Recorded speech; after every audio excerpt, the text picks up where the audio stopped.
Prologue. 1. We don't know ourselves, we knowledgeable people. We are personally ignorant about ourselves. And there's good reason for that. We've never tried to find out who we are. How could it happen that one day we'd discover ourselves? With justice it's been said, "Where your treasure is, there shall your heart be also." Our treasure lies where the beehives of our knowledge stand. We are always busy with our knowledge, as born winged creatures and collectors of spiritual honey. In our hearts we are basically concerned with only one thing: to bring something home. As far as the rest of life is concerned, what people call experience, which of us is serious enough for that, or has enough time? In these matters, I fear, we've been missing the point. Our hearts have simply not been engaged with that, nor, for that matter, have our ears. We've been much more like someone divinely distracted and self-absorbed, into whose ear the clock has just pealed the 12 strokes of noon with all its force, and who all at once wakes up and asks himself, what exactly did that clock strike? So now and then we rub our ears afterwards and ask, totally surprised and completely embarrassed, what have we really just experienced? And more, who are we really? Then, as I've mentioned, we count, after the fact, all the 12 trembling strokes of the clock of our experience, of our lives, of our being. Alas, in the process we keep losing the count. So we remain simply and necessarily strangers to ourselves. We do not understand ourselves. We must be confused about ourselves. For us this law holds for all eternity. Each man is furthest from himself. Where we ourselves are concerned, we are not knowledgeable people. 2. My thoughts about the origin of our moral prejudices, for this polemical tract is concerned about that origin, had their first brief provisional expression in that collection of aphorisms which carried the title Human All Too Human, a book for free spirits, which I started to write in Sorrento during a winter when I had the chance to pause just as a traveller stops, and to look over the wide and dangerous land through which my spirit had wandered up to that point. This happened in the winter 1876-77, but the ideas themselves are older. In the main points, they were the same ideas which I am taking up again in these present essays. Let's hope that the long interval of time has done them some good, that they have become riper, brighter, stronger, and more complete. But the fact that today I still stand by these ideas, that in the intervening time they themselves have constantly become more strongly associated with one another, in fact have grown into each other and intertwined, that reinforces in me the joyful confidence that they may not have originally developed in me as single, random, or sporadic ideas, but up out of a common root, out of some fundamental will for knowledge, ruling from deep within, always speaking with greater clarity, always demanding greater clarity. For that's the only thing appropriate to a philosopher. We have no right to be scattered in any way. We are not permitted to make isolated mistakes or to run into isolated truths. By contrast, our ideas, our values, our affirmations and denials, our ifs and whethers, grow out of us from the same necessity which makes a tree bear its fruit, totally related and interlinked amongst each other, witnesses of one will, one health, one soil, one sun. As for the question whether these fruits of ours taste good to you, what does that matter to the trees? What concern is that to us, we philosophers? 3. Because of a doubt peculiar to my own nature, which I am reluctant to confess, for it concerns itself with morality, with everything which up to the present has been celebrated on earth as morality, a doubt which came into my life so early, so uninvited, so irresistibly, in such contradiction to my surroundings, my age, the examples around me, and my origin, that I would almost have the right to call it my a priori before experience. Because of this, my curiosity as well as my suspicions had to pause early on at the question about where our good and evil really originated. In fact, already as a 13-year-old lad, my mind was occupying itself with the problem of the origin of evil, at an age when one has half childish play, half God in one's heart. I devoted my first childish literary trifle, my first written philosophical exercise, to this problem. And so far as my solution to it at that time is concerned, well, I gave that honour to God, as is reasonable, and made him the father of evil. Is that precisely what my a priori demanded of me, that new immoral, at the very least unmoral, a priori, and the cryptic categorical imperative which spoke out from it, alas so anti-Kantian, which I have increasingly listened to ever since, and not just listened to. Luckily, at an early stage, I learned to separate theological prejudices from moral ones, and I no longer sought the origin of evil behind the world. Some education in history and philology, along with an inherently refined sense concerning psychological questions in general, quickly changed my problem into something else. Under what conditions did man invent for himself those value judgments good and evil, and what value do they inherently possess? Have they hindered or fostered human well-being up to now? Are they a sign of some emergency, of impoverishment, of an atrophying life? Or is it the other way around? Do they indicate fullness, power, a will for living, courage, confidence, his future? After that I came across and proposed all sorts of answers for myself. I distinguished between ages, peoples, different ranks of individuals. I kept refining my problem. Out of the answers arose new questions, investigations, assumptions, probabilities, until at last I had my own country, my own soil, a totally secluded, flowering, blooming world, a secret garden, as it were, of which no one had the slightest inkling. Oh, how lucky we are, we knowledgeable people, provided only that we know how to stay silent long enough. 4. The first stimulus to publish something of my hypothesis concerning the origin of morality was given to me by a lucid, tidy, clever, even precocious little book, in which for the first time I clearly ran into a topsy-turvy, perverse type of genealogical hypothesis, a genuinely English style.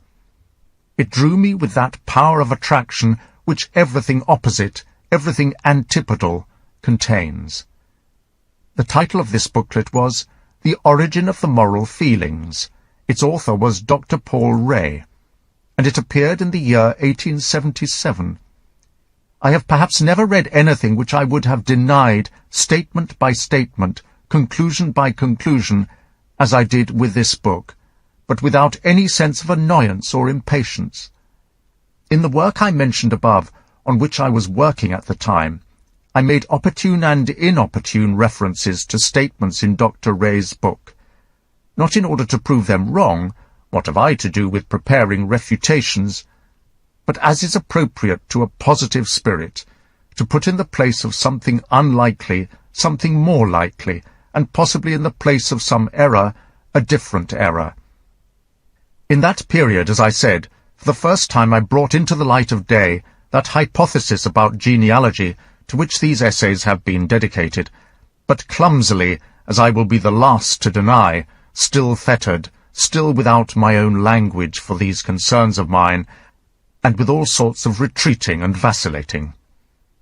For particular details, you should compare what I said in Human, All Too Human, 45, about the double nature of the prehistory of good and evil, that is, in the spheres of the nobility and the slaves.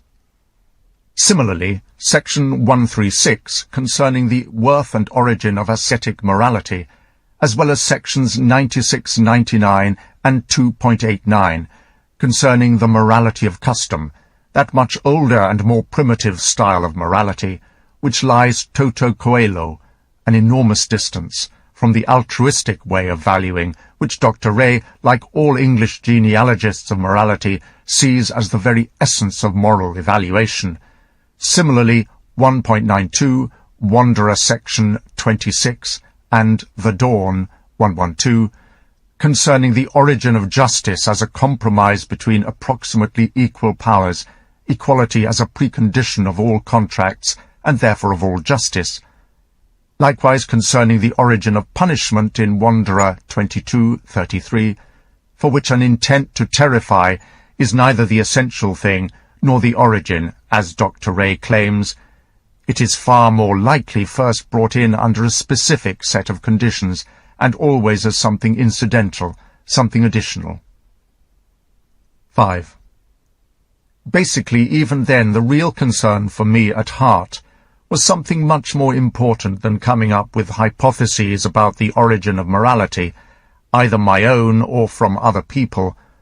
Or more precisely stated, this latter issue was important to me only for the sake of a goal to which it was one path out of many.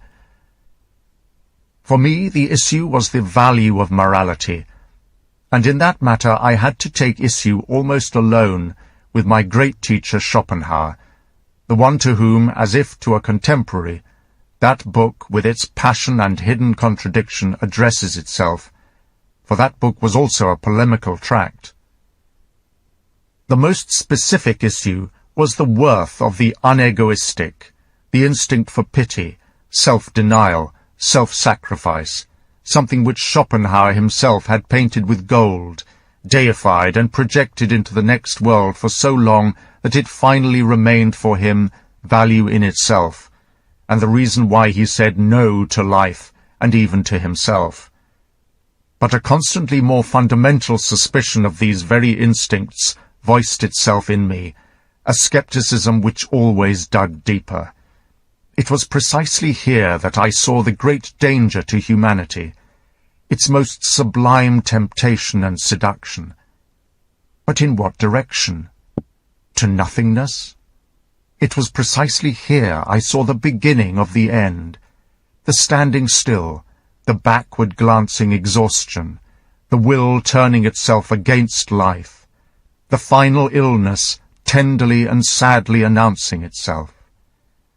I understood the morality of pity, which was always seizing more and more around it, and which gripped even the philosophers and made them sick, as the most sinister symptom of our European culture, which itself had become sinister as its detour to a new Buddhism, to a European Buddhism, to nihilism. This modern philosophical preference for and overvaluing of pity is really something new. Concerning the worthlessness of pity, philosophers up to now have been in agreement. I name only Plato, Spinoza, La Rochefoucauld, and Kant. Four spirits as different from one another as possible, but united in one thing, in the low value they set on pity. 6. This problem of the value of pity and the morality of pity, I'm an opponent of the disgraceful modern immaturity of feelings, appears at first to be only something isolated, a detached question mark. But anyone who remains there for a while and learns to ask questions will experience what happened to me. A huge new vista opens up before him. A possibility grips him like an attack of dizziness. All sorts of mistrust, suspicion, and fear spring up. His belief in morality, in all morality, starts to totter. And finally he hears a new demand. Let's proclaim this new demand. We need a critique of moral values. We must first question the very value of these values. And for that we need a knowledge of the conditions and circumstances out of which these values grew, under which they have developed and changed, morality as consequence, as symptom, as mask, as tartuffery, hypocrisy, as illness, as misunderstanding, but also morality as cause, as means of healing, as stimulant, as scruple, as poison. A knowledge of the sort which has not been there up to this point, something which has not even been wished for. We have taken the worth of these values as something given, as self-evident, as beyond all dispute. Up until now, people have also not had the slightest doubts about, or wavered in setting up, the good man, as more valuable than the evil man, of higher worth in the sense of the improvement, usefulness and prosperity with respect to mankind in general, along with the future of humanity. What about this? What if the truth were the other way around? Well, what if in the good there even lay a symptom of regression, something like a danger, a seduction, a poison, a narcotic, something which makes the present live at the cost of the future, perhaps something more comfortable, less dangerous, but also on a smaller scale, something more demeaning, so that this very morality would be guilty if the inherently possible highest power and magnificence of the human type were never attained, so that this very morality might be the danger of all dangers. 7. Suffice it to say that once this insight revealed itself to me, I had reasons to look around for learned, bold, and hard-working comrades. Today I'm still searching. It's a matter of travelling through the immense, distant, and so secretive land of morality, morality which has really existed, which has really been lived, with nothing but new questions and, as it were, new eyes. Isn't that almost like discovering this land for the first time? In this matter, it so happened that I thought of, among others, the above-mentioned Dr. Ray, because I had no doubts at all that by the very nature of his questions he would be driven to a more correct methodology in order to arrive at any answers. Did I deceive myself in this? At any rate, my desire was to provide a better direction for such a keen and objective eye as his, a direction leading to a true history of morality, and to advise him in time against the English way of making hypotheses by staring off into the blue. For indeed it's obvious which colour must be 100 times more important for a genealogist of morality than this blue, namely grey. In other words, what has been documented, what can be established as the truth, what really took place, in short, the long and difficult-to-decipher hieroglyphic writing of the past in human morality. This was unknown to Dr. Ray, but he had read Darwin, and so to some extent in his hypotheses, the Darwinian beast and the most modern, modest, and tender moral sensibility, which no longer bites, politely extend their hands to each other in a way that is at least entertaining, with the latter bearing a facial expression revealing a certain good-natured and refined indolence, in which is even mixed a grain of pessimism, of exhaustion, as if it is really not worth taking all these things, the problems of morality, so seriously. But for me things appear reversed. There are no issues which are more worth taking seriously. Among the rewards, for example, is the fact that one day, perhaps, people will be permitted to take them cheerfully. For cheerfulness, or to say it in my own language, the gay science, is a reward for a lengthy, brave, hard-working and underground seriousness, which of course is not something for everyone. But on that day when, from full hearts, we say, "Forward," our old morality also belongs in a comedy.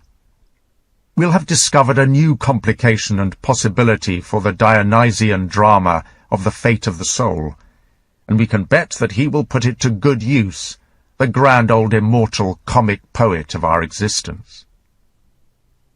8. If this writing is incomprehensible to someone or other and hurts his ears, the blame for that, it strikes me, is not necessarily mine. The writing is sufficiently clear given the conditions I set out, that you have first read my earlier writings and have taken some trouble to do that, for in fact, these works are not easily accessible. For example, so far as my Zarathustra is concerned, I don't consider anyone knowledgeable about it who has not at some time or another been deeply wounded by and profoundly delighted with every word in it, for only then can he enjoy the privilege of sharing with reverence in the halcyon element out of which that work was born, in its sunny clarity, distance, breadth, and certainty. In other cases, the aphoristic form creates difficulties. These stem from the fact that nowadays people don't take this form seriously enough. An aphorism, properly stamped and poured, has not yet been deciphered simply by being read. It's much more the case that only now can one begin to explicate it, and that requires an art of interpretation. In the third essay of this book, I have set out a model of what I call an interpretation for such a case. In this essay, an aphorism is presented, and the essay itself is a commentary on it. Of course, in order to practice this style of reading as art, one thing is above all essential, something that today has been thoroughly forgotten, and so it will require still more time before my writings are readable, something for which one almost needs to be a cow, at any rate not a modern man. Rumination. Sils Maria Oberingaden, July 1887. First essay. Good and Evil, Good and Bad. 1. These English psychologists, whom we have to thank for the only attempts up to this point to produce a history of the origins of morality, in themselves they serve up to us no small riddle. By way of a living riddle, they even offer, I confess, something substantially more than their books.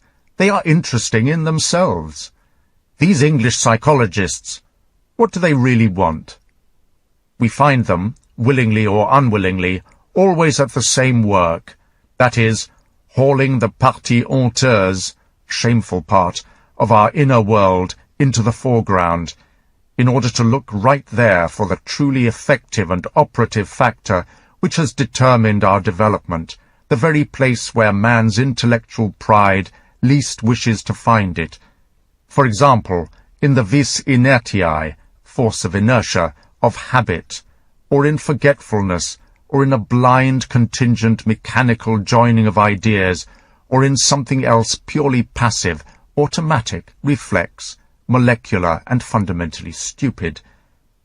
What is it that really drives these psychologists always in this particular direction?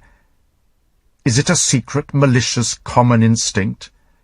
Perhaps one which cannot be acknowledged even to itself for belittling humanity? Or something like a pessimistic suspicion, the mistrust of idealists who've become disappointed, gloomy, venomous, and green? Or a small underground hostility and rancour towards Christianity and Plato, which perhaps has never once managed to cross the threshold of consciousness? Or even a lecherous taste for what is odd or painfully paradoxical, for what in existence is questionable and ridiculous? Or finally, a bit of all of these, a little vulgarity, a little gloominess, a little hostility to Christianity, a little thrill, and a need for pepper. But I'm told that these men are simply old, cold, boring frogs who creep and hop around and into people as if they were in their own proper element, that is, in a swamp. I resist that idea when I hear it. What's more, I don't believe it. And if one is permitted to hope where one cannot know, then I hope from my heart that the situation with these men might be reversed, that these investigators and the ones peering at the soul through their microscopes may be thoroughly brave, generous, and proud animals, who know how to control their hearts and their pain, and who at the same time have educated themselves to sacrifice everything desirable for the sake of the truth, for the sake of every truth, even the simple, bitter, hateful, repellent, unchristian, immoral truth. for there are such truths. 2. So all respect to the good spirits that may govern in these historians of morality. But it's certainly a pity that they lack the historical spirit itself, that they've been left in the lurch by all the good spirits of history. As a group, they all think essentially unhistorically, in what is now the traditional manner of philosophers. Of that there is no doubt. The incompetence of their genealogies of morals reveals itself at the very beginning, where the issue is to determine the origin of the idea and of the judgment good. People, so they proclaim, originally praised unegoistic actions and called them good from the perspective of those for whom they were done, that is, those for whom such actions were useful. Later people forgot how this praise began, and because unegoistic actions had, according to custom, always been praised as good, people then felt them as good, as if they were something inherently good. We perceive right away that this initial derivation already contains all the typical characteristics of the idiosyncrasies of English psychologists. We have usefulness, forgetting, habit, and finally error, all as the foundation for an evaluation in which the higher man up to this time has taken pride, as if it were a sort of privilege of men generally. This pride is to be humbled, this evaluation of worth emptied of value. Has that been achieved? Now, first of all, it's obvious to me that from this theory the essential focus for the origin of the idea good has been sought for and established in the wrong place. The judgment good did not move here from those to whom goodness was shown. On the contrary, it was the good people themselves, that is, the noble, powerful, higher-ranking and higher-thinking people, who felt and set themselves and their actions up as good, that is to say, of the first rank, in opposition to everything low, low-minded, common and vulgar. From this pathos of distance, they first arrogated to themselves the right to create values, to stamp out the names for values. What did they care about usefulness? Particularly in relation to such a hot pouring out of the highest rank-ordering, rank-setting judgments of value, the point of view which considers utility is as foreign and inappropriate as possible. Here the feeling has reached the very opposite of that low level of warmth which is a condition for that calculating shrewdness, that reckoning by utility, and not just for a moment, not for an exceptional hour, but permanently. The pathos of nobility and distance, as mentioned, the lasting and domineering feeling, something total and fundamental of a higher ruling nature in relation to a lower type, to a beneath, that is the origin of the opposition between good and bad. The right of the master to give names extends so far that we could permit ourselves to grasp the origin of language itself as an expression of the power of the rulers. They say, that is such and such. They seal every object and event with a sound, and in the process, as it were, take possession of it. Given this origin, the word good is from the start in no way necessarily tied up with unegoistic actions, as it is in the superstition of those genealogists of morality. Rather, that occurs for the first time with the collapse of aristocratic value judgments, when this entire contrast between egoistic and unegoistic pressed itself ever more strongly into human awareness. It is, to use my own words, the instinct of the herd which, through this contrast, finally gets its word and its words. And even then, it still takes a long time until this instinct in the masses becomes master, with the result that moral evaluation gets thoroughly hung up and bogged down on this opposition, as is the case, for example, in modern Europe. Today the prejudice that takes moralistic, unegoistic, and désintéressé, disinterested, as equally valuable ideas already governs with the force of a fixed idea and a disease of the brain. 3. Secondly, however, and quite separate from the fact that this hypothesis about the origin of the value judgment good is historically untenable, it suffers from an inherent psychological contradiction. The utility of the unegoistic action is supposed to be the origin of the praise it receives, and this origin has allegedly been forgotten. But how is this forgetting even possible? Could the usefulness of such actions at some time or other perhaps just have stopped? The opposite is the case. This utility has rather been an everyday experience throughout the ages, and thus something that has always been constantly re-emphasized.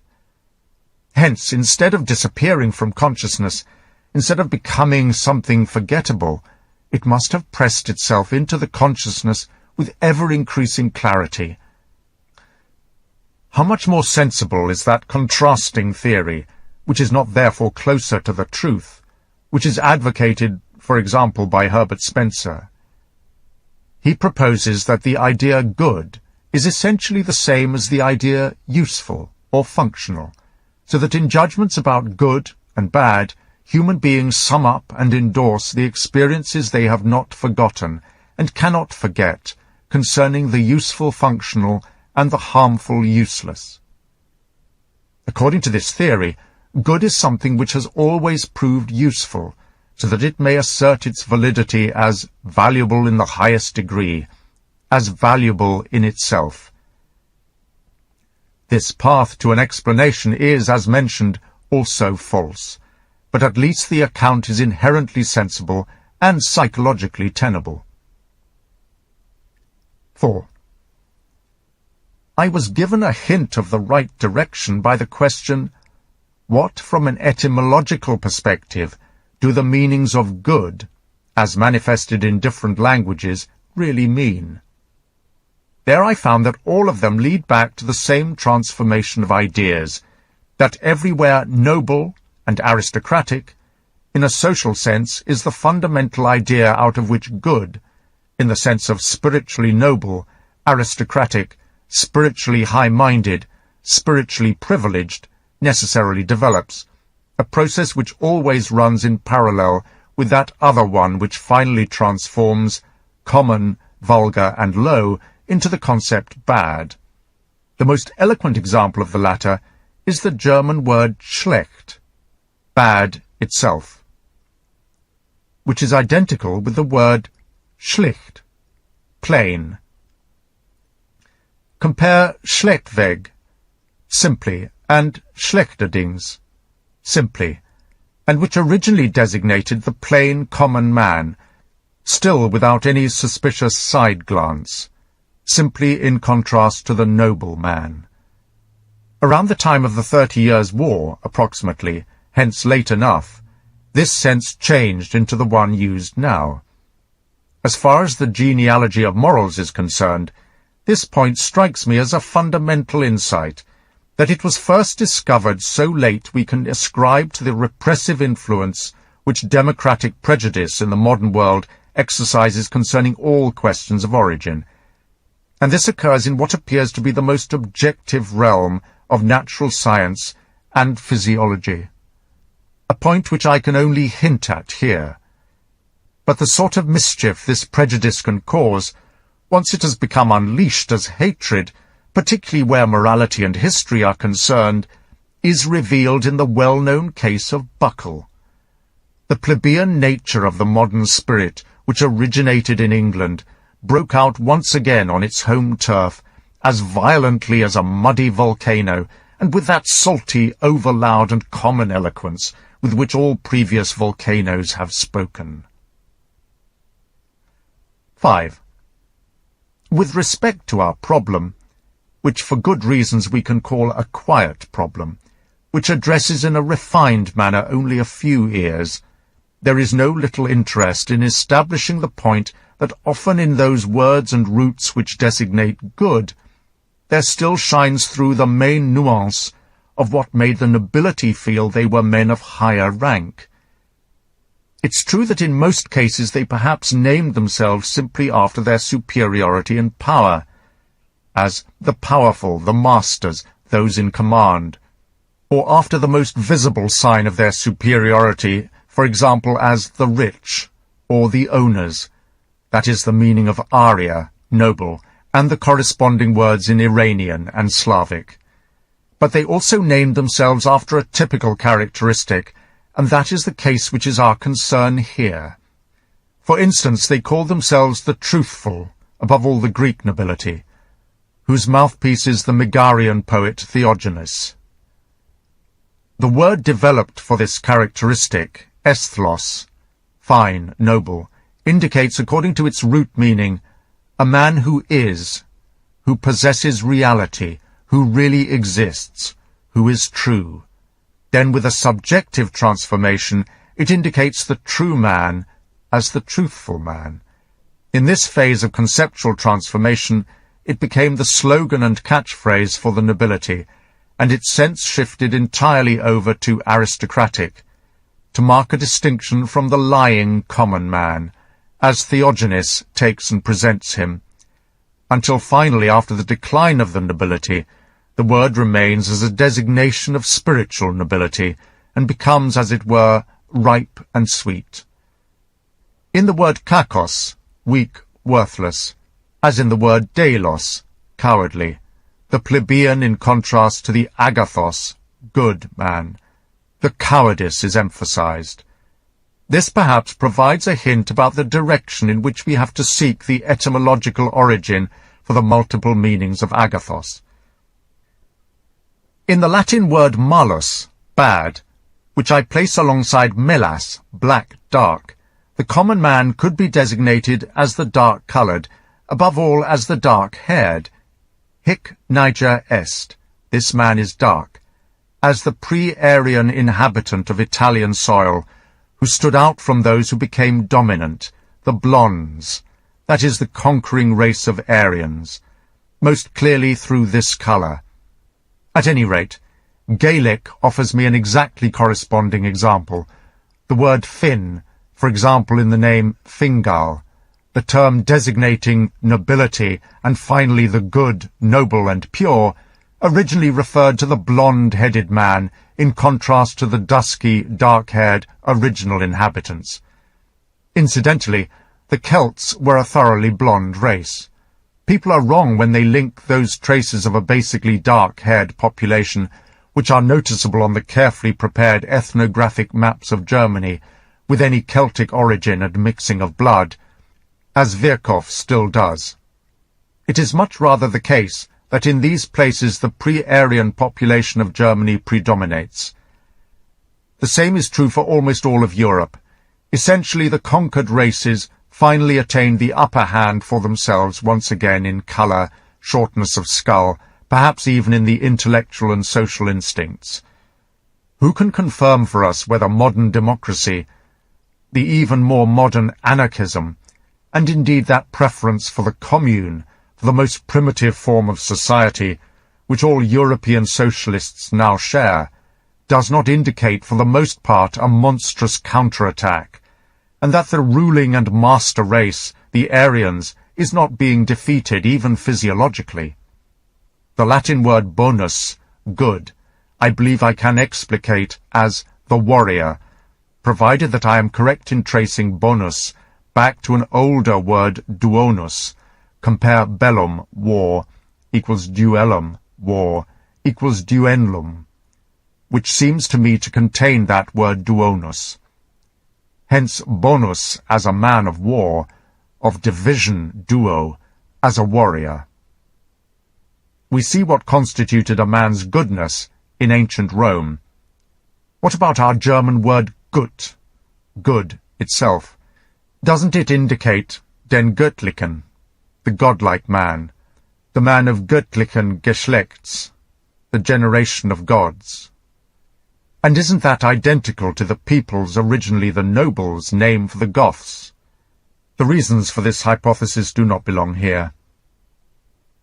6. To this rule that the concept of political superiority always resolves itself into the concept of spiritual superiority, it is not really an exception, although there is room for exceptions, when the highest caste is also the priestly caste, and consequently for its total range of meanings prefers a rating which recalls its priestly function. So, for example, for the first time the words pure and impure appear as contrasting marks of one's social position, and later a good and a bad also develop with a meaning which no longer refers to social position. Incidentally, people should be warned not to begin by taking these ideas of pure and impure too seriously, too broadly, or even symbolically. Instead, they should understand from the start that all the ideas of ancient humanity, to a degree we can hardly imagine, are much more coarse, crude, superficial, narrow, blunt, and in particular unsymbolic. The pure man is initially simply a man who washes himself, who forbids himself certain foods which produce diseases of the skin, who doesn't sleep with the dirty women of the lower people, who has a horror of blood. No more, not much more. On the other hand, of course, from the very nature of an essentially priestly aristocracy, it is clear enough how it's precisely here that early on the opposition between different evaluations could become dangerously internalized and sharpened. And in fact they finally ripped open fissures between man and man, over which even an Achilles of the free spirit could not cross without shivering. From the beginning there is something unhealthy about such priestly aristocracies, and about the customary attitudes which govern in them, which turn away from action, sometimes brooding, sometimes exploding with emotion, as a result of which in the priests of almost all ages there have appeared almost unavoidably those debilitating intestinal illnesses and neurasthenia. But what they themselves came up with as a remedy for this pathological disease, surely we can assert that it has finally shown itself through its effects as even 100 times more dangerous than the illness for which it was to provide relief. Human beings themselves are still sick from the after-effects of this priestly naivety in healing. Let's think, for example, of certain forms of diet, avoiding meat, of fasting, of celibacy, of the flight into the desert. Weir Mitchell's isolation, but naturally without the fattening up cure and overeating which follow it, which constitutes the most effective treatment for all hysteria induced by the ascetic ideal. Consider also the whole metaphysic of the priests, so hostile to the senses, making men lazy and sophisticated, the way they hypnotize themselves in the manner of fakirs and Brahmins. Brahmanism employed as a glass knob and a fixed idea, and finally the only too understandable and common dissatisfaction with its radical cure, with nothingness or God. The desire for a unio mystica, mystical union with God, is the desire of the Buddhist for nothingness, nirvana, and nothing more. Among the priests, everything simply becomes more dangerous, not only the remedies and arts of healing, but also pride, vengeance, mental acuity, excess, love, thirst for power, virtue, illness. Although it's fair enough also to add that on the foundation of this fundamentally dangerous form of human existence, the priestly, for the first time the human being became in general an interesting animal, that here the human soul first attained depth in a higher sense and became evil. And indeed these are the two basic reasons for humanity's superiority up to now over other animals. 7. You will have already guessed how easily the priestly way of evaluating can split from the knightly aristocratic and then continue to develop into its opposite. Such a development receives a special stimulus every time the priestly caste and the warrior caste confront each other jealously and are not willing to agree amongst themselves about the winner. The knightly aristocratic judgments of value have as their basic assumption a powerful physicality, a blooming, rich, even overflowing health, together with those things required to maintain these qualities, war, adventure, hunting, dancing, war games, and in general everything which involves strong, free, happy action. The priestly noble method of evaluating has, as we saw, other preconditions. These make it difficult enough for them when it comes to war. As is well known, priests are the most evil of enemies. But why? Because they are the most powerless. From their powerlessness, their hate grows among them into something huge and terrifying, to the most spiritual and most poisonous manifestations. The really great haters in world history and the most spiritual haters have always been priests. In comparison with the spirit of priestly revenge, all the remaining spirits are generally hardly worth considering. Human history would be a really stupid affair without that spirit which entered it from the powerless. Let us quickly consider the greatest example. Everything on earth which has been done against the nobility, the powerful, the masters, the possessors of power, is not worth mentioning in comparison with what the Jews have done against them.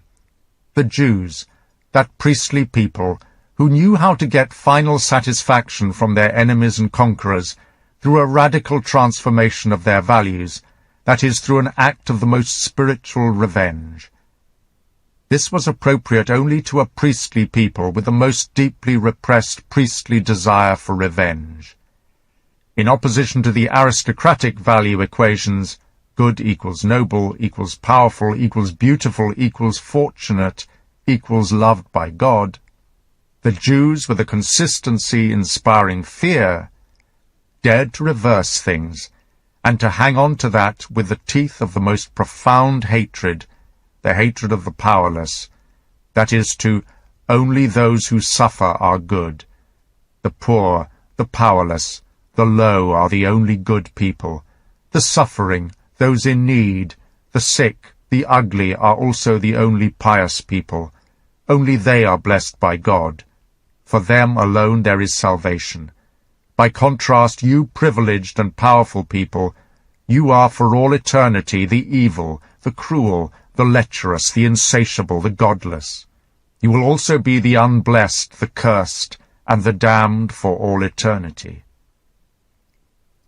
We know who inherited this Judaic transformation of values.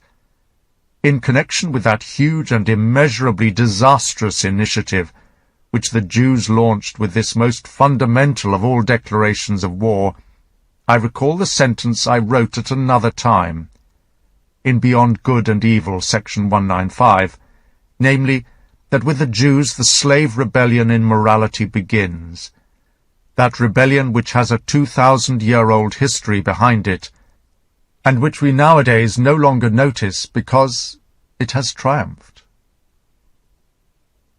8.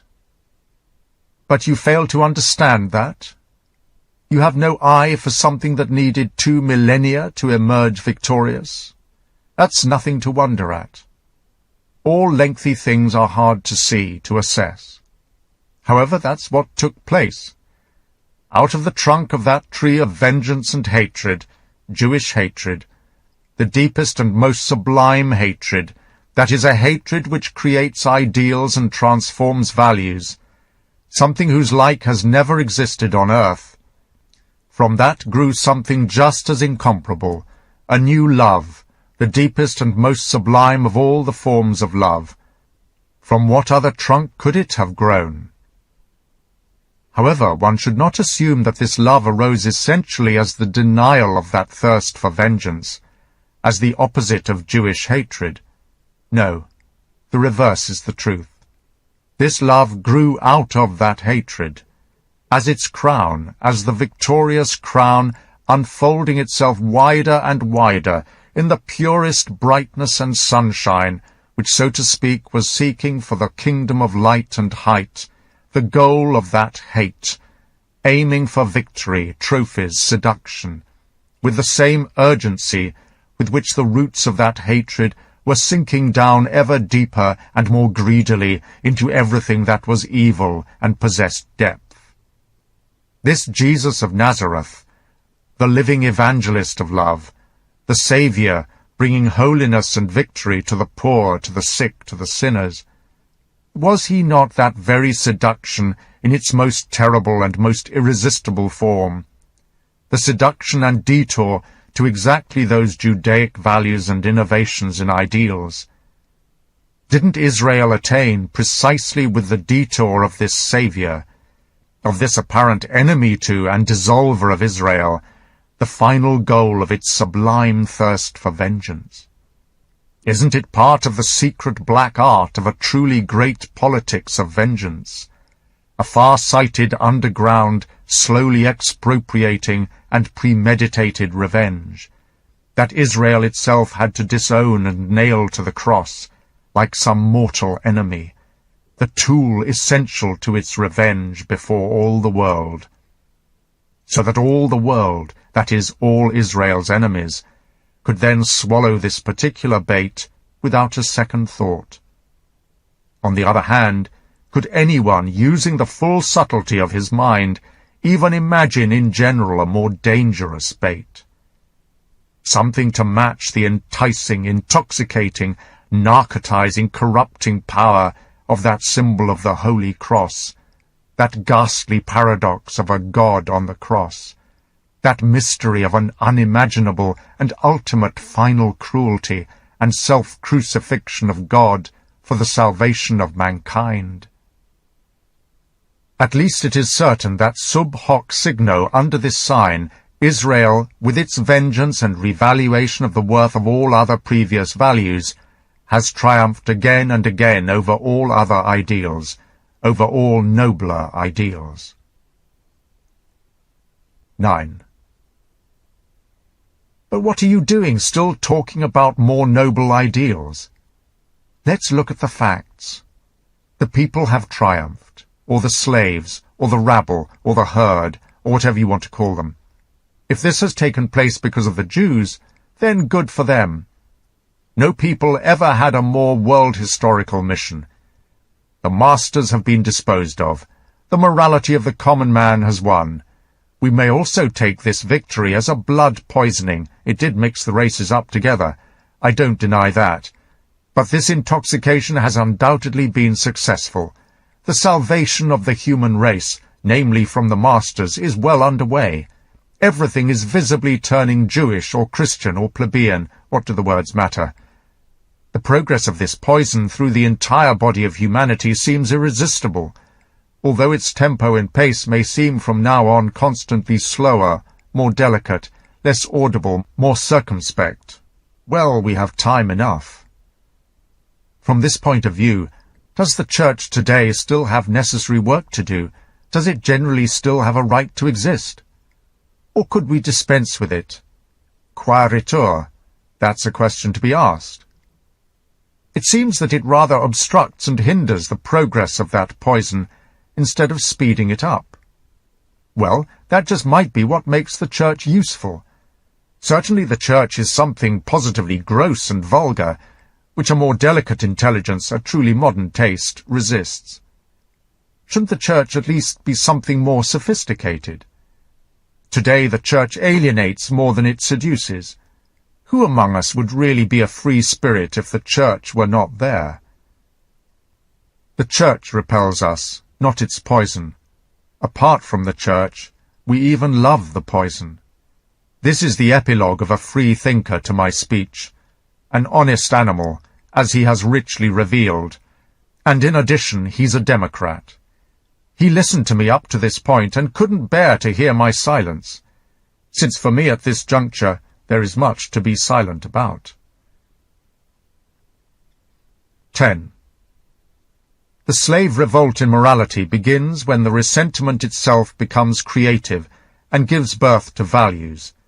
The resentment of those beings who are prevented from a genuine reaction, that is, something active, and who compensate for that with a merely imaginary vengeance. While all noble morality grows out of a triumphant affirmation of one's own self, slave morality from the start says no to what is outside, other, to a not itself. And this no is its creative act. This transformation of the glance which confers value. this necessary projection towards what is outer instead of back onto itself. That is inherent in resentment. In order to arise, slave morality always requires first an opposing world, a world outside itself. Psychologically speaking, it needs external stimuli in order to act at all. Its action is basically reaction. The reverse is the case with the noble method of valuing. It acts and grows spontaneously. It seeks its opposite only to affirm its own self even more thankfully, with even more rejoicing. Its negative concept of low, common, bad is merely a pale contrasting image after the fact in relation to its positive basic concept, thoroughly intoxicated with life and passion. We are noble, good, beautiful, and happy. When the noble way of evaluating makes a mistake and abuses reality, this happens with reference to the sphere which it does not know well enough, indeed the sphere it has strongly resisted learning the truth about. Under certain circumstances, it misjudges the sphere it despises, the sphere of the common man, of the low people.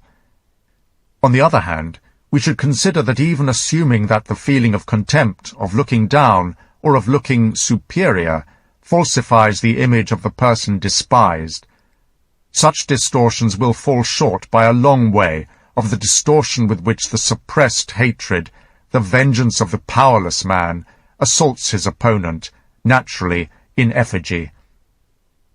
In fact, in contempt there is too much negligence, too much dismissiveness, too much looking away and impatience, all mixed together, even too much of a characteristic feeling of joy, for it to be capable of converting its object into a truly distorted image and monster.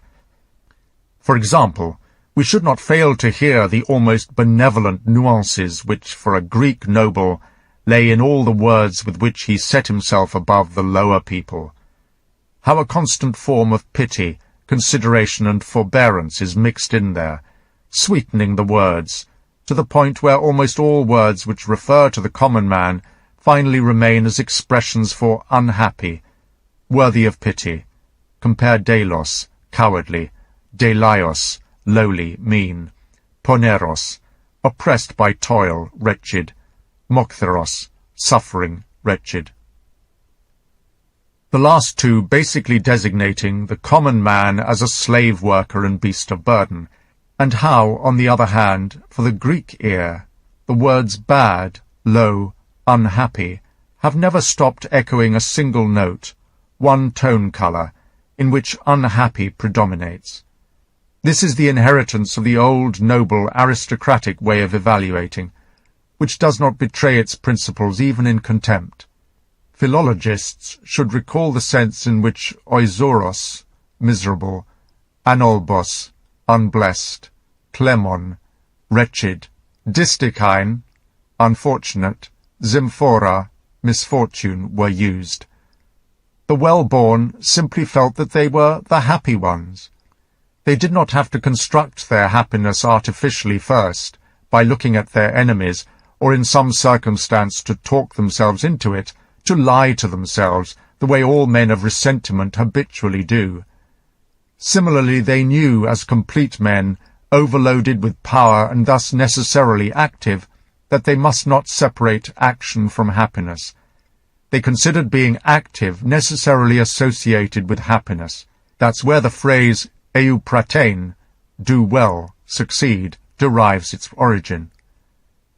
All this is very much the opposite of happiness at the level of the powerless, the oppressed, those festering with poisonous and hostile feelings, among whom happiness comes out essentially as a narcotic, an anesthetic, quiet, peace, Sabbath, relaxing the soul, and stretching one's limbs, in short, as something passive, while the noble man lives for himself, with trust and candour. Genaios, meaning of noble birth, stresses the nuance upright, and also probably naive.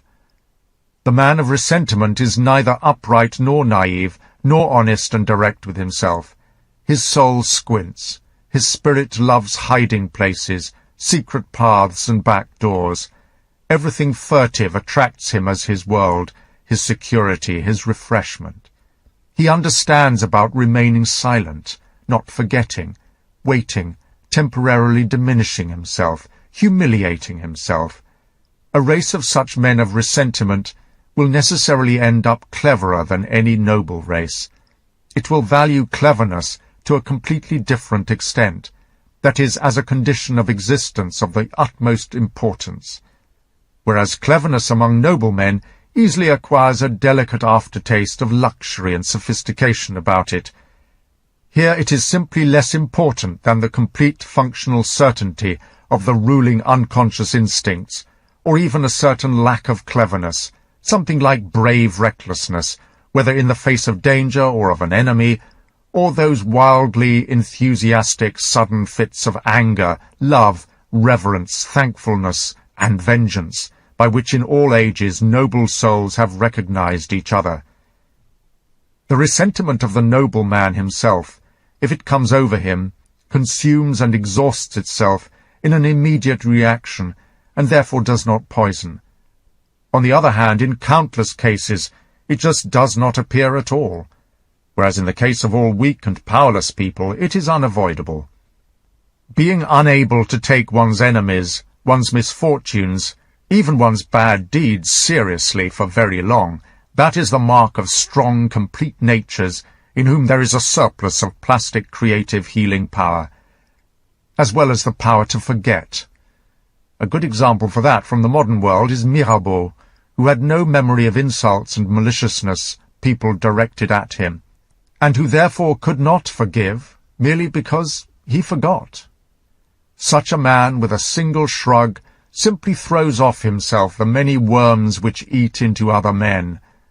Only here is possible, provided that it is at all possible on earth, the real love for one's enemy.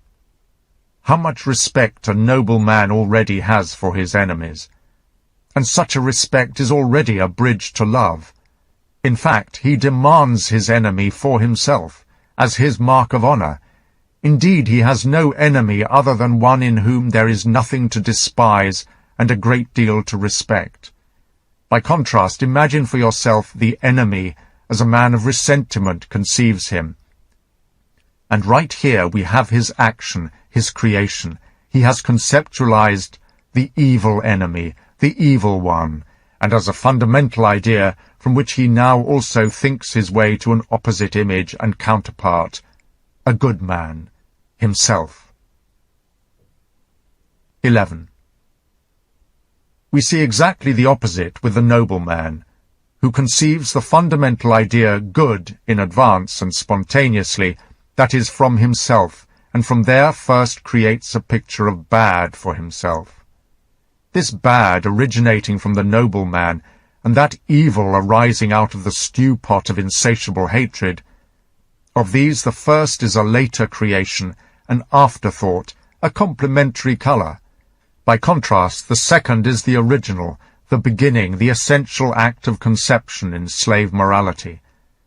Although the two words bad and evil both seem opposite to the same idea of good, how different they are. But it is not the same idea of good. It is much rather a question of who the evil man really is, in the sense of the morality of ressentiment.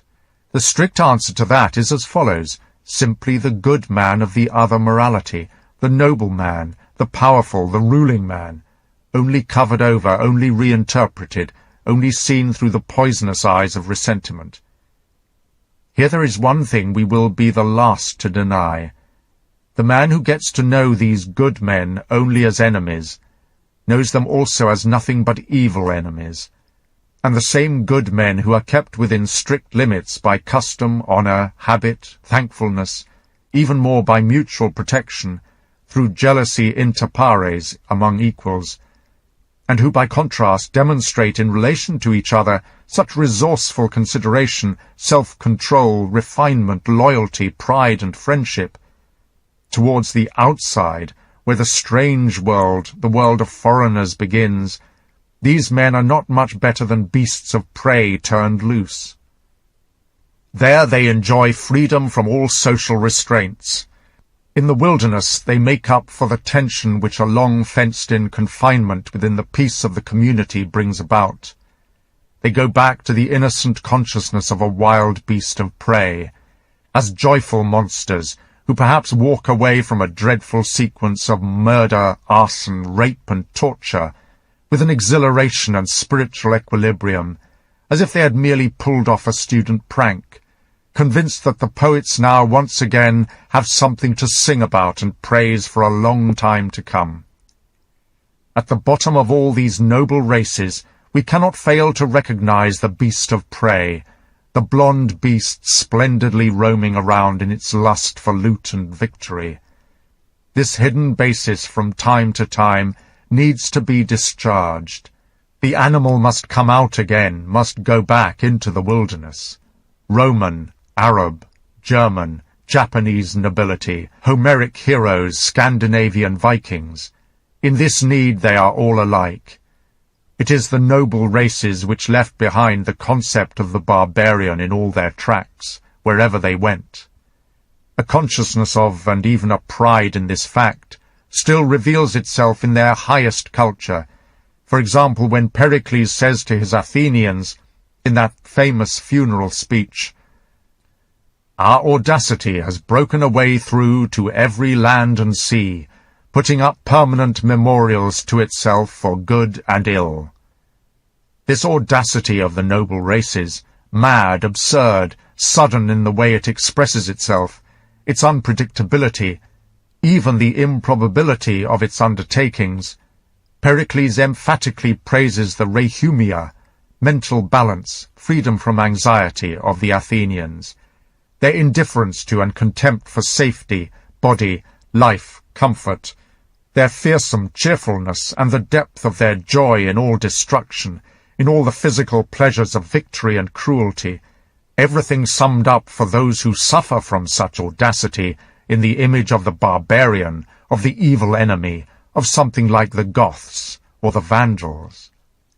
The deep, icy mistrust which the German evokes, as soon as he comes to power, once more again today, is always still an after-effect of that unforgettable terror with which for centuries Europe confronted the rage of the blonde German beast, although there is hardly any idea linking the old Germanic tribes and we Germans, let alone any blood relationship. Once before I have remarked on Hesiod's dilemma when he thought up his sequence of cultural periods and sought to express them as gold, silver, and bronze. But he didn't know what to do with the contradiction presented to him by the marvellous but at the same time horrifying and violent world of Homer, other than to make two cultural ages out of one, and then place one after the other, first the age of heroes and demigods, from Troy and Thebes, just as that world remained in the memories of the noble families who had their own ancestors in it, and then the Bronze Age, as that same world appeared to the descendants of the downtrodden, exploited, ill-treated, those carried off and sold. A Bronze Age, as mentioned, hard, cold, cruel, empty of feeling and scruples, with everything crushed and covered over in blood. Assuming as true what in any event is taken as the truth nowadays, that it is the purpose of all culture simply to breed a tame and civilized animal, a domestic pet, out of the beast of prey, man, then we would undoubtedly have to consider all those instincts of reaction and resentment with whose help the noble races and all their ideals were finally disgraced and overpowered, as the essential instruments of culture, though to do that would not be to claim that the bearers of these instincts also in themselves represented culture. By contrast, the opposite would not only be probable. No, nowadays it is visibly apparent. These people carrying instincts of oppression and of a lust for revenge, the descendants of all European and non-European slavery, of all pre-Aryan populations in particular, they represent the regression of mankind. These instruments of culture are a disgrace to humanity, and more a reason to be suspicious of, or a counter-argument against culture in general. We may well be right when we hang on to our fear of the blonde beast at the base of all noble races and keep up our guard. But who would not find it 100 times better to fear if he could at the same time be allowed to admire, rather than not fear but in the process no longer be able to rid himself of the disgusting sight of the failures, the stunted, the emaciated, the poisoned? Is not that our fate? Today, what is it that constitutes our aversion to man? For we suffer from man. There's no doubt of that. It's not a matter of fear. Rather, it's the fact that we have nothing more to fear from man, that the maggot man is in the foreground, swarming around, that the tame man, the hopelessly mediocre and unpleasant man, has already learned to feel that he is the goal, the pinnacle, the meaning of history, the higher man, yes, indeed, that he even has a certain right to feel that about himself, insofar as he feels separate from the excess of failed, sick, tired, spent people who are nowadays beginning to make Europe stink, so that he feels at least relatively successful, at least still capable of life, of at least saying yes to life. 12. At this point I won't suppress a sigh and a final confidence. What is it exactly that I find so totally unbearable? Something which I cannot deal with on my own, which makes me choke and feel faint. Bad air, bad air. It's when something which has failed comes close to me, when I have to smell the entrails of a failed soul. Apart from that, what can we not endure by way of need, deprivation, bad weather, infirmity, hardship, loneliness? Basically, we can deal with all the other things, born as we are to an underground and struggling existence. We come back again and again into the light. We live over and over our golden hour of victory, and then we stand there, just as we were born, unbreakable, tense, ready for something new, for something even more difficult, more distant, like a bow which all troubles only serve to pull still tighter.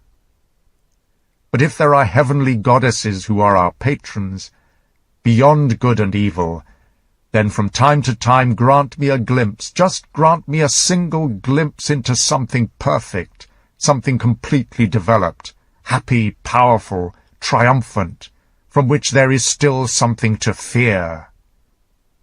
A glimpse of a man who justifies humanity, of a complimentary and redeeming stroke of luck of a man, for whose sake we can hang on to a faith in humanity. For matters stand like this. The diminution and levelling of European man conceal our greatest danger, for at the sight of him we grow tired. We see nothing today which wants to be greater. We suspect that things are constantly still going down, down into something thinner, more good-natured, more prudent, more comfortable, more mediocre, more indifferent, more Chinese, more Christian. Humanity, there is no doubt, is becoming constantly better. Europe's fate lies right here. With the fear of man we have also lost the love for him, the reverence for him, the hope for him, indeed our will to him. A glimpse at man nowadays makes us tired. What is contemporary nihilism, if it is not that? We are weary of man. 13. But let's come back. The problem with the other origin of the good man, as the person of ressentiment has imagined it for himself, demands its own conclusion. That the lambs are upset about the great predatory birds is not a strange thing, and the fact that they snatch away small lambs provides no reason for holding anything against these large birds of prey. And if the lambs say among themselves, "These predatory birds are evil," and whoever is least like a predatory bird, especially anyone who is like its opposite, a lamb, shouldn't that animal be good? There is nothing to find fault with in this setting up of an ideal, except for the fact that the birds of prey might look down on them with a little mockery, and perhaps say to themselves, "We are not at all annoyed with these good lambs. We even love them. Nothing is tastier than a tender lamb." To demand from strength that it does not express itself as strength, that it does not consist of a will to overpower, a will to throw down, a will to rule, a thirst for enemies and opposition and triumph, is just as unreasonable as to demand from weakness that it express itself as strength. A quantum of force is simply such a quantum of drive, will, action. Rather, it is nothing but this very driving, willing, acting itself, and it cannot appear as anything else, except through the seduction of language, and the fundamental errors of reason petrified in it, which understands and misunderstands all action as conditioned by something which causes actions, by a subject. For in just the same way as people separate lightning from its flash, and take the latter as an action, as the effect of a subject which is called lightning, so popular morality separates strength from the manifestations of strength, as if behind the strong person there were an indifferent substrate, which is free to express strength or not. But there is no such substrate. There is no being behind the doing, acting, becoming. The doer is merely made up and added into the action. The act is everything. People basically duplicate the action. When they see a lightning flash, that is an action of an action.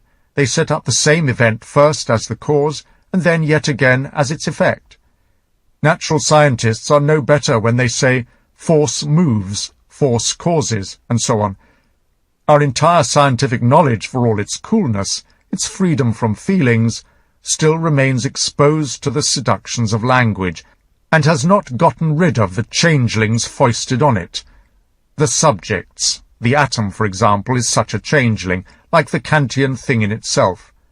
It's no wonder that the repressed, secretly smouldering feelings of rage and hate use this belief for themselves, and basically even maintain a faith in nothing more fervently than in the idea that the strong are free to be weak, and that predatory birds are free to be lambs. In so doing, they arrogate to themselves the right to blame the birds of prey for being birds of prey. When the oppressed, the downtrodden, the conquered say to each other, with the vengeful cunning of the powerless, "Let us be different from evil people, namely good," and that man is good who does not overpower, who hurts no one, who does not attack, who does not retaliate, who hands revenge over to God, who keeps himself hidden, as we do, the man who avoids all evil and demands little from life in general, like us, the patient, humble, and upright. What that amounts to, coolly expressed and without bias, is essentially nothing more than, we weak people are merely weak. It's good if we do nothing. We are not strong enough for that. But this bitter state, this shrewdness of the lowest ranks, which even insects possess, when in great danger they stand as if they were dead in order not to do too much, has, thanks to that counterfeiting and self-deception of powerlessness, dressed itself in the splendor of a self-denying, still patient virtue, just as if the weakness of the weak man himself, that means his essence, his actions, his entire, single, inevitable and irredeemable reality, is a voluntary achievement, something willed, chosen, an act, something of merit. This kind of man has to believe in the disinterested, freely choosing subject, out of his instinct for self-preservation, self-approval, in which every falsehood is habitually sanctified. Hence the subject, or to use a more popular style, the soul, has up to now perhaps been the best principle for belief on earth, because for the majority of the dying, the weak, the downtrodden of all sorts, it makes possible that sublime self-deception which establishes weakness itself as freedom, and their being like this or that as something meritorious. 14. Is there anyone who would like to take a little look down on and under that secret how man fabricates an ideal on earth? Who has the courage for that? Come on now. Here's an open glimpse into this dark workshop.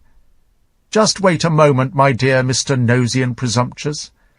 Your eye must first get used to this artificial flickering light. So, enough. Now speak. What's going on down there? Speak up. Say what you see, man, of the most dangerous curiosity. Now I'm the one who's listening. I see nothing, but I hear all the more. It is a careful, crafty, light rumour-mongering and whispering from every nook and cranny. It seems to me that people are lying. A sugary mildness clings to every sound. Weakness is going to be falsified into something of merit. There's no doubt about it. Things are just as you said they were. Keep talking. And powerlessness, which does not retaliate, is being falsified into goodness. Anxious baseness into humility. Submission before those one hates to obedience. Of course, obedience to the one who they say commands this submission, they call him God. The inoffensiveness of the weak man, cowardice itself, in which he is rich, his standing at the door, his inevitable need to wait around, here acquires a good name like patience, and is called virtue itself. That incapacity for revenge is called the lack of desire for revenge, perhaps even forgiveness, for they know not what they do, only we know what they do. And people are talking about love for one's enemies, and sweating as they say it. Keep talking. They are miserable, there's no doubt about that, all these rumour-mongers and counterfeiters in the corners, although crouched down beside each other in the warmth. But they are telling me that their misery is God's choice, his sign. One beats the dog one loves the most. Perhaps this misery may be a preparation, a test, an education. Perhaps it is even more, something that will one day be rewarded and paid out with huge interest in gold. No, in happiness. They call that blessedness. Go on. Now they are letting me know that they are not only better than the powerful, the masters of the earth, whose spit they have to lick, not out of fear, certainly, not out of fear, but because God commands that they honour all those in authority. They are not only better than these, but they also are better off, or at any rate will one day have it better. But enough. Enough! I can't take it any more. Bad air, bad air. This workshop where man fabricates ideals, it seems to me it stinks of nothing but lies. No, just 1 minute more. So far you haven't said anything about the masterpiece of these black magicians who make whiteness, milk, and innocence out of every blackness. Have you not noticed the perfection of their sophistication, their most daring, most refined, most spiritual, most fallacious artistic attempt? Pay attention. These cellar animals full of vengeance and hatred, what exactly are they making out of that vengeance and hatred? Have you ever heard these words? If you heard only their words, would you suspect that you were completely among men of resentment? I understand. Once again I'll open my ears. Oh, oh, oh, and hold my nose. Now I'm hearing for the first time what they've been saying so often. We good men, we are the righteous. What they demand they don't call repayment, but the triumph of righteousness. What they hate is not their enemy. No, they hate injustice, godlessness. What they believe and hope is not a hope for revenge, the intoxication of sweet vengeance, something Homer has already called sweeter than honey, but the victory of God, the righteous God over the godless. What remains for them to love on earth is not their brothers in hatred, but their brothers in love. As they say, all the good and righteous people on the earth. And what do they call what serves them as a consolation for all the suffering of life, their phantasmagoria of future blessedness which they are expecting? What's that? Am I hearing correctly? They call that the Last Judgment, the coming of their kingdom, the coming of God's kingdom. But in the meanwhile they live in faith, in love, in hope. Enough! Enough! 15. In belief in what? In love with what? In hope for what? There's no doubt that these weak people, at some time or another, they also want to be the strong people. Some day their kingdom is to arrive. They call it simply the kingdom of God, as I mentioned. People are indeed so humble about everything. Only to experience that, one has to live a long time, beyond death. In fact, people must have an eternal life, so they can also win eternal recompense in the kingdom of God for that earthly life, in faith, in love, in hope. Recompense for what? Recompense through what? In my view, Dante was grossly in error when, with an ingenuity-inspiring terror, he set that inscription over the gateway into his hell: "Eternal love also created me." Over the gateway into the Christian paradise and its eternal blessedness, it would in any event be more fitting to let the inscription stand, "Eternal hate also created me." Provided it's all right to set a truth over the gateway to a lie, for what is the bliss of that paradise? Perhaps we might have guessed that already, but it is better for it to be expressly described for us by an authority we cannot underestimate in such matters, Thomas Aquinas, the great teacher and saint. In the kingdom of heaven, he says as gently as a lamb, the blessed will see the punishment of the damned, so that they will derive all the more pleasure from their heavenly bliss. Or do you want to hear that message in a stronger tone, something from the mouth of a triumphant father of the Church, who warns his Christians against the cruel sensuality of the public spectacles? But why? Faith, in fact, offers much more to us, he says in De Spectaculis, c. 29, ff.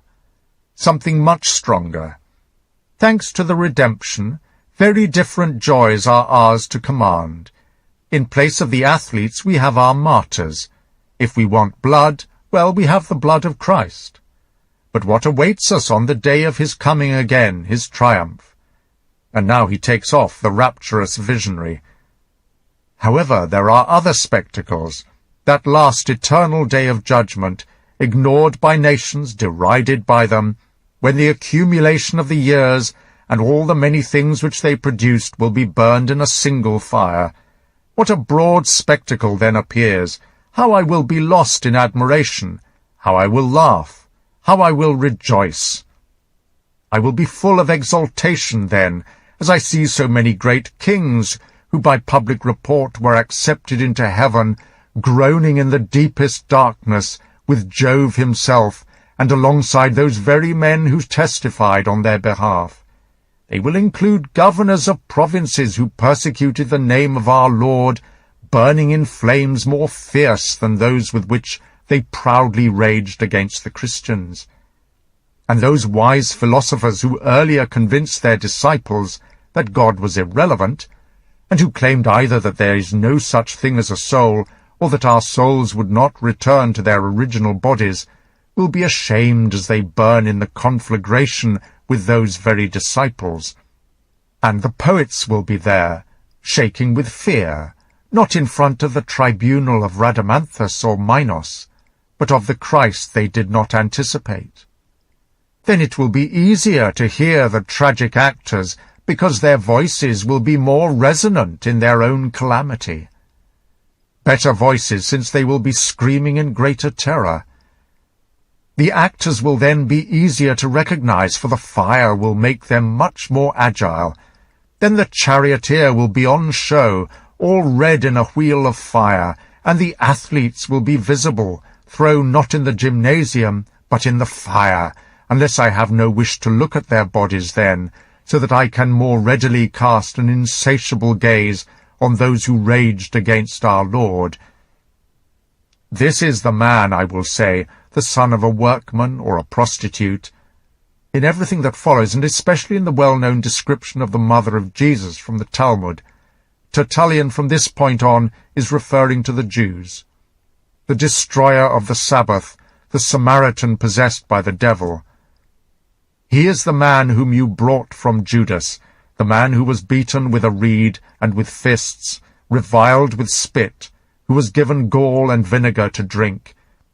He is the man whom his disciples took away in secret, so that it could be said that he was resurrected, or whom the gardener took away, so that the crowd of visitors would not harm his lettuce. What praetor, or consul, or questor, or priest will from his own generosity grant this to you, so that you may see such sights, so that you can exult in such things? And yet we already have these things to a certain extent through faith, represented to us by the imagining spirit. Besides, what sorts of things has the eye not seen or the ear not heard, and what sorts of things have not arisen in the human heart? 1 Corinthians 2:9. I believe these are more pleasing than the racetrack and the circus and both enclosures, first and fourth tier of seats, or according to others, the comic and tragic stages. Through faith, that's how it's written. 16. Let's bring this to a conclusion. The two opposing values, good and bad, good and evil, have fought a fearful battle on earth for thousands of years, and if it's true that the second value has for a long time had the upper hand, even now there's still no lack of places where the battle goes on without a final decision.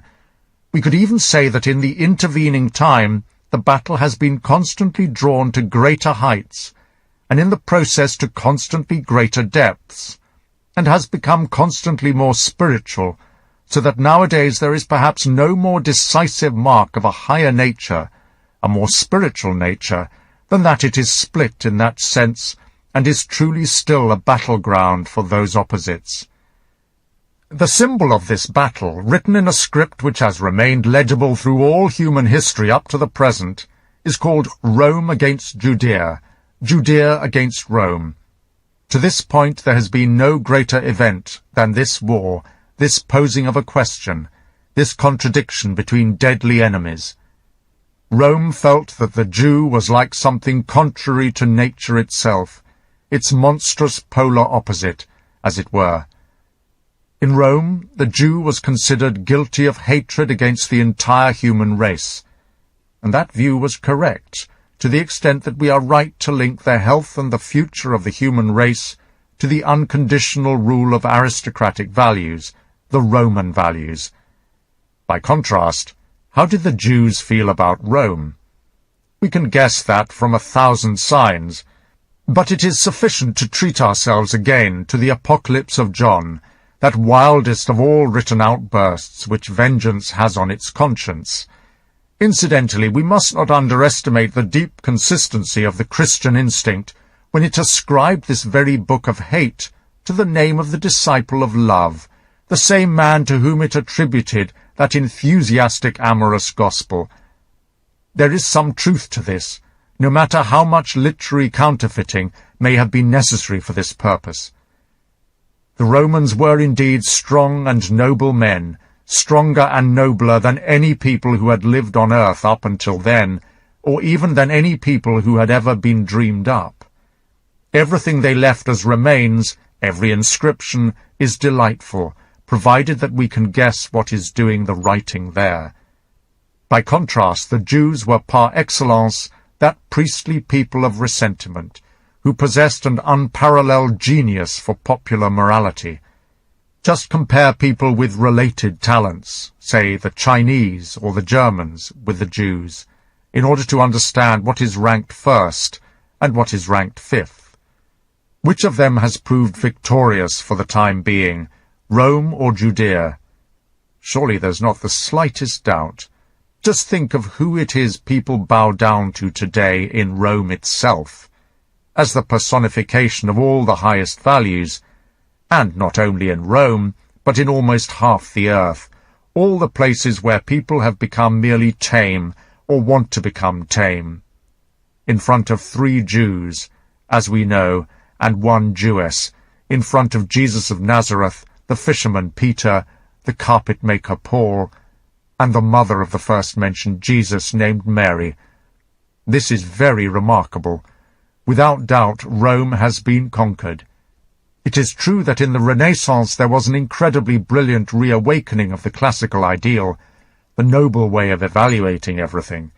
Rome itself behaved like someone who had woken up from a coma induced by the pressure of the new Jewish Rome built over it, which looked like an ecumenical synagogue and was called the Church. But Judea immediately triumphed again, thanks to that basically vulgar, German and English, movement of ressentiment which we call the Reformation, together with what had to follow as a result, the re-establishment of the Church, as well as the re-establishment of the old grave-like tranquility of classical Rome. In what is an even more decisive and deeper sense than that, Judea once again was victorious over the classical ideal at the time of the French Revolution. The last political nobility which there was in Europe in 17th and 18th century France broke apart under the instincts of popular ressentiment. Never on earth has there been heard a greater rejoicing, a noisier enthusiasm. It's true that in the midst of all this, the most dreadful and most unexpected events took place. The old ideal itself stepped physically and with unheard-of splendor before the eyes and conscience of humanity, and once again stronger, simpler, and more urgently than ever, rang out in opposition to the old lying slogan of ressentiment about the privileged rights of the majority, in opposition to that will for a low condition, for abasement, for equality, for the decline and extinguishing of mankind. In opposition to all that, there rang out a fearsome and delightful counter-slogan about the rights of the very few. As a last signpost to a different road, Napoleon appeared, the most singular and late-born man there ever was, and in him the problem of the inherently noble ideal was made flesh. We should consider well what a problem that is. Napoleon, this synthesis of the inhuman and the superhuman. 17. Did that end it? Was that greatest of all opposition of ideals thus set ad acta, aside, for all time? Or was it merely postponed indefinitely?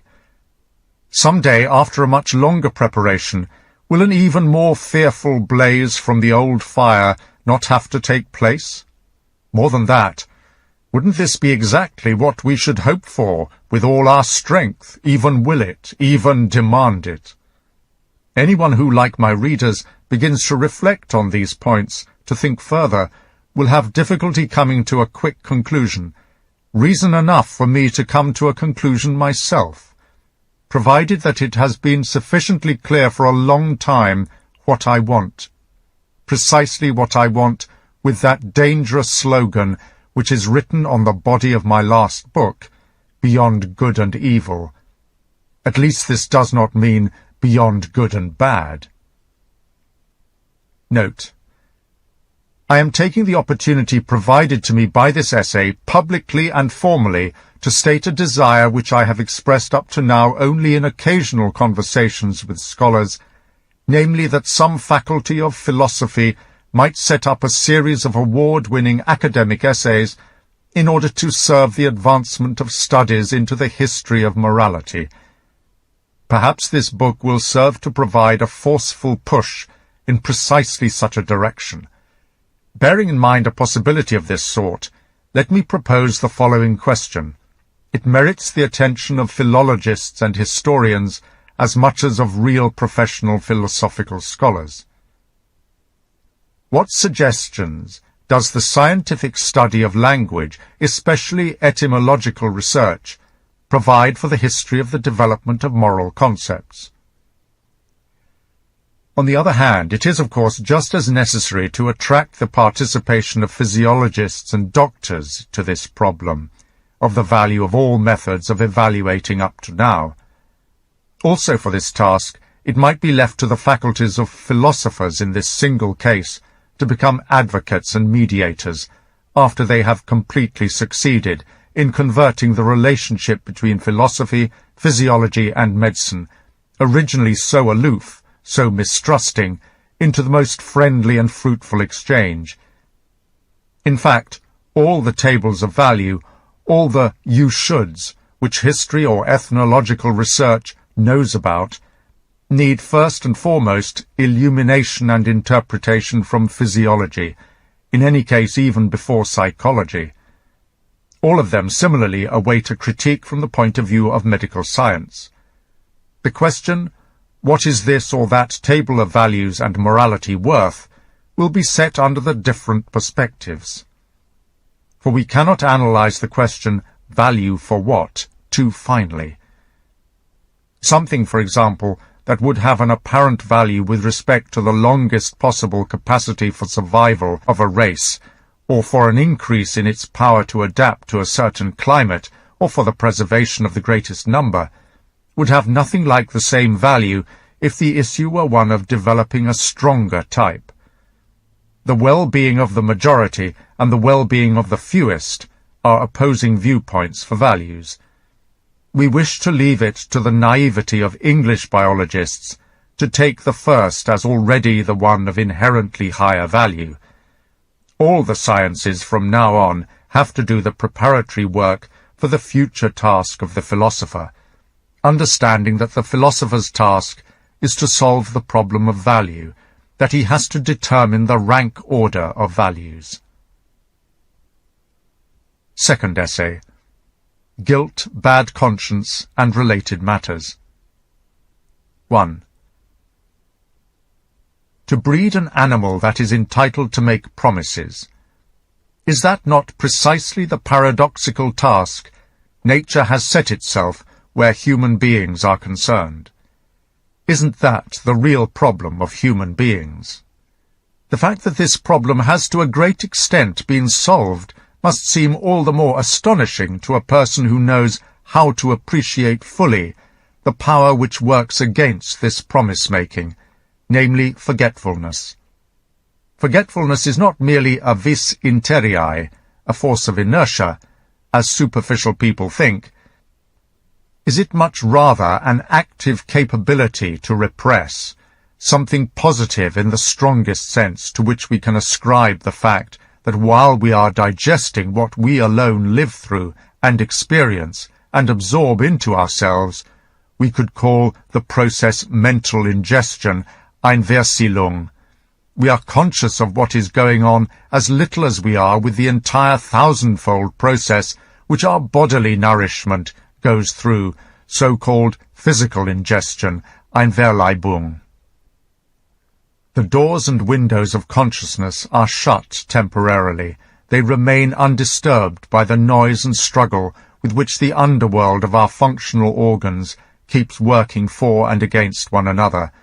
A little stillness, a little tabula rasa, blank slate, of the consciousness, so that there will again be room for something new, above all for the nobler functions and officials, for ruling, thinking ahead, determining what to do, for our organism is arranged as an oligarchy. That is, as I said, the use of active forgetfulness, a porter at the door, so to speak, a custodian of psychic order, quiet, etiquette. From that we can see at once how, if forgetfulness were not present, there could be no happiness, no cheerfulness, no hoping, no pride, no present. The man in whom this repression apparatus is harmed and not working properly, we can compare to a dyspeptic, and not just compare, he is finished with nothing. Now this particular animal, which is necessarily forgetful, in which forgetfulness is present as a force, as a form of strong health, has had an opposing capability bred into it, a memory, with the help of which in certain cases forgetfulness will cease to function, that is, for those cases where promises are to be made. This is in no way a merely passive inability ever to be rid of an impression once it has been etched into the mind, nor is it merely indigestion over a word one has pledged at a particular time and which one can no longer be over and done with. No, it's an active wish not to be free of the matter again, an ongoing and continuing desire for what one willed at a particular time, a real memory of one's will, so that between the original I will do, and the actual discharge of the will, its action, a world of strange new things, circumstances, even acts of the will, can be interposed without a second thought and not break this long chain of the will. But how much all that presupposes! In order to organize the future in this manner, human beings must have first learned to separate necessary events from chance events, to think in terms of cause and effect, to see distant events as if they were present, to anticipate them, to set goals and the means to reach them with certainty, to develop a capability for figures and calculations in general. And for that to occur, a human being must necessarily have first himself become something one could predict, something bound by regular rules, even in the way he imagined himself to himself, so that finally he is able to act like someone who makes promises.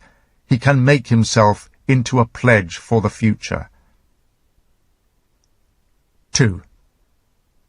Precisely that development is the long history of the origin of responsibility. That task of breeding an animal which is permitted to make promises contains within it, as we have already grasped, as a condition and prerequisite, the more precise task of first making a human being necessarily uniform to some extent, one among others like him, regular and consequently predictable. The immense task involved in this, what I have called the morality of custom, cf. Daybreak, 9:14-16, the essential work of a man on his own self in the longest-lasting age of the human race, his entire prehistorical work, derives its meaning, its grand justification, from the following point: no matter how much hardship, tyranny, monotony, and idiocy it also manifested. With the help of the morality of custom and the social straitjacket, the human being was made truly predictable. Let's position ourselves, by contrast, at the end of this immense process, in the place where the tree at last yields its fruit, where society and the morality of custom finally bring to light the end for which they were simply the means. Then we find, as the ripest fruit on that tree, the sovereign individual, something which resembles only itself, which has broken loose again from the morality of custom, the autonomous individual beyond morality. For autonomous and moral are mutually exclusive terms. In short, the human being who possesses his own independent and enduring will, who is entitled to make promises, and in him a consciousness quivering in every muscle, proud of what has finally been achieved, and has become a living embodiment in him, a real consciousness of power and freedom, a feeling of completion for human beings generally.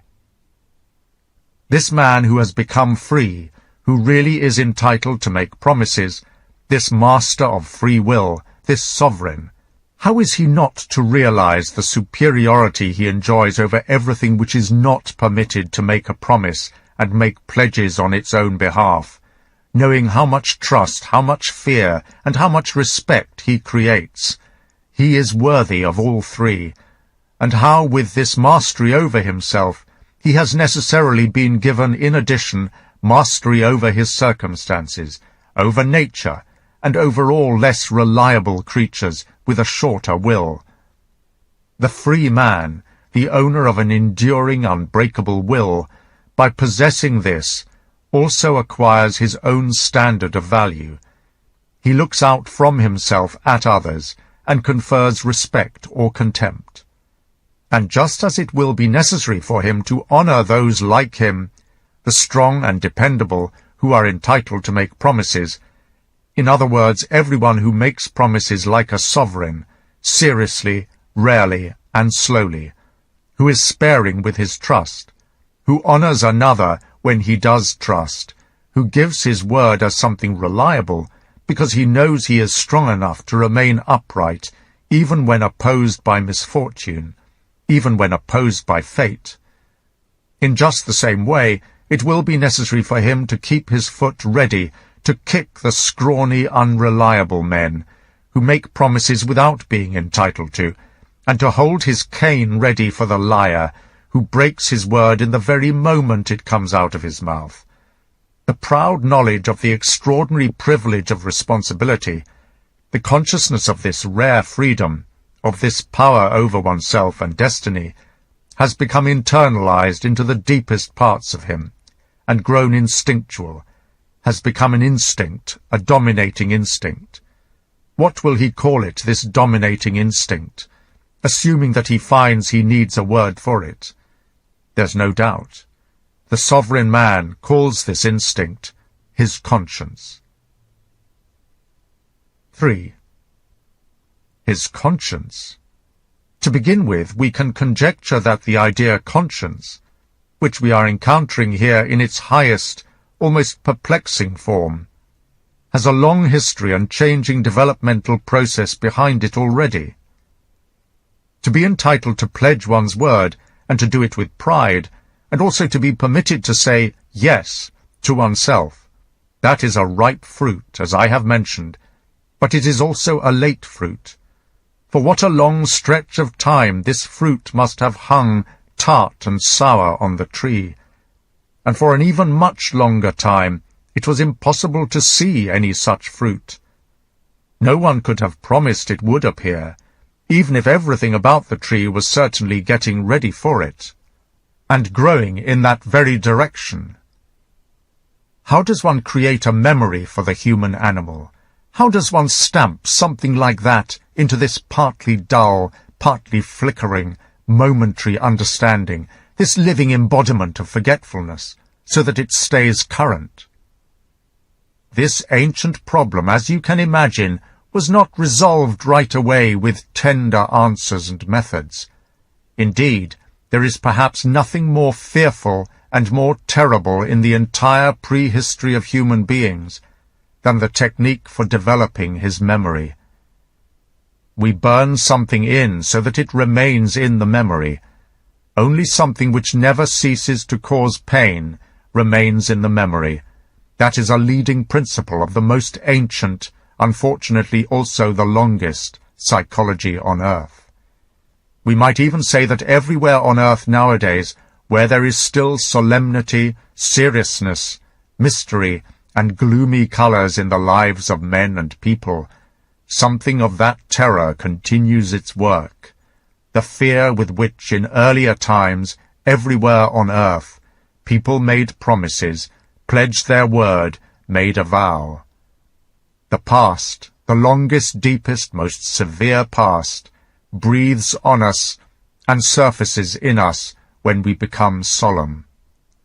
When the human being considered it necessary to make a memory for himself, it never happened without blood, martyrs, and sacrifices, the most terrible sacrifices and pledges, among them the sacrifice of the firstborn, the most repulsive self-mutilations, for example castration, the cruelest forms of ritual in all the religious cults.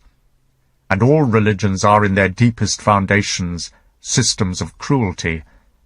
All that originates in that instinct which discovered in pain the most powerful means of helping to develop the memory.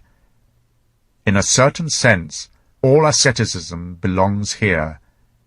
A couple of ideas are to be made indissoluble, omnipresent, unforgettable, fixed, in order to hypnotize the entire nervous and intellectual system through these fixed ideas, and the ascetic procedures and forms of life are the means whereby these ideas are freed from jostling around with all the other ideas, in order to make them unforgettable. The worse humanity's memory was, the more terrible its customs have always appeared.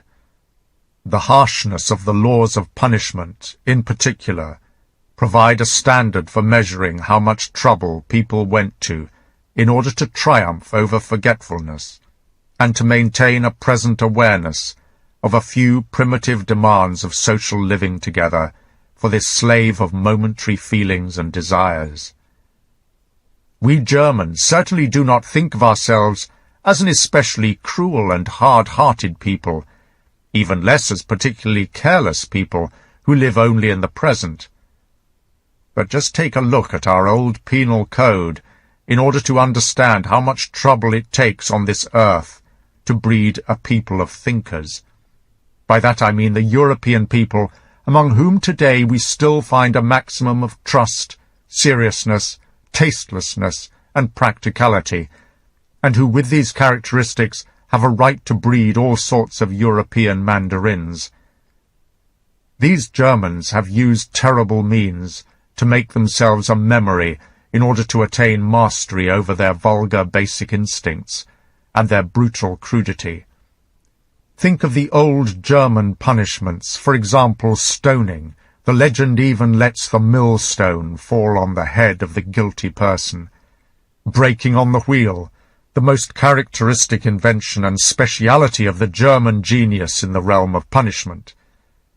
Impaling on a stake, ripping people apart or stamping them to death with horses, quartering, boiling the criminal in oil or wine, still done in the 14th and 15th centuries, the well-loved practice of flaying, cutting flesh off in strips, carving flesh out of the chest and probably covering the offender with honey and leaving him to the flies in the burning sun. With the help of such images and procedures, people finally retained 5 or 6 "I will nots" in the memory, and so far as these precepts were concerned, they gave their word in order to live with the advantages of society. And it's true. With the assistance of this sort of memory, people finally came to reason. Ah, reason, seriousness, mastery over emotions.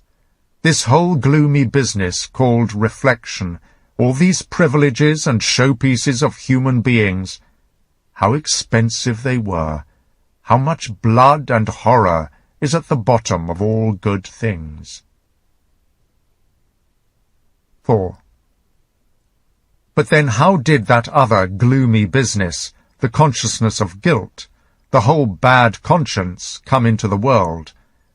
And with this we turn back to our genealogists of morality. I'll say it once more, or have I not said anything about it yet? They are useless. With their own merely modern experience extending through only a brief period, 5 Spannen lange, with no knowledge of and no desire to know the past, even less a historical instinct, a second sight, something necessary at this very point, they nonetheless pursue the history of morality. That must justifiably produce results which have a less than tenuous relationship to the truth. Have these genealogists of morality up to now allowed themselves to dream, even remotely, that, for instance, that major moral principle, guilt, Schuld, derived its origin from the very materialistic idea, debt, Schulden, or that punishment developed as a repayment, completely without reference to any assumption about freedom or lack of freedom of the will, and did so by contrast to the point where it always first required a high degree of human development, so that the animal man began to make those much more primitive distinctions between intentional, negligent, accidental, responsible, and their opposites, and bring them to bear when meting out punishment. That idea, nowadays so trite, apparently so natural, so unavoidable, which has even had to serve as the explanation how the feeling of justice in general came into existence on earth. The criminal deserves punishment because he could have acted otherwise. This idea is, in fact, an extremely late achievement, indeed a sophisticated form of human judgment and decision-making. Anyone who moves this idea back to the beginnings is sticking his coarse fingers inappropriately into the psychology of older humanity. For the most extensive period of human history, punishment was certainly not meted out because people held the instigator of evil responsible for his actions, and thus it was not assumed that only the guilty party should be punished. It was much more as it still is now when parents punish their children out of anger over some harm they have suffered. Anger vented on the perpetrator, but anger restrained and modified through the idea that every injury has some equivalent, and that compensation for it could, in fact, be paid out, even if that is through the pain of the perpetrator. Where did this primitive, deeply rooted, and perhaps by now ineradicable, idea derive its power? The idea of an equivalence between punishment and pain. I have already given away the answer. In the contractual relationship between creditor and debtor, which is in general as ancient as the idea of legal subject, and which for its part refers back to the basic forms of buying, selling, bartering, trading, and exchanging goods. 5. It's true that recalling this contractual relationship arouses, as we might initially expect, from what I have observed above, all sorts of suspicion of and opposition to older humanity, which established or allowed it. It's at this particular moment that people make promises. At this very point, the pertinent issue is to create a memory for the person who makes a promise, so that precisely here we can surmise there will exist a place for harshness, cruelty, and pain. In order to inspire trust in his promise to pay back, in order to give his promise a guarantee of its seriousness and sanctity, in order to impress on his own conscience the idea of paying back as a duty, an obligation, the debtor, by virtue of a contract, pledges to the creditor, in the event that he does not pay, something else that he still owns, something else over which he still exercises power, for example, his body or his woman or his freedom, or even his life, or under certain religious conditions, even his blessedness, the salvation of his soul, finally even his peace in the grave, as was the case in Egypt, where the dead body of the debtor, even in the tomb, found no peace from the creditor, and among the Egyptians in particular, such peace certainly mattered. That means that the creditor could inflict all kinds of ignominy and torture on the body of the debtor, for instance, slice off the body as much as seemed appropriate for the size of the debt. And this point of view early on and everywhere gave rise to precise, sometimes horrific estimates going into the smallest detail, legally established estimates about individual limbs and body parts. I consider it already a step forward, as evidence of a freer conception of the law, something which calculates more grandly, a more Roman idea of justice, when Rome's 12 tables of laws decreed it was all the same, no matter how much or how little the creditor cut off in such cases. Let it not be thought a crime if they cut off more or less. Let us clarify for ourselves the logic of this whole method of compensation. It is weird enough. The equivalency is given in this way. Instead of an advantage making up directly for the harm, hence, instead of compensation in gold, land, possessions of some sort or another, the creditor is given a kind of pleasure as repayment and compensation, the pleasure of being allowed to discharge his power on a powerless person without having to think about it, the delight in de faire le mal pour le plaisir de le faire, doing wrong for the pleasure of doing it, the enjoyment of violation. This enjoyment is more highly prized the lower and baser the creditor stands in the social order, and it can easily seem to him a delicious mouthful, in fact a foretaste of a higher rank. By means of the punishment of the debtor, the creditor participates in a right belonging to the masters. Finally, he also for once comes to the lofty feeling of despising a being as someone beneath him, as someone he is entitled to mistreat, or at least in the event that the real force of punishment, of executing punishment, has already been transferred to the authorities, the feeling of seeing the debtor despised and mistreated. The compensation thus consists of an order for and a right to cruelty. 6. In this area, that is, in the laws of obligation, the world of the moral concepts guilt, conscience, duty, and sanctity of obligation has its origin. Its beginning, like the beginning of everything great on earth, was watered thoroughly and for a long time with blood. And can we not add that this world deep down has never again been completely free of a certain smell of blood and torture, not even with old Kant, whose categorical imperative stinks of cruelty. In addition, here that weird knot linking the ideas of guilt and suffering, which perhaps has become impossible to undo, was first knit together. Let me pose the question once more. To what extent can suffering be a compensation for debts? To the extent that making someone suffer provides the highest degree of pleasure, to the extent that the person hurt by the debt, in exchange for the injury as well as for the distress caused by the injury, got an extraordinary offsetting pleasure, creating suffering, a real celebration, something that, as I've said, was valued all the more the greater it contradicted the rank and social position of the creditor. I have been speculating here, for it's difficult to see through to the foundations of such subterranean things, quite apart from the fact that it's embarrassing.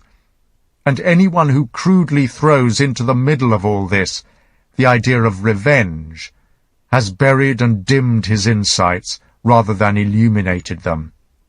Revenge itself, in fact, simply takes us back to the same problem. How can making someone suffer give us a feeling of satisfaction? It seems to me that the delicacy and even more the tartuffery, hypocrisy of tame house pets, I mean modern man, I mean us, resist imagining with all our power how much cruelty contributes to the great celebratory joy of older humanity, as, in fact, an ingredient mixed into almost all their enjoyments, and from another perspective, how naive, how innocent their need for cruelty appears, how they fundamentally think of its particular disinterested malice. Or to use Spinoza's words, the sympathia malevolens, malevolent sympathy, as a normal human characteristic, and hence as something to which their conscience says a heartfelt yes. A more deeply penetrating eye might still notice, even today, enough of this most ancient and most fundamental celebratory human joy. In Beyond Good and Evil, 229, even earlier in Daybreak, 1877, 113, I pointed a cautious finger at the constantly growing spiritualization and deification of cruelty, which runs through the entire history of higher culture, and in a significant sense even constitutes that culture. In any case, it's not so long ago that people wouldn't think of an aristocratic wedding and folk festival in the grandest style without executions, tortures, or something like an auto-da-fe, burning at the stake. And similarly no noble household lacked creatures on whom people could vent their malice and cruel taunts without a second thought. Remember, for instance, Don Quixote at the court of the Duchess. Today we read all of Don Quixote with a bitter taste on the tongue. It's almost an ordeal. In so doing, we would become very foreign, very obscure to the author and his contemporaries. They read it with a fully clear conscience, as the most cheerful of books. They almost died laughing at it. Watching suffering makes people feel good. Creating suffering makes them feel even better. That's a harsh principle, but an old, powerful, and human, all too human, major principle, which, by the way, even the apes might perhaps agree with as well.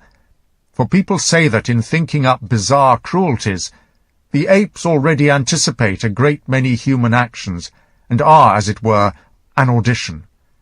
Without cruelty, there is no celebration. That's what the oldest and longest human history teaches us. And with punishment, too, there is so much celebration. 7.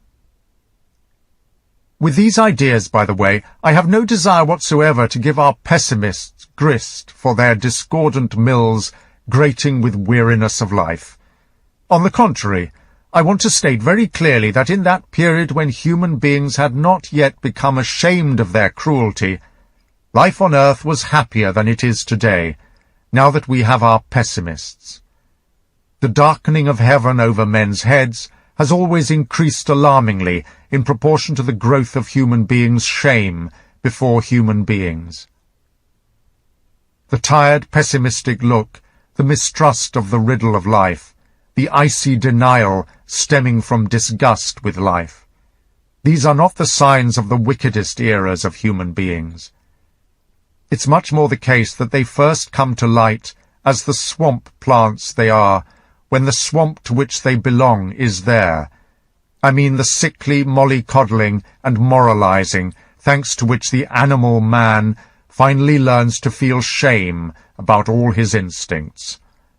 On his way to becoming an angel, not to use a harsher word here, man cultivated for himself that upset stomach and that furry tongue, which not only made the joy and innocence of the animal repulsive, but also made life itself distasteful. So that now and then he stands there before himself, holds his nose, and with Pope Innocent III disapproves and makes a catalogue of his nastiness. Conceived in filth, disgustingly nourished in his mother's body, developed out of evil material stuff, stinking horribly, a secretion of spit, urine, and excrement. Now, when suffering always has to march out as the first among the arguments against existence, as its most serious question mark, it's good for us to remember the times when people judged things the other way around, because they couldn't do without making people suffer, and saw a first-class magic in it, a really tempting enticement for living. Perhaps, and let me say this as a consolation for the delicate, at that time pain did not yet hurt as much as it does nowadays. That at least could be the conclusion of a doctor who had treated a Negro, taking the latter as a representative of prehistorical man, for a bad case of inner inflammation, which drives the European, even one with the best constitution, almost to despair, but which does not have the same effect on the Negro. The graph of the human sensitivity to pain seems in fact to sink down remarkably and almost immediately after one has moved beyond the first 10,000 or 10 million of the top members of the higher culture, and I personally have no doubt that in comparison with one painful night of a single hysterical, well-educated female, the total suffering of all animals which up to now have been interrogated by the knife in search of scientific answers is simply not worth considering. Perhaps it is even permissible to concede the possibility that that pleasure in cruelty does not really need to have died out. It would only require a certain sublimation and subtlety in proportion to the way pain hurts more nowadays. In other words, it would have to appear translated into the imaginative and spiritual and embellished with nothing but names so unobjectionable that they arouse no suspicion in even the most delicate hypocritical conscience. Tragic pity is one such name. Another is Les Nostalgies de la Croix, nostalgia for the cross. What truly enrages people about suffering is not the suffering itself, but the meaninglessness of suffering. But neither for the Christian, who has interpreted into suffering an entire secret machinery for salvation, nor for the naive men of older times who understood how to interpret all suffering in relation to the spectator, or to the person inflicting the suffering, was there generally any such meaningless suffering.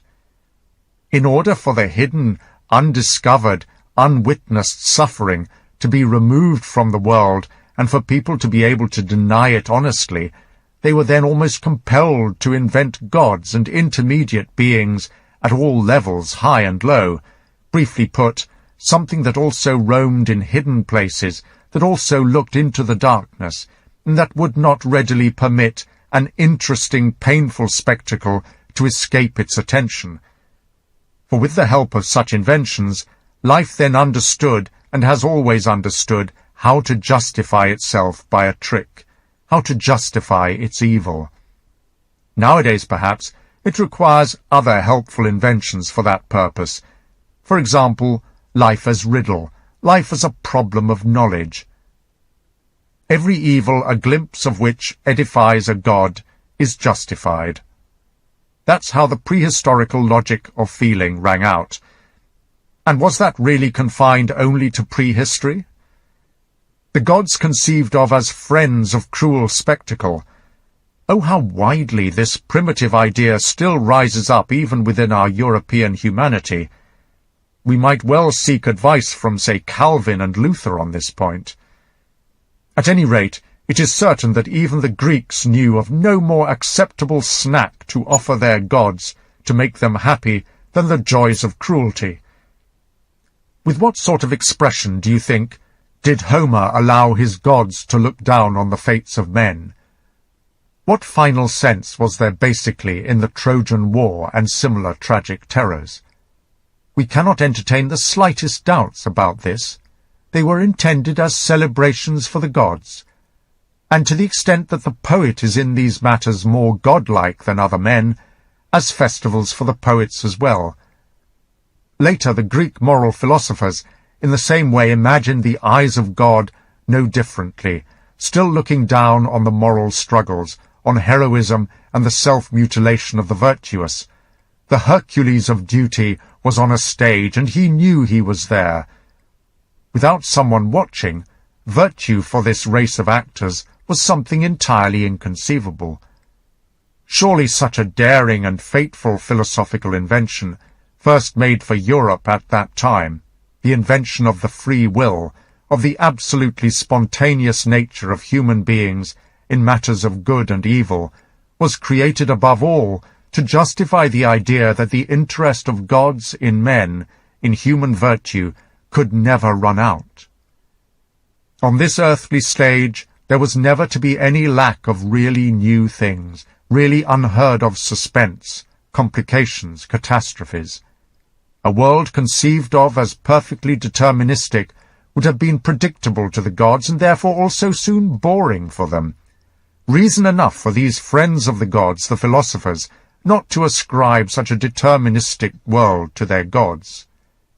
All of ancient humanity is full of sensitive consideration for the spectator, for a truly public, truly visible world, which did not know how to imagine happiness without dramatic performances and festivals. And as I have already said, in great punishment there is also so much celebration. 8. To resume the path of our inquiry, the feeling of guilt, of personal obligation, has, as we saw, its origin in the oldest and most primitive personal relationship there is, in the relationship between seller and buyer, creditor and debtor. Here for the first time one person moved up against another person, here an individual measured himself against another individual. We have found no civilization still at such a low level that something of this relationship is not already perceptible. To set prices, to measure values, to think up equivalences, to exchange things, that preoccupied man's very first thinking to such a degree that in a certain sense it's what thinking itself is. Here the oldest form of astuteness was bred. Here too we can assume are the first beginnings of man's pride, his feeling of preeminence in relation to other animals. Perhaps our word man, manas, continues to express directly something of this feeling of the self. The human being describes himself as a being which assesses values, which values and measures, as the inherently calculating animal. selling and buying, together with their psychological attributes, are even older than the beginnings of any form of social organizations and groupings. Out of the most rudimentary form of personal legal rights, the budding feeling of exchange, contract, guilt, law, duty, and compensation was instead first transferred to the crudest and earliest social structures, in their relationships with similar social structures, along with the habit of comparing power with power, of measuring, of calculating. The eye was now adjusted to this perspective, and with that awkward consistency characteristic of thinking in more ancient human beings, hard to get started but then inexorably moving forward in the same direction, people soon reached the great generalization: each thing has its price, everything can be paid off. The oldest and most naive moral principle of justice, the beginning of all good nature, all fairness, all goodwill, all objectivity on earth. Justice at this first stage is goodwill among those approximately equal in power to come to terms with each other, to come to an agreement again with each other by compensation, and in relation to those less powerful, to compel them to arrive at some settlement among themselves. 9. Always measured by the standard of prehistory, a prehistory which, by the way, is present at all times or is capable of returning, the community also stands in relation to its members in that important basic relationship of the creditor to his debtor. People live in a community. They enjoy the advantages of a community, and what advantages they are! Nowadays we sometimes underestimate them. They live protected, cared for, in peace and trust, without worries concerning certain injuries and enmities from which the man outside the community, the man without peace, is excluded. A German understands what misery, Elend, or Elend, other country, originally means, and how people pledged themselves to and entered into obligations with the community, bearing in mind precisely these injuries and enmities. What will happen with an exception to this case? The community, the defrauded creditor, will see that it gets paid as well as it can. On that people can rely. The issue here is least of all the immediate damage which the offender has caused. Setting this to one side, the lawbreaker, Verbrecher, is above all a breaker, breaker, a breaker of contracts and a breaker of his word against the totality, with respect to all the good features and advantages of the communal life in which, up to that point, he has had a share. The lawbreaker is a debtor who does not merely not pay back the benefits and advances given to him, but who even attacks his creditor. So from this point on, not only does he forfeit, as is reasonable, all these good things and benefits, but he is also now reminded what these good things are all about. The anger of the injured creditor, the community, gives him back again to the wild outlawed condition from which he was earlier protected. It pushes him away from itself, and now every form of hostility can vent itself on him. At this stage of cultural behavior, punishment is simply the copy, the mimus, of the normal conduct towards the hated, disarmed enemy who has been thrown down, who has forfeited not only all legal rights and protection, but also all mercy. Hence it is a case of the rights of war and the victory celebration of vae victis, woe to the conquered, in all its ruthlessness and cruelty, which accounts for the fact that war itself, including the warlike cult of sacrifice, has given us all the forms in which punishment has appeared in history. 10. As it acquires more power, a community no longer considers the crimes of the single individual so serious, because it no longer is entitled to consider him as dangerous and unsettling for the existence of the totality as much as it did before. The wrongdoer is no longer outlawed and thrown out. and the common anger is no longer permitted to vent itself on him without restraint to the same extent as earlier. Instead, the wrongdoer from now on is carefully protected by the community against this anger, especially from that of the immediately injured person, and is taken into protective custody. The compromise with the anger of those particularly affected by the wrongdoing, and thus the effort to localize the case and to avert a wider or even a general participation and unrest, the attempts to find equivalence and to settle the whole business, the compositio, above all the desire, appearing with ever-increasing clarity, to consider every crime as, in some sense or other, capable of being paid off, and thus, at least to a certain extent, to separate the criminal and his crime from each other. Those are the characteristics stamped more and more clearly on the further development of criminal law. If the power and the self-confidence of a community keep growing, the criminal law also grows constantly milder. Every weakening and deeper jeopardizing of the community brings its harsher forms of criminal law to light once again. The creditor has always become proportionally more humane as he has become richer. Finally, the amount of his wealth even becomes measured by how much damage he can sustain without suffering from it.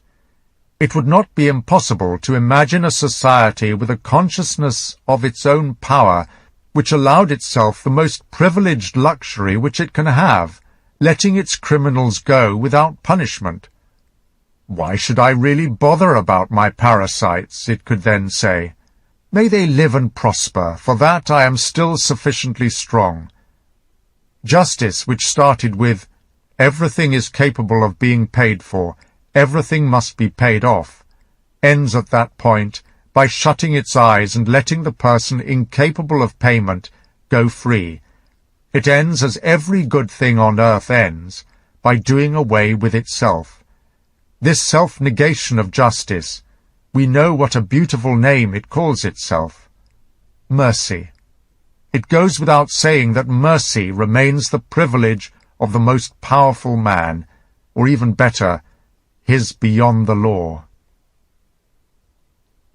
11. A critical comment here about a recently published attempt to find the origin of justice in a completely different place, that is, in resentment. But first a word in the ear of the psychologists, provided that they have any desire to study resentment itself up close for once. This plant grows most beautifully nowadays among anarchists and anti-Semites. In addition, it blooms as it always has, in hidden places, like the violet, although it has a different fragrance. And since like always has to emerge necessarily from like, it is not surprising to see attempts coming forward again from just such circles, as they have already done many times before, see above, section 14, first essay, to sanctify revenge under the name of justice, as if justice were basically only a further development of a feeling of being injured, and to bring belated honor to reactive emotions generally, all of them using the idea of revenge. With this last point I personally take the least offense. It even seems to me a service, so far as the entire biological problem is concerned, in connection with which the worth of those emotions has been underestimated up to now. The only thing I am calling attention to is the fact that it is the very spirit of resentment out of which this new emphasis on scientific fairness grows, which favors hate, envy, resentment, suspicion, rancor, and revenge.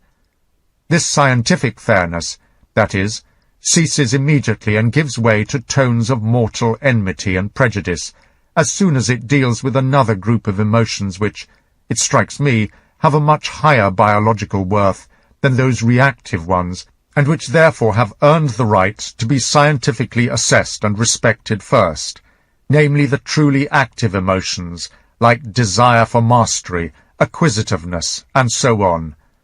E. Düring, The Value of Life, a course in philosophy, the whole book really. So much against this tendency in general. But in connection with Dühring's single principle that we have to seek the homeland of justice in the land of the reactive feeling, we must, for love of the truth, rudely turn this around by setting out a different principle. The last territory to be conquered by the spirit of justice is the land of the reactive emotions. If it is truly the case that the just man remains just even towards someone who has injured him, and not merely cold, moderate, strange, indifferent, being just is always a positive attitude.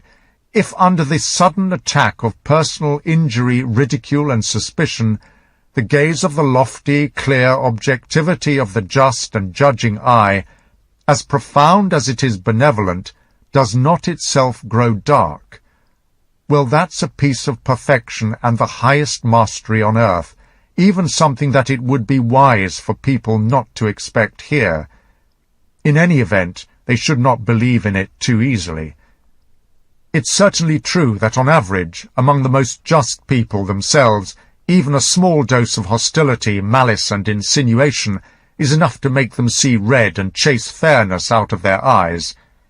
The active, aggressive, overreaching human being is still placed 100 steps closer to justice than the reactive person. For him it is simply not necessary in the slightest to estimate an object falsely and with bias, the way the reactive man does and must do.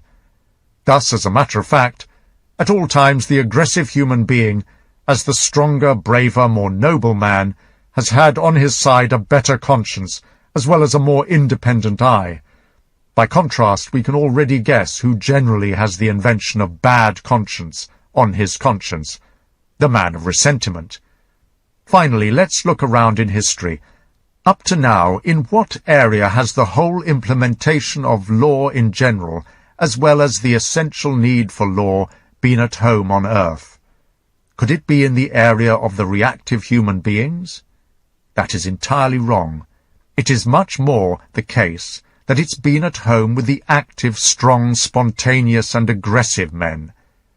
Historically considered, the law on earth, let me say this to the annoyance of the above-mentioned agitator, who once even confessed about himself, the doctrine of revenge runs through all my work and efforts as the red thread of justice, represents that very struggle against the reactive feelings, the war with them on the part of active and aggressive powers, which have partly used up their strength to put a halt to or to restrain the excess of reactive pathos and to compel some settlement with it. Wherever justice is practiced, wherever justice is upheld, we see a stronger power in relation to a weaker power standing beneath it, whether with groups or individuals, seeking ways to bring an end among the latter to the senseless rage of resentment, partly by dragging the object of resentment out of the hands of revenge, partly by setting in the place of revenge a battle against the enemies of peace and order, partly by coming up with compensation, proposing it, under certain circumstances making it compulsory, partly by establishing certain equivalents for injuries as a norm, into which from now on resentment is directed once and for all. The most decisive factor, however, which the highest power carries out and sets in place against the superior numbers of the feelings of hostility and animosity, something that power always does as soon as it is somehow strong enough to do it, is to set up law, the imperative explanation of those things which, in its own eyes, are generally considered allowed and legal, and things which are considered forbidden and illegal, while after the establishment of the law, the authorities treat attacks and arbitrary acts of individuals or entire groups as an outrage against the law, as rebellions against the highest power itself, and they steer the feeling of those beneath them away from the immediate damage caused by such outrages, and thus in the long run achieve the reverse of what all revenge desires, which sees only the viewpoint of the injured party and considers only that valid. From now on, the eye becomes trained to evaluate actions always impersonally, even the eye of the harmed party itself, although this would be the very last thing to occur, as I have remarked earlier. Consequently, only with the setting up of the law is there a just and unjust, and not as Düring will have it, from the time of the injurious action. To talk of just and unjust in themselves has no sense whatsoever. It's obvious that in themselves, harming, oppressing, exploiting, destroying cannot be unjust, inasmuch as life essentially works that way, that is, in its basic functions, it harms, oppresses, exploits, and destroys, and cannot be conceived at all without this character.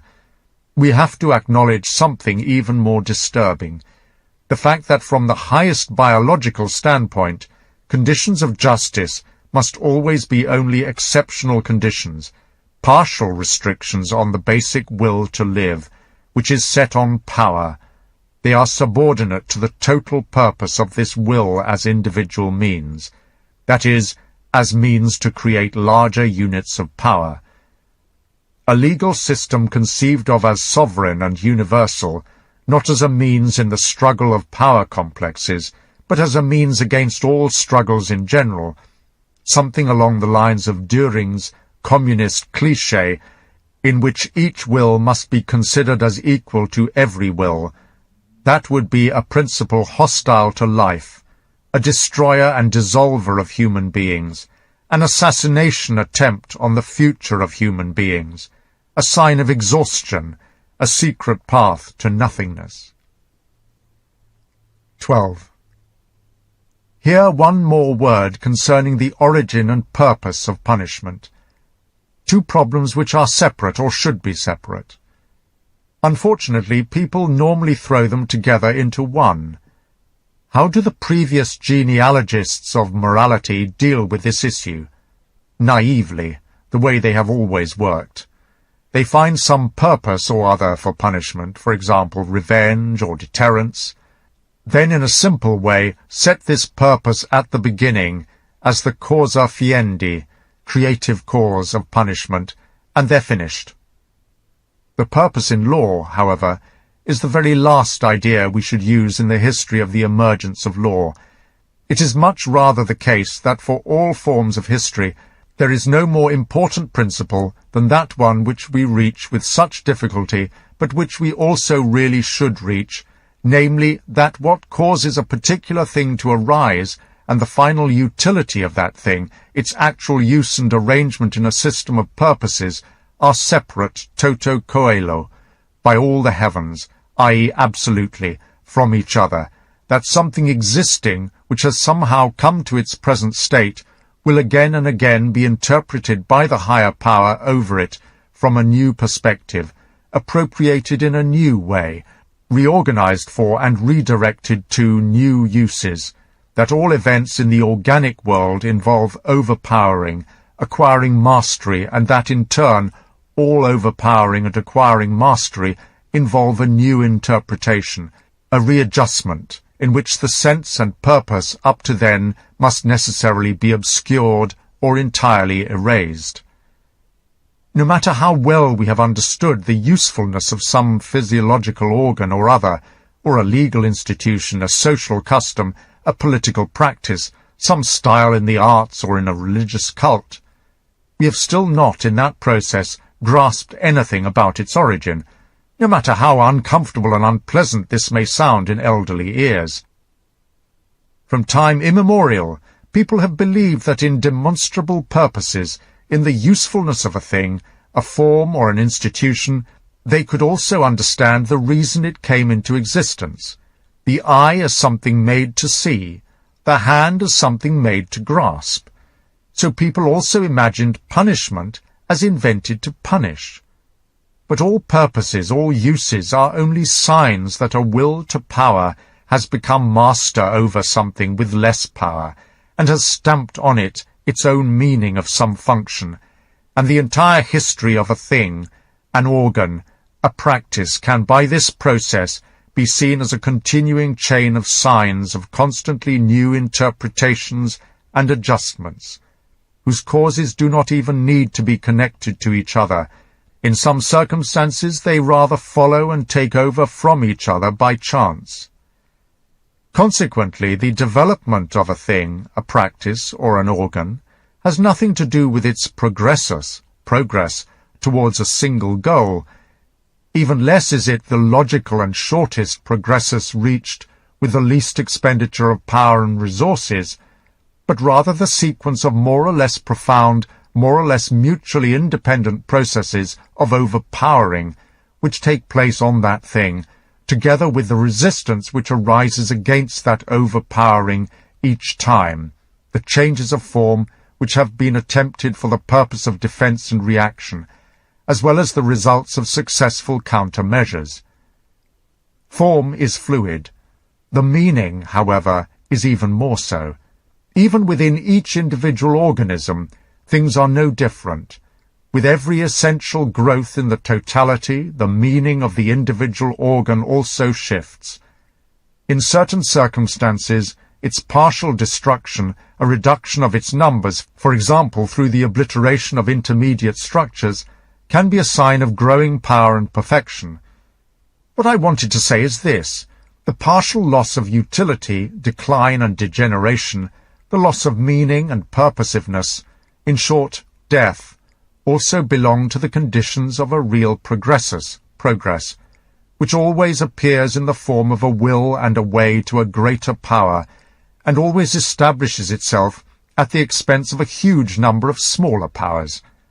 The size of a step forward can even be estimated by a measure of everything that had to be sacrificed to it. The humanity as mass sacrificed for the benefit of a single stronger species of man, that would be a step forward. I emphasize this major point of view about historical methodology all the more since it basically runs counter to the very instinct which presently rules, and to contemporary taste, which would rather still go along with the absolute contingency, even the mechanical meaninglessness of all events, rather than with the theory of a will to power playing itself out in everything that happens. The democratic idiosyncrasy of being hostile to everything which rules and wants to rule, the modern hatred of rulers, misarchismus, to make up a bad word for a bad thing, has gradually transformed itself into and dressed itself up as something spiritual, of the highest spirituality, to such an extent that nowadays, step by step, it is already infiltrating the strictest, apparently most objective scientific research, and is allowed to infiltrate it. Indeed, it seems to me already to have attained mastery over all of physiology and the understanding of life, to their detriment, as is obvious, because it has conjured away from them their fundamental concept, that of real activity. By contrast, under the pressure of this idiosyncrasy, we push adaptation into the foreground, that is a second-order activity, a mere reactivity. In fact, people have defined life itself as an always purposeful inner adaptation to external circumstances. Herbert Spencer. But that simply misjudges the essence of life, its will to power. That overlooks the first priority of the spontaneous, aggressive, overreaching, reinterpreting, redirecting and shaping powers, after whose effects the adaptation then follows. Thus the governing role of the highest functions in an organism itself, the ones in which the will for living appear active and creative, are denied. People should remember the criticism Huxley directed at Spencer for his administrative nihilism. But the issue here concerns much more than administration. 13. Returning to the business at hand, that is, to punishment, we have to differentiate between two aspects of it. First, its relative duration, the way it is carried out, the action, the drama, a certain strict sequence of procedures, and on the other hand its fluidity, the meaning, the purpose, the expectation linked to the implementation of such procedures. In this matter we can here assume, without further comment, per analogium, by analogy, in accordance with the major viewpoints about the historical method we have just established, that the procedure itself will be somewhat older and earlier than its use as a punishment, that the latter was only first injected and interpreted into the procedure, which had been present for a long time but was accustomed with a different meaning, In short, that it was not what our naive genealogists of morality and law up to now have assumed, who collectively imagined that the procedure was invented for the purpose of punishment, just as people earlier thought that the hand was invented for the purpose of grasping. Now, so far as that other element in punishment is concerned, the fluid element, its meaning, in a very late cultural state, for example in contemporary Europe, the idea of punishment actually presents not simply one meaning, but a whole synthesis of meanings. The history of punishment up to now, in general, the history of its use for different purposes, finally crystallizes into a sort of unity, which is difficult to untangle, difficult to analyze, and, it must be stressed, totally incapable of definition. Today it is impossible to say clearly why we really punish. All ideas in which an entire process is semiotically summarized elude definition. Only something which has no history is capable of being defined. At an earlier stage, by contrast, that synthesis of meanings still appears easier to untangle, as well as even easier to adjust. We can still see how in every individual case the elements in the synthesis alter their valence and rearrange themselves accordingly, so that soon this or that element steps forward and dominates at the expense of the rest. Indeed, under certain circumstances, one element, say the purpose of deterrence, appears to rise above all the other elements. In order to give at least an idea of how uncertain, how belated, how accidental the meaning of punishment is, and how one and the same procedure can be used, interpreted, or adjusted for fundamentally different purposes, let me offer here an example which presented itself to me on the basis of relatively little random material. Punishment as a way of rendering someone harmless, as a prevention from further harm. Punishment as compensation for the damage to the person injured, in some form or other, also in the form of emotional compensation. Punishment as isolation of some upset to an even balance in order to avert a wider outbreak of the disturbance. Punishment as way of inspiring fear of those who determine and carry out punishment.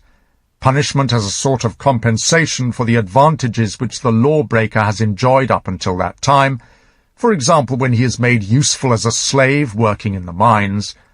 Punishment as a cutting out of a degenerate element, in some circumstances an entire branch, as in Chinese law, and thus a means to keep the race pure or to sustain a social type. Punishment as festival, that is, as the violation and humiliation of some enemy one has finally thrown down.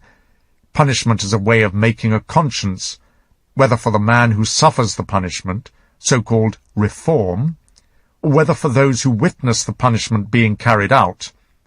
Punishment as the payment of an honorarium, set as a condition by those in power, which protects the wrongdoer from the excesses of revenge.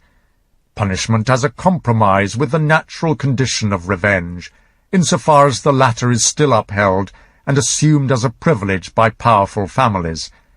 Punishment as a declaration of war and a war measure against an enemy to peace, law, order, and authority, which people fight with the very measures war makes available, as something dangerous to the community, as a breach of contract with respect to its conditions, as a rebel, traitor, and breaker of the peace. 14. Of course, this list is not complete.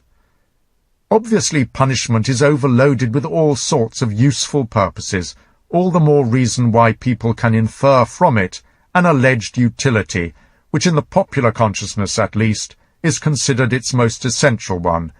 Faith in punishment, which nowadays for several reasons is getting shaky, still finds its most powerful support in precisely that.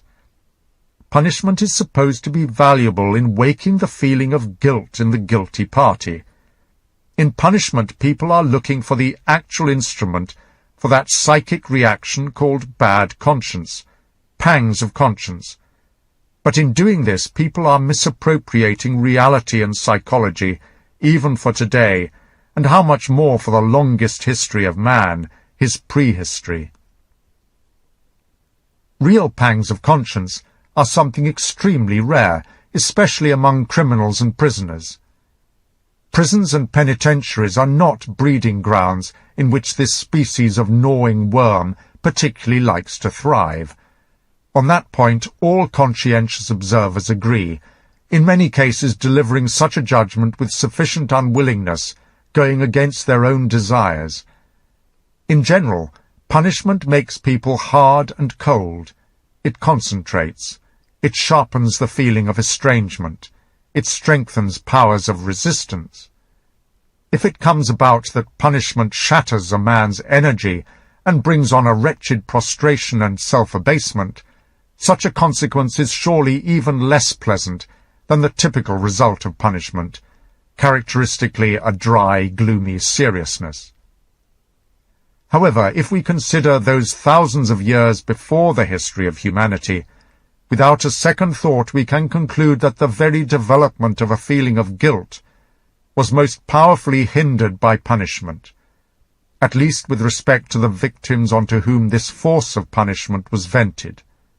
For let us not underestimate just how much the criminal is prevented by the very sight of judicial and executive procedures themselves from sensing that his act, the nature of his action, is something inherently reprehensible, for he sees exactly the same kind of actions committed in the service of justice, then applauded and practised in good conscience, like espionage, lying, bribery, entrapment, the whole tricky and sly art of the police and prosecution, as it manifests itself in the various kinds of punishment, the robbery, oppression, abuse, imprisonment, torture, murder, all done, moreover, as a matter of principle, without even any emotional involvement as an excuse. All these actions are in no way rejected or condemned in themselves by his judges, but only in particular respects when used for certain purposes. Bad conscience, this most creepy and most interesting plant among our earthly vegetation, did not grow in this soil. In fact, for the longest period in the past, nothing about dealing with a guilty party penetrated the consciousness of judges, or even those doing the punishing. By contrast, they were dealing with someone who had caused harm with an irresponsible piece of fate. And even the man on whom punishment later fell, once again like a piece of fate, experienced in that no inner pain, other than what might have come from the sudden arrival of something unpredictable, a terrible natural event, a falling, crushing boulder, against which there is no way to fight any more. 15. At one point, Spinoza became aware of this issue in an incriminating way, something which irritates his interpreters, like Kuno Fischer, who really go to great lengths to misunderstand him on this matter. When one afternoon he came up against some memory or other, who knows what, and pondered the question about what, as far as he was concerned, was left of the celebrated morsus conscientiae, the bite of conscience. For him, the man who had expelled good and evil into human fantasies, and had irascibly defended the honor of his free God against those blasphemers who claimed that in everything God worked sub ratione boni, with good reason, but that means that God would be subordinate to fate, a claim which, in truth, would be the greatest of all contradictions. For Spinoza, the world had gone back again into that state of innocence in which it had existed before the invention of bad conscience. So with that, what then had become of the morsus conscientiae? The opposite of gaudium, joy, Spinoza finally told himself, is sorrow, accompanied by the image of something over and done with, which happened contrary to all expectation. Ethics 3, Proposition 18, Schol 1, 2. In a manner no different from Spinoza's, those instigating evil who incurred punishment have for thousands of years felt, so far as their crime is concerned, something has unexpectedly gone awry here. Not, I should not have done that. They submitted to their punishment as people submit to a sickness or some bad luck or death, with that brave fatalism free of revolt, which, for example, even today gives the Russians an advantage over us Westerners in coping with life. If back then there was some criticism of the act, such criticism came from prudence. Without question, we must seek the essential effect of punishment, above all, in an increase of prudence, in an extension of memory, in a will to go to work from now on more carefully, more mistrustfully, more secretly, with the awareness that we are in many things definitely too weak, in a kind of improved ability to judge ourselves. In general, what can be achieved through punishment in human beings and animals is an increase in fear, a honing of prudence, control over desires. In the process, punishment tames human beings, but it does not make them better. People could with more justification assert the opposite. Popular wisdom says injury makes people prudent, but to the extent that it makes them prudent, it also makes them bad. Fortunately, often enough it makes people stupid.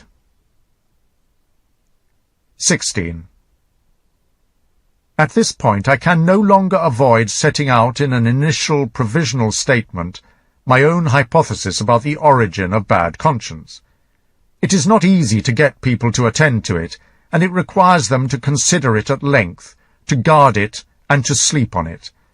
I consider bad conscience the profound illness which human beings had to come down with, under the pressure of that most fundamental of all the changes which they ever experienced, that change when they finally found themselves locked within the confines of society and peace. Just like the things water animals must have gone through when they were forced either to become land animals or to die off, so events must have played themselves out with this half-beast, so happily adapted to the wilderness, war, wandering around, adventure. Suddenly all its instincts were devalued and disengaged.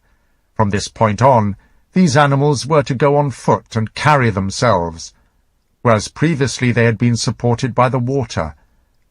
A terrible heaviness weighed them down. In performing the simplest things they felt ungainly. In dealing with this new unknown world, they no longer had their old leaders, the ruling unconscious drives which guided them safely. These unfortunate creatures were reduced to thinking, inferring, calculating, bringing together cause and effect, reduced to their consciousness, their most impoverished and error-prone organ. I believe that never on earth has there been such a feeling of misery, such a leaden discomfort, while at the same time those old instincts had not all of a sudden stopped imposing their demands. Only it was difficult and seldom possible to do their bidding. For the most part they had to find new and, as it were, underground satisfactions for themselves. All instincts which are not discharged to the outside are turned back inside. This is what I call the internalization, Verinnerlichung, of man. From this first grows in man what people later call his soul. The entire inner world, originally as thin as if stretched between two layers of skin, expanded and extended itself, acquired depth, width, and height, to the extent that what a person discharged out into the world was obstructed. Those frightening fortifications with which the organization of the state protected itself against the old instincts for freedom, punishments belong above all to these fortifications, brought it about that all those instincts of the wild, free, roaming man turned themselves backwards against man himself. Enmity, cruelty, joy in pursuit, in attack, in change, in destruction, all those turned themselves against the possessors of such instincts. That is the origin of bad conscience. The man who, because of a lack of external enemies and opposition, was forced into an oppressive narrowness and regularity of custom, impatiently tore himself apart, persecuted himself, gnawed away at himself, grew upset, and did himself damage. this animal which scraped itself raw against the bars of its cage, which people want to tame, this impoverished creature, consumed with longing for the wild, which had to create out of its own self an adventure, a torture chamber, an uncertain and dangerous wilderness. This fool, this yearning and puzzled prisoner, became the inventor of bad conscience. But with him was introduced the greatest and weirdest illness, from which humanity up to the present time has not recovered, the suffering of man, from himself, a consequence of the forcible separation from his animal past, a leap and, so to speak, a fall into new situations and living conditions, a declaration of war against the old instincts, on which up to that point his power, joy, and ability to inspire fear had been based. Let us at once add that, on the other hand, the fact that there was on earth an animal soul turned against itself, taking sides against itself, meant that there was something so new, profound, unheard of, enigmatic, contradictory, and full of the future, that with it the picture of the earth was fundamentally changed. In fact, it required divine spectators to appreciate the dramatic performance which then began, and whose conclusion is by no means yet in sight, a spectacle too fine, too wonderful, too paradoxical, to be allowed to play itself out senselessly and unobserved on some ridiculous star or other. Since then, man has been included among the most unexpected and most thrillingly lucky rolls of the dice in the game played by Heraclitus' great child, whether he's called Zeus or Chance. For himself, he arouses a certain interest, attention, a hope, almost a certainty, as if something is announcing itself with him, something is preparing itself, as if the human being were not the goal but only a way, an episode, a bridge, a great promise. 17. Inherent in this hypothesis about the origin of bad conscience is, firstly, the assumption that the change was not gradual or voluntary, and did not manifest itself as an organic growth into new conditions, but as a break, a leap, something forced, an irrefutable disaster, against which there was no struggle, nor even any ressentiment. Secondly, however, it assumes that the adaptation of a populace hitherto unchecked and shapeless into a fixed form, just as it was initiated by an act of violence, was carried to its conclusion by nothing but acts of violence, that consequently the oldest state emerged as a terrible tyranny, as an oppressive and inconsiderate machinery, and continued working until such raw materials of people and half-animals finally were not only thoroughly kneaded and submissive, but also given a shape. I use the word state. It is self-evident who is meant by that term. Some pack of blond predatory animals, a race of conquerors and masters, which organized for war and with the power to organize, without thinking about it, sets its terrifying paws on a subordinate population which may perhaps be vast in numbers, but is still without any form, is still wandering about. That is, in fact, the way the state begins on earth. I believe that fantasy has been done away with, which sees the beginning of the state in a contract. The man who can command, who is by nature a master, who comes forward with violence in his actions and gestures, what has he to do with making contracts? We do not negotiate with such beings. They come like fate, without cause, reason, consideration, or pretext. They are present as lightning is present, too fearsome, too sudden, too convincing, too different even to become merely hated. Their work is the instinctive creation of forms, the imposition of forms. They are the most involuntary and most unconscious artists in existence. Where they appear, something new is soon present, a power structure which lives, something in which the parts and functions are demarcated and coordinated, in which there is, in general, no place for anything which does not first derive its meaning from its relationship to the totality. These men, these born organizers, have no idea what guilt, responsibility, and consideration are. In them, that fearsome egotism of the artist is in charge, which stares out like bronze and knows how to justify itself for all time in the work, just as a mother does in her child. They are not the ones in whom bad conscience grew. That point is obvious from the outset. But this hateful plant would not have grown without them.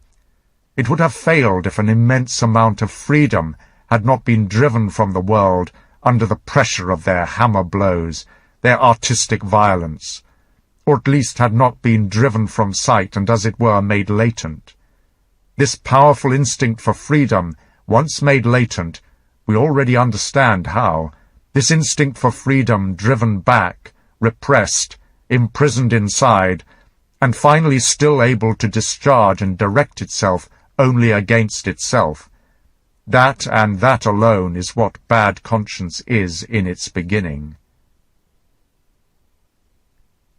18.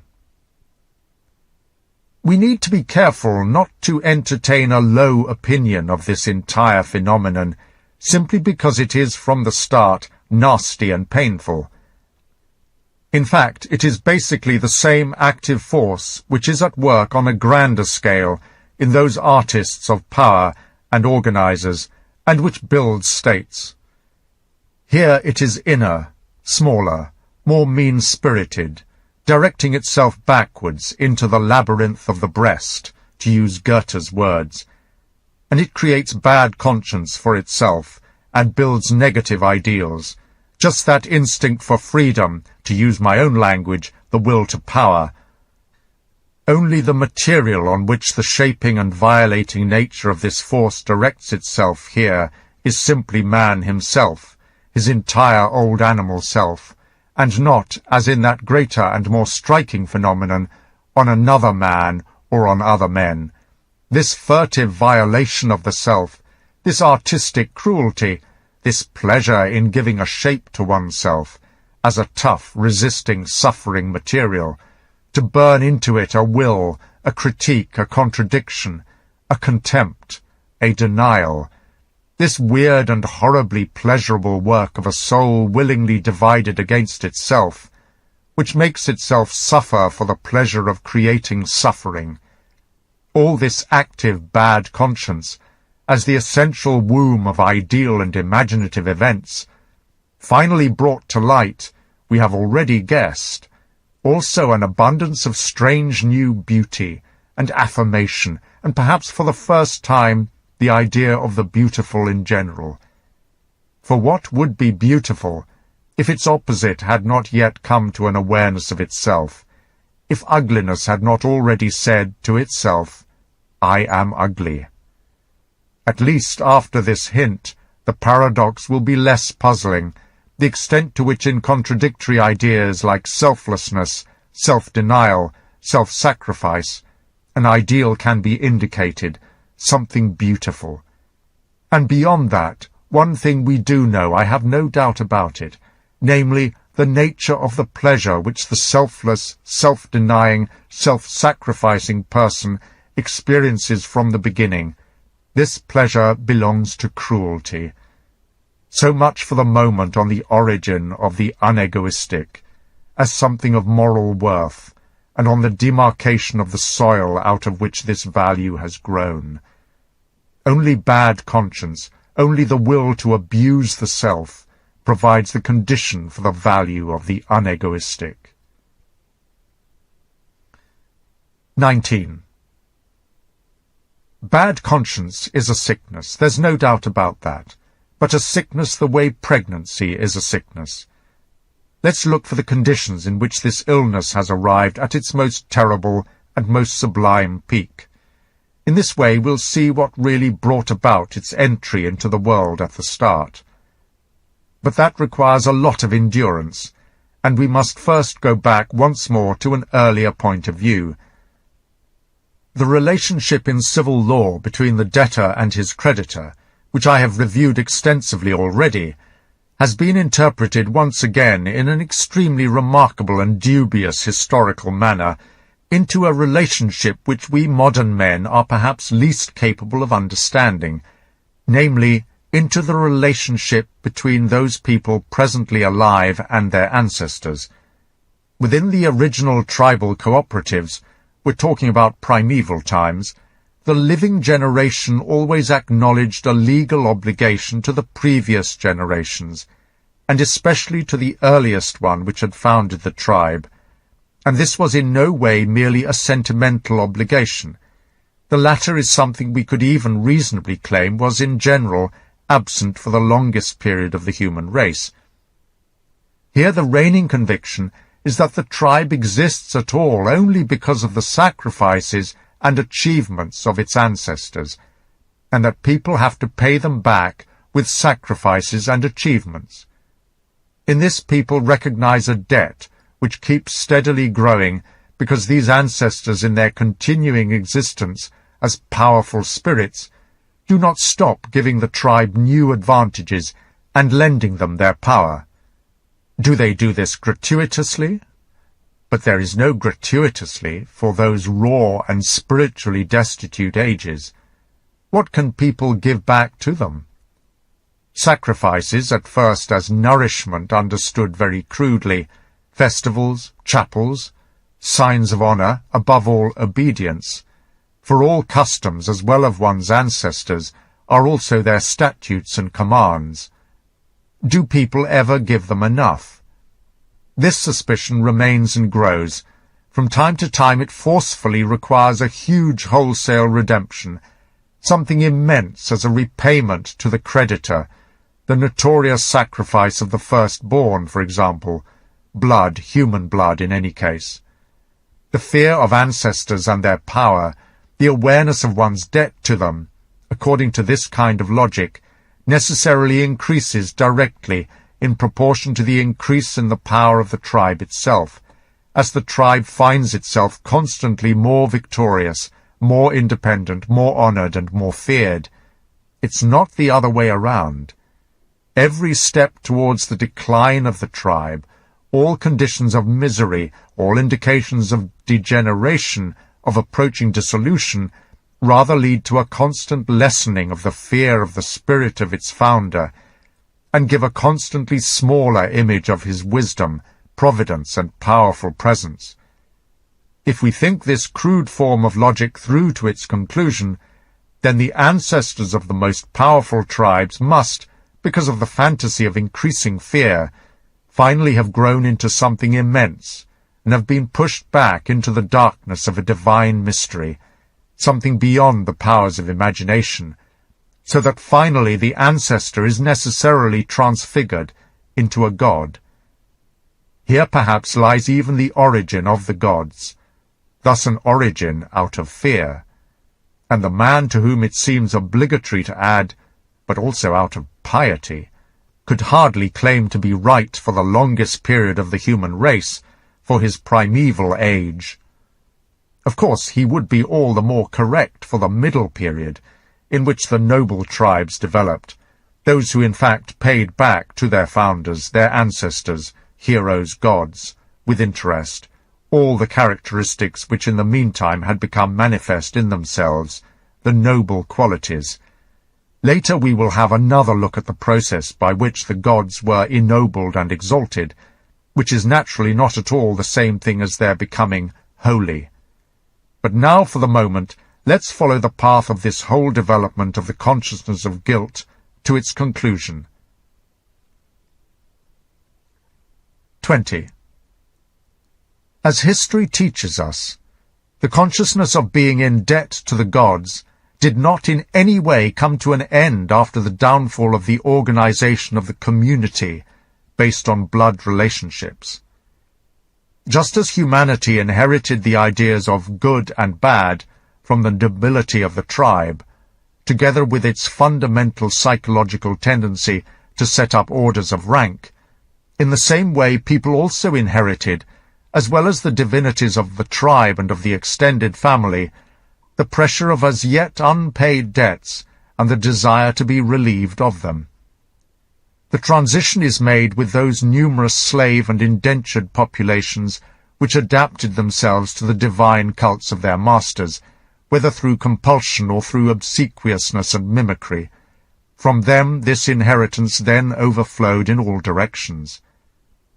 The feeling of being indebted to the gods did not stop growing for several thousands of years, always in fact in direct proportion to the extent to which the idea of God and the feeling for God grew on earth and were carried to the heights. The entire history of ethnic fighting, victory, reconciliation, mergers, everything which comes before the final rank ordering of all the elements of a people in every great racial synthesis, is mirrored in the tangled genealogies of its gods, in the sagas of their fights, victories, and reconciliations. The progress towards universal empires is always also the progress toward universal divinities. In addition, despotism, with its overthrow of the independent nobility, always builds the way to some variety of monotheism. The arrival of the Christian God, as the greatest maximal God which has yet been reached, thus brought about the maximum feeling of indebtedness on earth. Assuming that we have gradually set out in the reverse direction, we can infer with no small probability that, given the inexorable decline of faith in the Christian God, even now there may already be a considerable decline in the human consciousness of guilt. Indeed, we cannot dismiss the idea that the complete and final victory of atheism could release humanity from this entire feeling of being indebted to its origin, its causa prima, prime cause. Atheism and a kind of second innocence belong together. 21. So much for a brief and rough preface concerning the connection between the ideas guilt and obligation with religious assumptions. Up to this point, I have deliberately set aside the actual moralizing of these ideas, the repression of them into the conscience, or more precisely, the complex interaction of the bad conscience with the idea of God. At the end of the previous section, I even talked as if there were no such thing as this moralizing, and thus as if those ideas were now necessarily coming to an end, after the collapse of their presuppositions, the faith in our creditor, in God. But to a terrifying extent, the facts indicate something different. The moralizing of the ideas of debt and duty, with their repression into the bad conscience, actually gave rise to the attempt to reverse the direction of the development I have just described, or at least to bring its motion to a halt. Now, in a fit of pessimism, the prospect of a final installment must once and for all be denied. Now our gaze must bounce and ricochet back despairingly off an iron impossibility.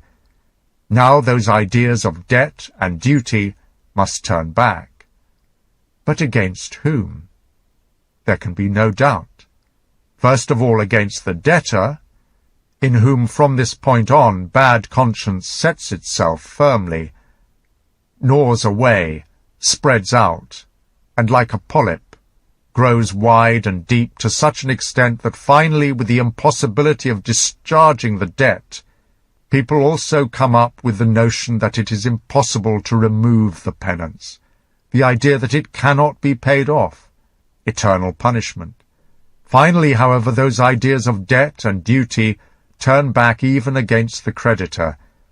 People should, in this matter, now think about the causa prima, first cause of humanity, about the beginning of the human race, about their ancestor who from now on is loaded down with a curse, Adam, original sin, no freedom of the will, or about nature from whose womb human beings arose and into which the principle of evil is now inserted, the demonizing of nature, or about existence in general, which remains something inherently without value, nihilistic turning away from existence, longing for nothingness, or a desire for its opposite, in an alternate state of being, Buddhism, and things like that, until all of a sudden we confront the paradoxical and horrifying expedient with which a martyred humanity found temporary relief.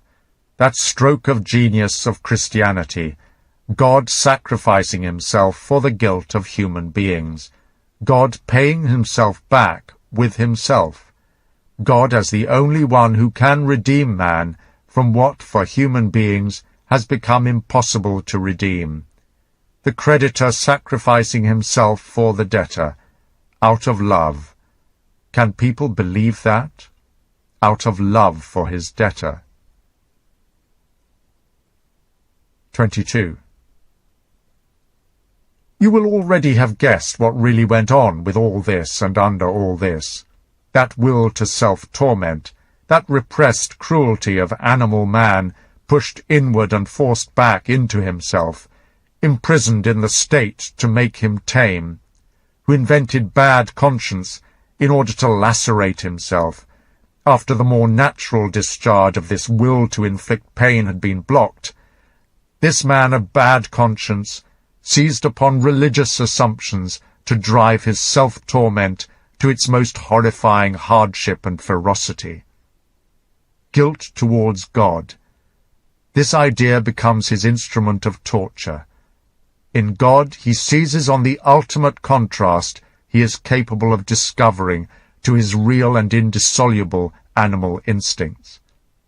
He interprets these animal instincts themselves as a crime against God, as enmity, rebellion, revolt against the Master, the Father, the original ancestor and beginning of the world.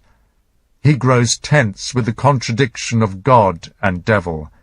He hurls from himself every no which he says to himself, to nature, naturalness, the factual reality, Tatsächlichkeit of his being, as a yes, as something existing, as living, as real, as God, as the blessedness of God, as God the judge, as God the hangman, as something beyond him, as eternity, as perpetual torment, as hell, as punishment, and guilt beyond measure.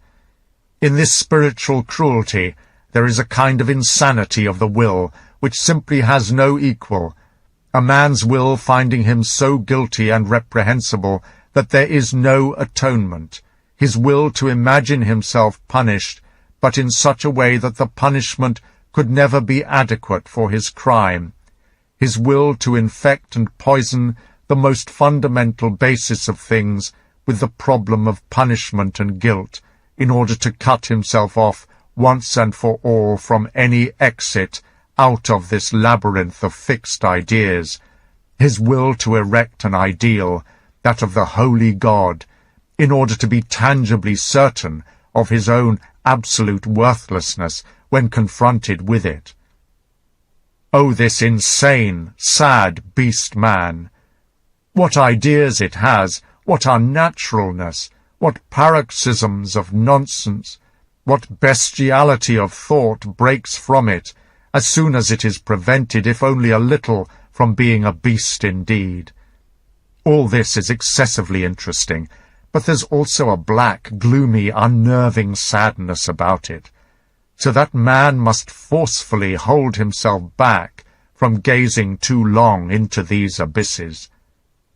Here we have illness, no doubt about that, the most terrifying illness that has raged in human beings up to now.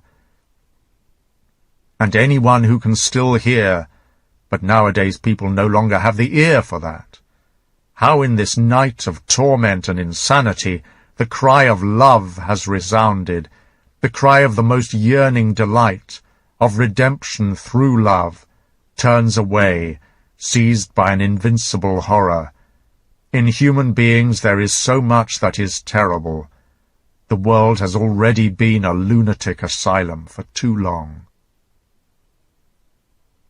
23. These remarks should be sufficient, once and for all, concerning the origin of the holy God.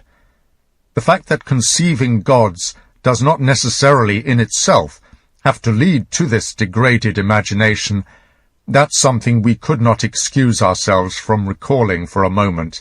The point that there are more uplifting ways to use the invention of the gods than for this human self-crucifixion and self-laceration, in which Europe in the last millennia has become an expert. Fortunately, that's something we can still infer with every glance we cast at the Greek gods. These reflections of noble men, more rulers of themselves, in whom the animal in man felt himself deified and did not tear himself apart, did not rage against himself. These Greeks, for the longest time, used their gods for the very purpose of keeping that bad conscience at a distance, in order to be permitted to continue enjoying their psychic freedom. Hence their understanding was the opposite of how Christianity used its God. In this matter, the Greeks went a very long way, these splendid and lion-hearted Greeks, with their childlike minds, and no lesser authority than that of Homer's Zeus himself now and then lets them understand that they are making things too easy for themselves. It's strange, he says at one point, in relation to the case of Aegisthus, a very bad case. It's strange how these mortal creatures complain about the gods. Evil comes only from us, they claim, but they themselves stupidly make themselves miserable, even contrary to fate. But at the same time we hear and see that even this Olympian spectator and judge is far from being irritated and from thinking them evil because of this. How foolish they are, he thinks, in relation to the bad deeds of mortal men. And even the Greeks of the strongest and bravest times conceded that much about themselves. The foolishness, stupidity, a little disturbance in the head, were the basis for many bad and fateful things. Foolishness, not sin. Do you understand that? But even this disturbance in the head was a problem. Indeed, how is this even possible? Where could this have really come from in heads like the ones we have, we men of noble descent, happy, successful, from the best society, noble and virtuous? For hundreds of years the aristocratic Greek posed this question to himself in relation to every horror or outrage incomprehensible to him, which had defiled one of his peers. Some god must have deluded him, he finally said, shaking his head.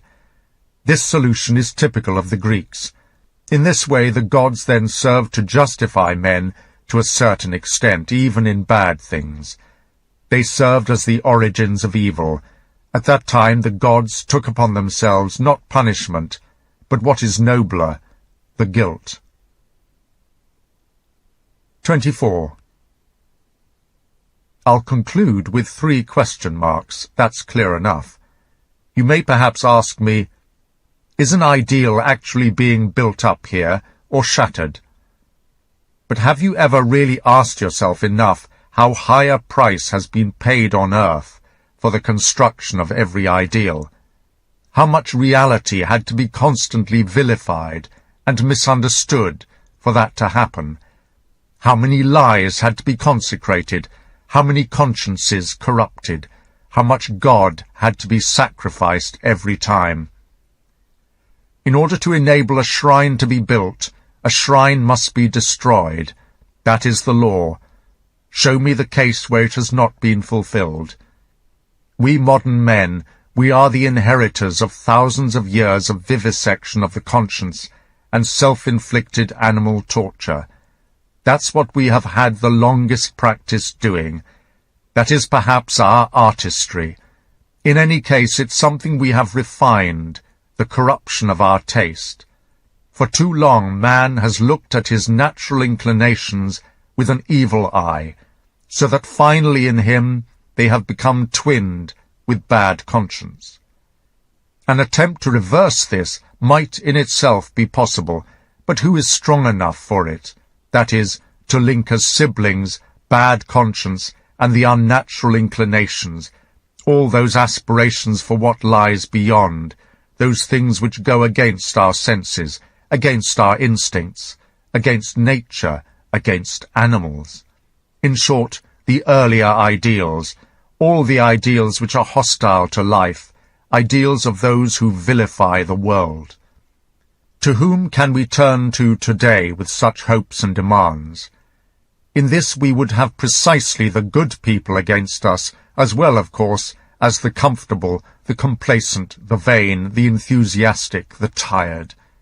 But what is more deeply offensive, what cuts us off so fundamentally, as letting them take some note of the severity and loftiness with which we deal with ourselves?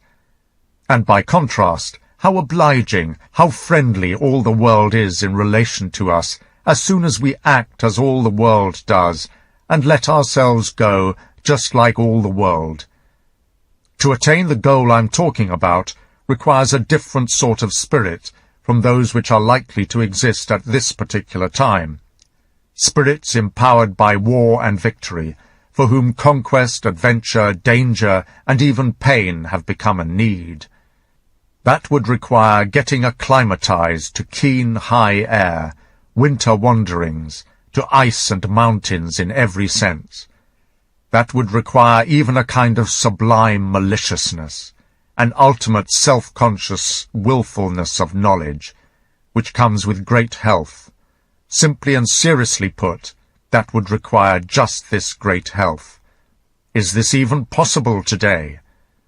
But at some time or other, in a more powerful time than this mouldy, self-doubting present, he must none the less come to us, the redeeming man of great love and contempt, the creative spirit, constantly pushed again and again away from every sideline, or from the beyond by his own driving power, whose isolation is misunderstood by people as if it were a flight from reality, whereas it is only his immersion, burial, and absorption in reality, so that once he comes out of it, into the light again, he brings home the redemption of this reality, its redemption from the curse which the previous ideal has laid upon it.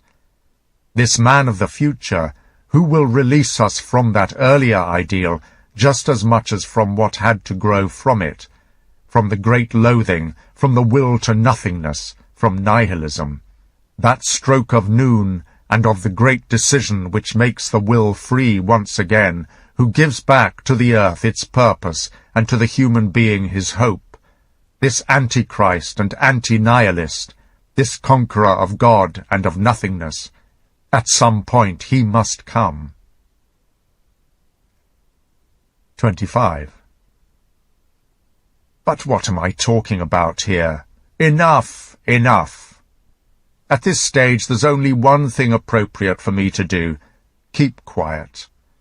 Otherwise I'll make the mistake of arrogating to myself something which only someone younger is free to do, someone more of the future, someone more powerful than I am, something which only Zarathustra is free to do, Zarathustra the godless. Third essay. What do ascetic ideals mean? Carefree, mocking, violent. That is what wisdom wants us to be. She is a woman. She always loves only a man of war. Thus spoke Zarathustra. 1. What do ascetic ideals mean? Among artists, they mean nothing or too many different things. Among philosophers and scholars, they mean something like having a nose or an instinct for the most auspicious conditions of a higher spirituality. Among women, at best, one additional seductive charm, a little morbidezza, small morbidity, on beautiful flesh, the angelic quality of a nice-looking, plump animal. Among physiologically impaired and peevish people, that is, among the majority of mortals, they are an attempt to imagine themselves as too good for this world, a holy form of orgiastic excess, their chief tool in the fight with their enduring pain and boredom. Among the clergy, they are the essential priestly belief, their best instrument of power, and also the highest of all permits for power. Finally, among the saints, they are a pretext for hibernation, their novissima gloriae cupido, most recent desire for glory, their repose in nothingness, God, their form of insanity. However, the fact that generally the ascetic ideal has meant so much to human beings is an expression of the basic fact of the human will, its horror vacui, horror of a vacuum. It requires a goal, and it prefers to will nothingness than not to will. Do you understand me? Have you understood me? Not in the slightest, my dear sir. So, let's start from the beginning. 2. What do ascetic ideals mean? Or to take a single example, which I've been asked to give advice about often enough, what does it mean, for instance, when an artist like Richard Wagner in his later years pays homage to chastity? In a certain sense, of course, he always did this, but in an ascetic sense he did it for the first time at the very end. What does this change in sense mean, this radical change in sense? For that's what it was. With it, Wagner leapt right over into his opposite. What does it mean when an artist leaps over into his opposite? If we are willing to pause for a while at this question, we immediately encounter here the memory of perhaps the best, strongest, most cheerful and bravest period in Wagner's life, the time when he was inwardly and deeply preoccupied with the idea of Luther's marriage. Who knows the circumstances which really saw to it that today, instead of this wedding music, we have Die Meistersinger? And how much of the former work may perhaps still echo in the latter? But there is no doubt that this Luther's wedding would also have involved the praise of chastity. Of course, it would have contained a praise of sensuality as well, and that, it strikes me, would have been very much in order, very Wagnerian too. For between chastity and sensuality there is no necessary opposition. Every good marriage, every genuine affair of the heart, transcends this opposition. In my view, Wagner would have done well if he had enabled his Germans to take this pleasant fact to heart once more, with the help of a lovely and brave comedy about Luther. For among the Germans there are and always have been a lot of people who slander sensuality, and Luther's merit is probably nowhere greater than precisely here, in having had the courage of his own sensuality. At that time people called it, delicately enough, evangelical freedom. But even if it were the case that there really is that antithesis between chastity and sensuousness, fortunately there is no need for it to be a tragic antithesis. At least this should be the case for all successful and cheerful mortals, who are far from considering their unstable equilibrium between animal and angel an immediate argument against existence. The finest and brightest, like Goethe, like Hafiz, even saw in this one more attraction of life. It's precisely such contradictions that make existence enticing. On the other hand, it's easy enough to understand that once pigs who have had bad luck are persuaded to worship chastity, and there are such swine, they see in chastity only their opposite, the opposite to unlucky pigs, and will worship that, and with such zealous, tragic grunting. We can imagine it, that embarrassing and unnecessary antithesis, which Richard Wagner at the end of his life unquestioningly still wanted to set to music and produce on stage. But what for? That's a fair question, for why should he be concerned about pigs? Why should we? 3. In this matter there is, of course, another question we cannot circumvent. Why was Wagner really concerned about that manly, alas so unmanly, simpleton from the country, that poor devil and nature boy, Parsifal, whom he finally turned into a Catholic in such an embarrassing way? What? Was this Parsifal meant to be taken at all seriously?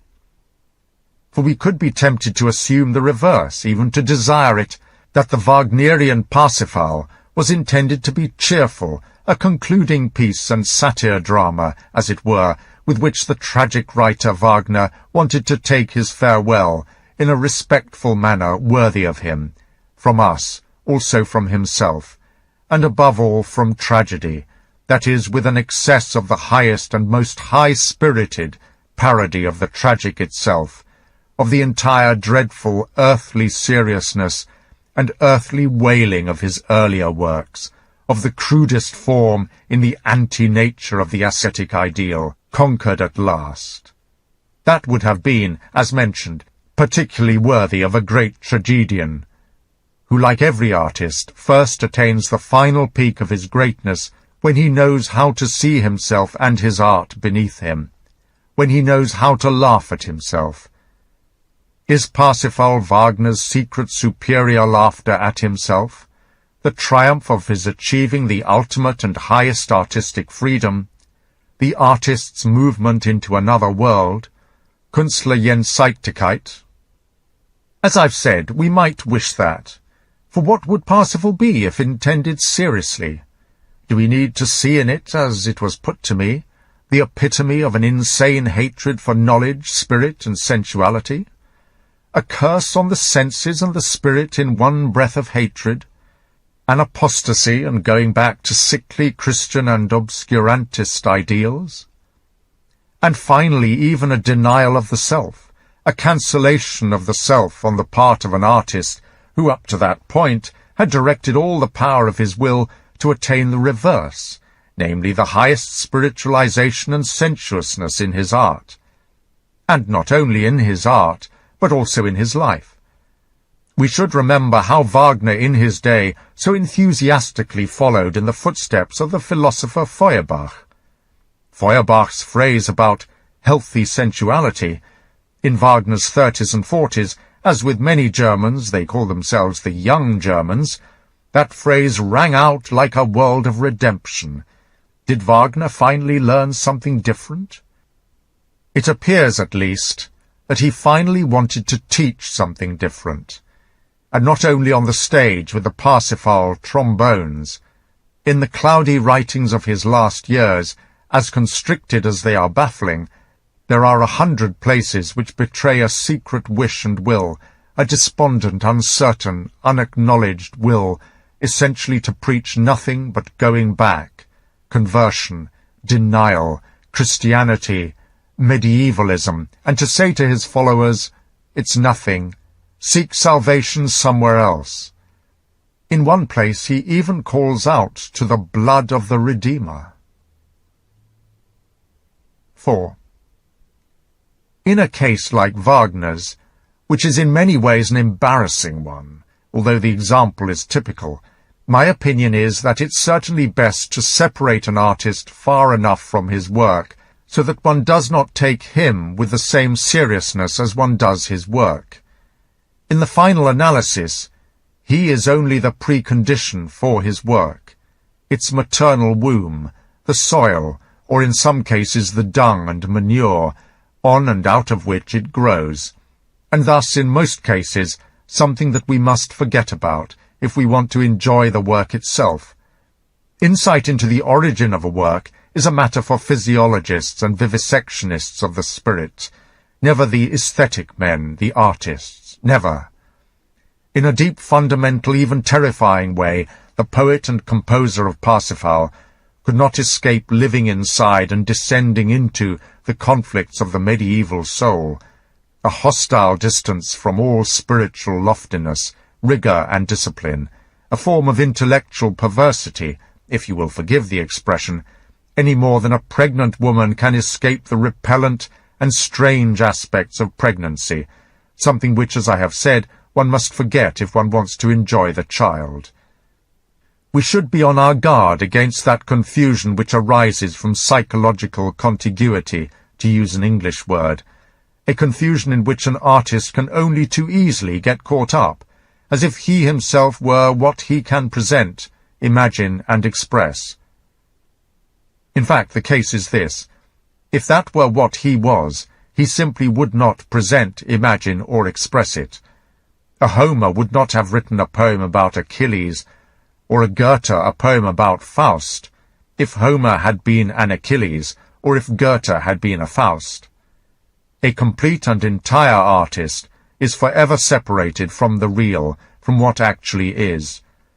On the other hand, one can understand how he can sometimes grow weary of this eternal unreality and falseness of his innermost existence to the point of desperation, and that he then makes an attempt for once to reach over into what is forbidden precisely to him, into reality, in an attempt truly to be.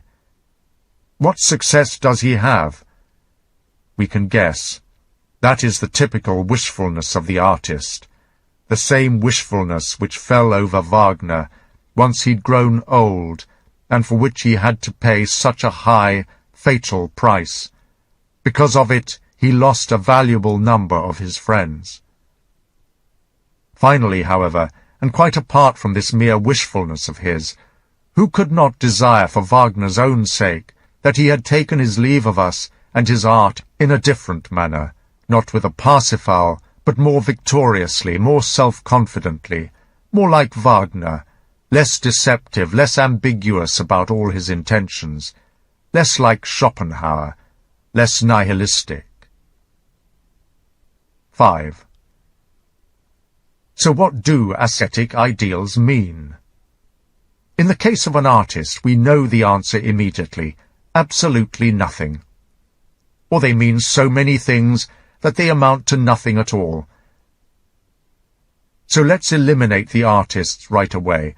They do not stand independent of the world and against the world long enough for their evaluations and the changes in those evaluations to merit our interest for their own sake. They have in all ages been valets to a morality or philosophy or religion, quite apart from the fact that often enough they unfortunately have been the all-too adaptable courtiers of groups of their followers and their patrons and flatterers, with a fine nose for old or simply newly arriving powers. At the very least, they always need a means of protection, a support, an already established authority. The artists never stand for themselves. Standing alone contravenes their deepest instincts. Hence, for example, once the time had come, Richard Wagner took the philosopher Schopenhauer as his point man, as his protection. Who could have even imagined that he would have had the courage for an ascetic ideal without the support which Schopenhauer's philosophy offered him, without the authority of Schopenhauer, which was becoming predominant in Europe in the 1870s?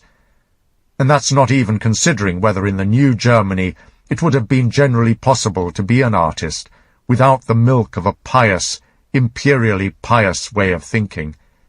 And with this we come to the more serious question: what does it mean when a real philosopher pays homage to the ascetic ideal, a truly independent spirit like Schopenhauer, a man and a knight with a bronze gaze, who is courageous to himself, who knows how to stand alone and does not first wait for a front man and hints from higher up?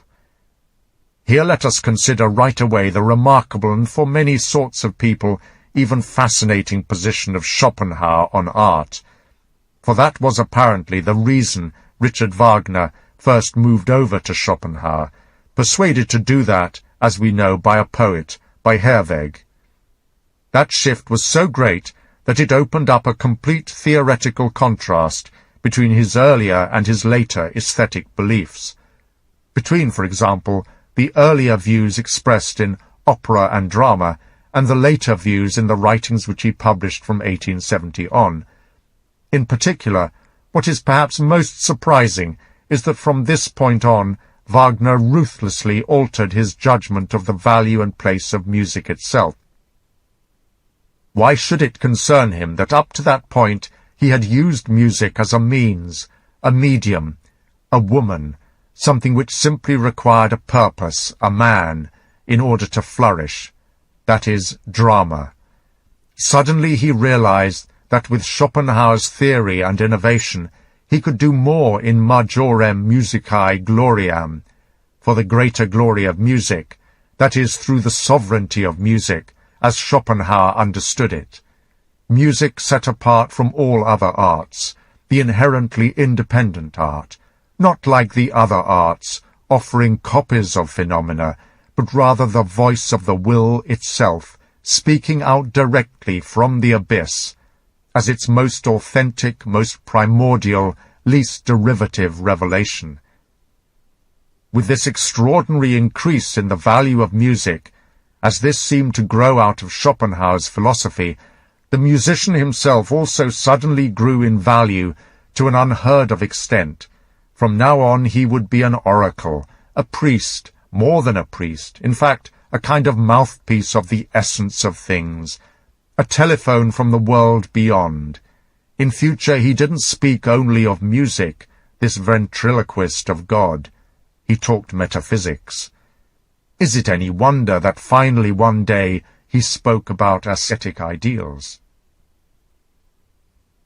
6. Schopenhauer used Kant's formulation of the aesthetic problem, although he certainly did not examine it with Kantian eyes. Kant thought he had honored art when among the predicates of the beautiful he gave priority to and set in the foreground those which constitute the honor of knowledge, impersonality and universal validity. Here is not the place to explore whether or not this is for the most part a false idea. The only thing I wish to stress is that Kant, like all philosophers, instead of taking aim at the aesthetic problem from the experiences of the artist, the creator, thought about art and the beautiful only from the point of view of the looker-on, and in the process, without anyone noticing it, brought the spectator himself into the concept beautiful.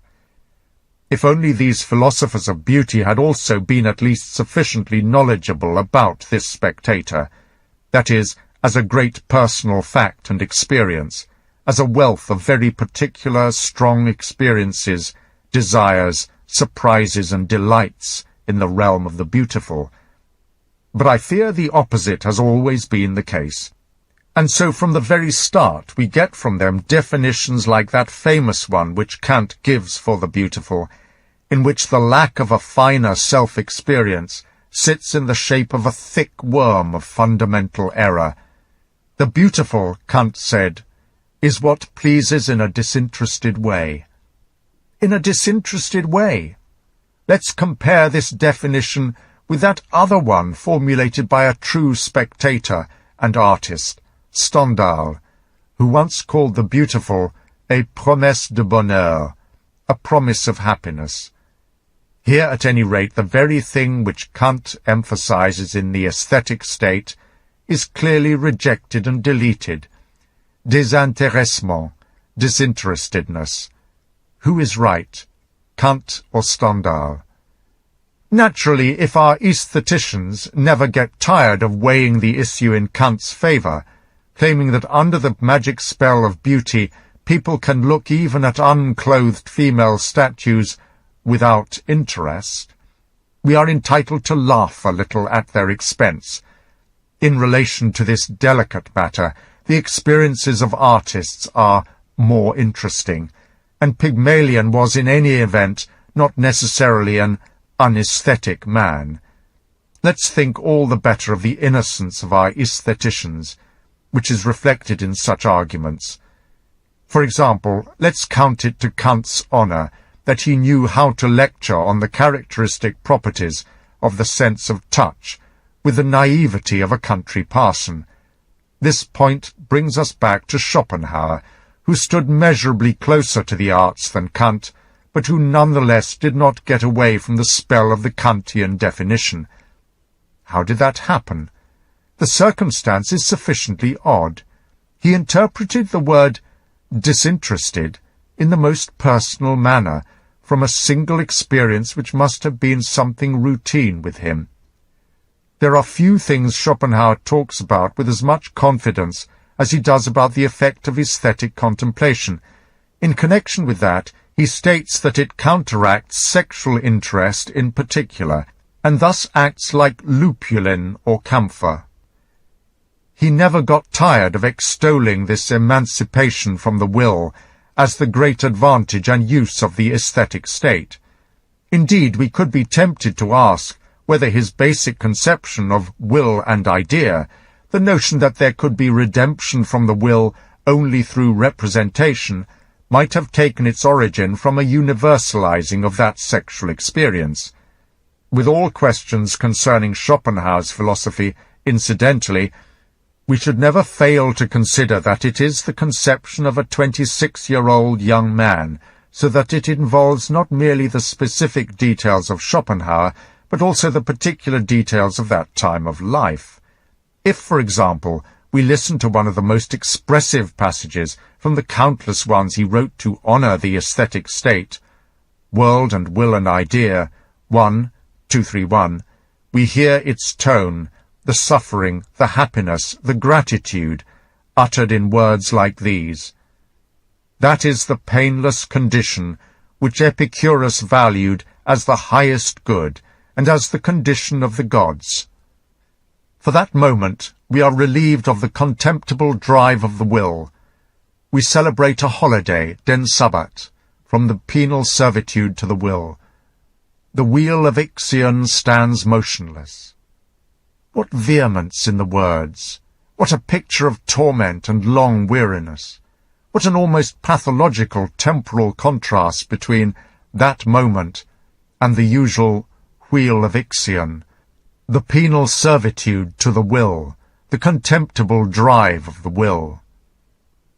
But assuming that Schopenhauer were right 100 times about himself, what would that provide by way of insight into the essence of the beautiful?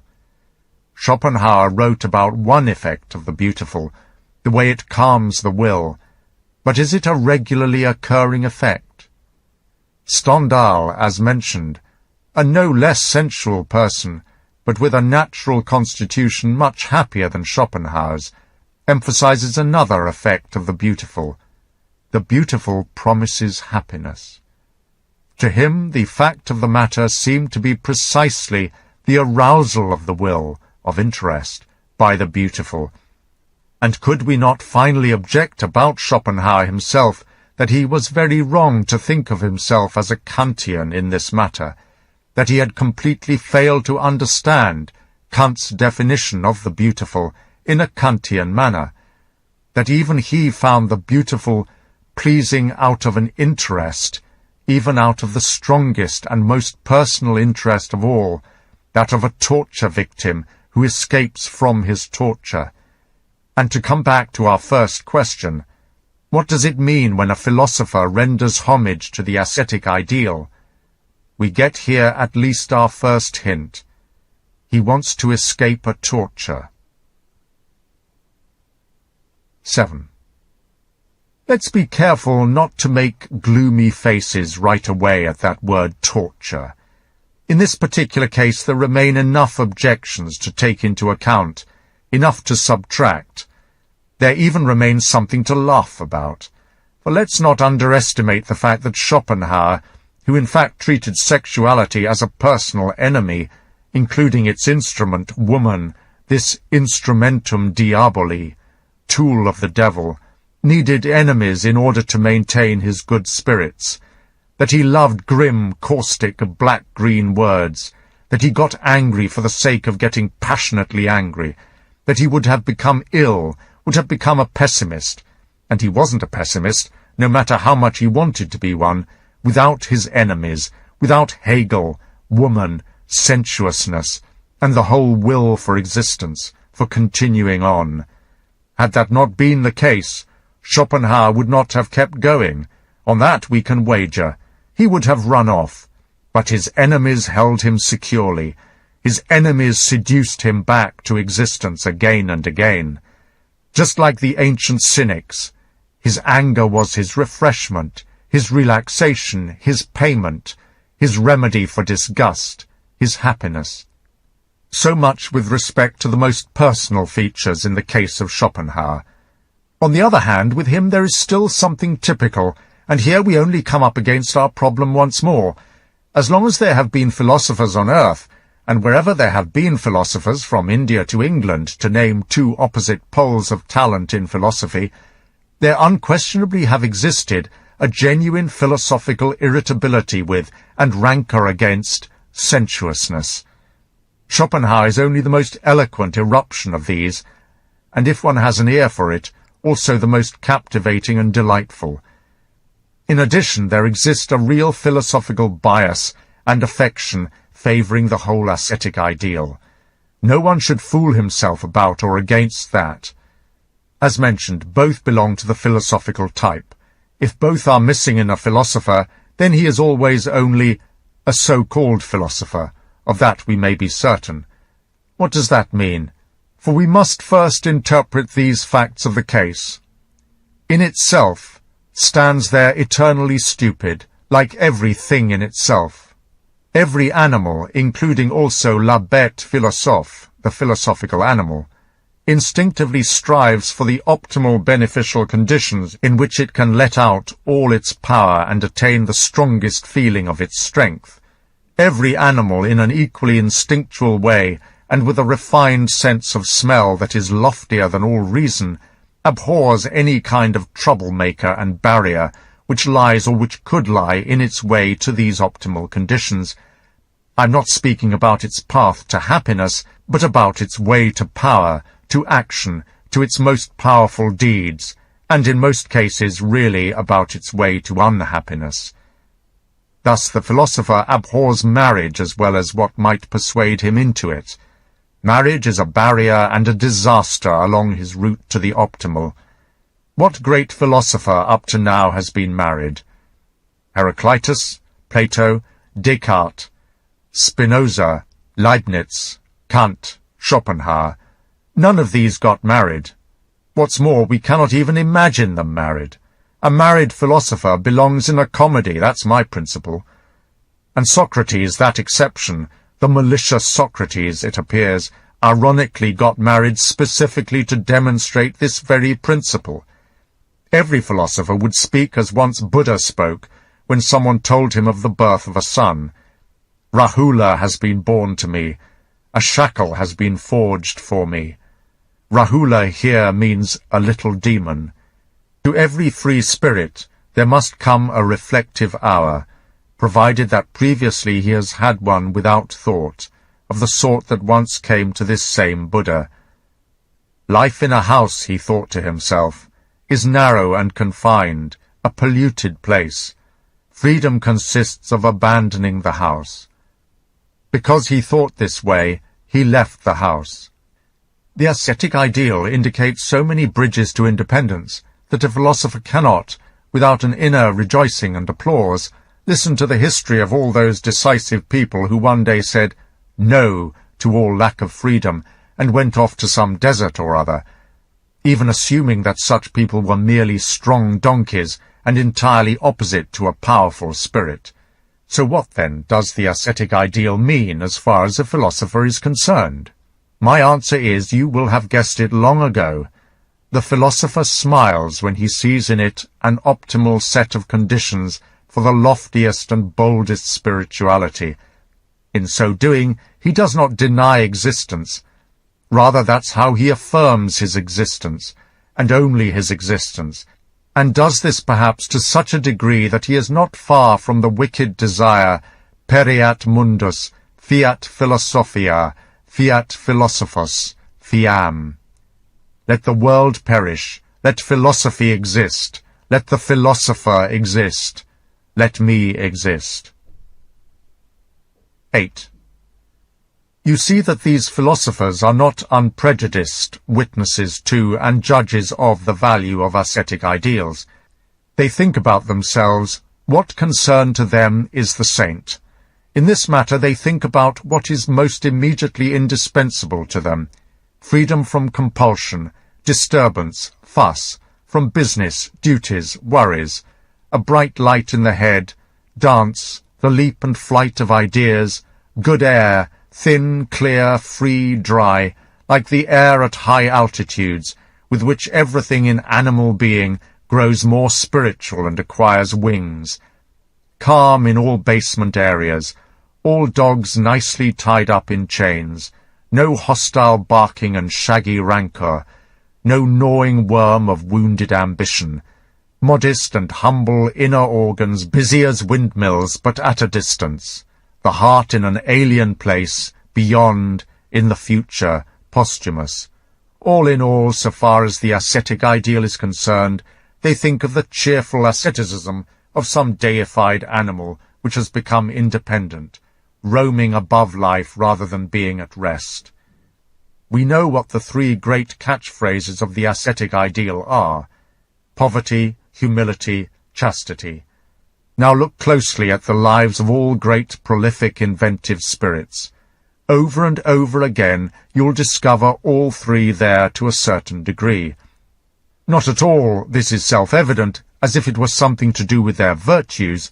What does this kind of man have to do with virtues? But as the truest and most natural conditions of their best existence, their most beautiful fecundity. At the same time, it is indeed entirely possible that their dominating spirituality at first had to set aside an unbridled and sensitive pride, or the reins of a wanton sensuality, or that they perhaps had difficulty enough maintaining their will for the desert, against an inclination for luxury, for something very exquisite, as well as against a lavish liberality of heart and hand. But their spirituality did it, simply because it was the dominating instinct, which achieves its own demands in relation to all the other instincts. It still continues to do so. If it did not, then it would simply not dominate. Hence this has nothing to do with virtue. Besides, the desert I just mentioned, into which the strong spirits with an independent nature withdraw and isolate themselves, oh, how different it seems from the desert educated people dream about. For in some circumstances these educated people are themselves this desert, and certainly no actor of the spirit could simply endure it. For them it is not nearly romantic and Syrian enough, not nearly enough of a theatrical desert. It's true there's no lack of camels there, but that's the only similarity between them.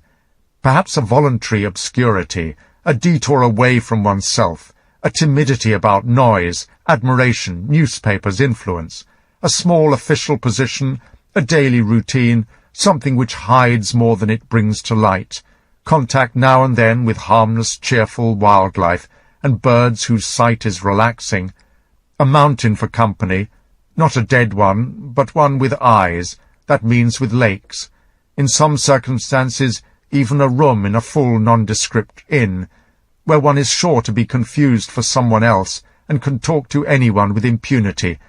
That's what a desert is here. Oh, it's lonely enough, believe me.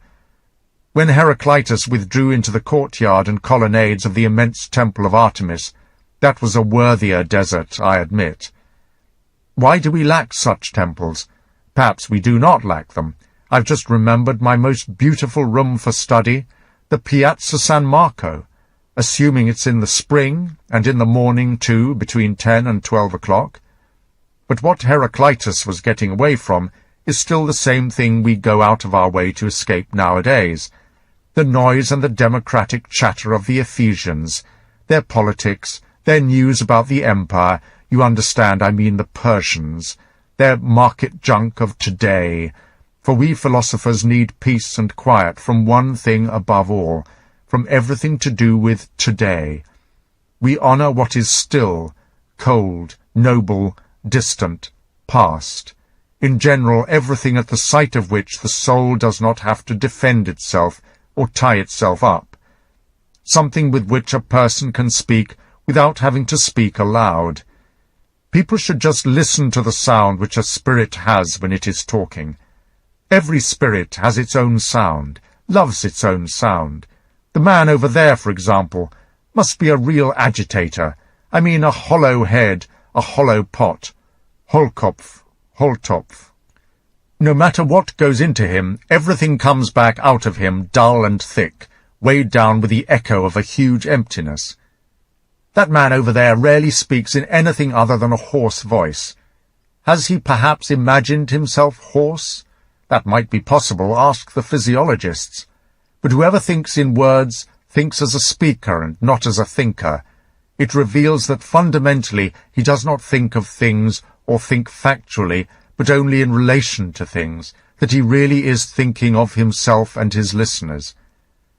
A third man over there speaks with an insistent familiarity. He steps in too close to our bodies. He breathes over us. Instinctively we shut our mouths, even though he is speaking to us through a book. The sound of his style tells us the reason for that. He has no time. He has little faith in himself. He'll have his say today or never again. But a spirit which is sure of itself speaks quietly. He's looking for seclusion. He lets people wait for him. We recognize a philosopher by the following. He walks away from 3 glittering and garish things: fame, princes, and women. That doesn't mean that they might not come to him. He shrinks from light which is too bright. Hence he shies away from his time and its day. In that he's like a shadow. The lower the sun sinks, the bigger he becomes. So far as his humility is concerned, he endures a certain dependence and obscurity, as he endures the darkness. More than that, he fears being disturbed by lightning, and recoils from the unprotected and totally isolated and abandoned tree, on which all bad weather can discharge its mood. All moods discharge their bad weather. His maternal instinct, the secret love for what is growing in him, directs him to places where his need to think of himself is removed, in the same sense that the maternal instinct in women has up to now generally kept her in a dependent situation. Ultimately they demand little enough, these philosophers. Their motto is, whoever owns things is owned. Not, as I must say again and again, from virtue, from an admirable desire for modest living and simplicity, but because their highest master demands that of them, demands astutely and unrelentingly. He cares for only one thing, and for that gathers up and holds everything: time, power, love, interest. This sort of man doesn't like to be disturbed by hostile things and by friendships. He easily forgets or scoffs. To him martyrdom seems something in bad taste, to suffer for the truth. He leaves that to the ambitious and the stage heroes of the spirit, and anyone else who has time enough for it. They themselves, the philosophers, have something to do for the truth. They use big words sparingly. It's said that they resist using even the word truth. It sounds boastful. Finally, as far as chastity concerns philosophers, this sort of spirit apparently keeps its fertility in something other than in children. Perhaps they also keep the continuity of their names elsewhere. Their small immortality. Among philosophers in ancient India, people spoke with even more presumption. What's the point of offspring to the man whose soul is the world? There's no sense of chastity there out of some ascetic scruple and hatred of the senses, just as it has little to do with chastity when an athlete or jockey abstains from women. It's more a matter of what their dominating instinct wants, at least during its great pregnant periods. Every artist knows how damaging the effects of sexual intercourse are to states of great spiritual tension and preparation. The most powerful and most instinctual artists among them don't acquire this knowledge primarily by experience, by bad experience. No, it's simply that maternal instinct of theirs which here makes the decision ruthlessly to benefit the developing work among all the other stores and supplies of energy, of animal vitality. The greater power then uses up the lesser. Incidentally, apply this interpretation now to the above-mentioned case of Schopenhauer. The sight of the beautiful evidently worked in him as the stimulus for the main power in his nature, the power of reflection and the deep look, so that this then exploded and suddenly became master of his consciousness. In the process, we should in no way rule out the possibility that that characteristic sweetness and abundance typical of the aesthetic condition could originate precisely from the ingredient sensuality, just as from the same source is derived that idealism characteristic of sexually mature young girls, so that thus, with the onset of the aesthetic condition, sensuality is not shoved out, as Schopenhauer believed, but is transformed and does not enter the consciousness any more as sexual stimulation. I will come back to this point of view at another time, in connection with the even more delicate problems of the physiology of aesthetics, so untouched up to this point, so unanalyzed. 9. A certain asceticism, as we have seen, a hard and cheerful renunciation with the best intentions, belongs to those conditions favorable to the highest spirituality, and is also among its most natural consequences. So it's no wonder from the outset that philosophers in particular never treat the ascetic ideal without some bias. A serious historical review demonstrates that the tie between the ascetic ideal and philosophy is even much closer and stronger. We could say that it was in the leading reins of this ideal that philosophy in general learned to take its first steps and partial steps on earth. Alas, still so awkwardly, alas, still with such a morose expression, alas, so ready to fall over and lie on its belly, this small, tentative, clumsy, loving infant with crooked legs. With philosophy things initially played themselves out, as with all good things. For a long time it had no courage for itself. It always looked around to see if anyone would come to its assistance, and even more it was afraid of all those who gazed at it. Just make a list of the individual drives and virtues of the philosopher: his impulse to doubt, his impulse to deny, his impulse to wait, the effectic impulse, his impulse to analyze, his impulse to research, to seek out, to take chances, his impulse to compare, to weigh evenly, his desire for neutrality and objectivity, his will to every sine ira et studio, without anger and partiality.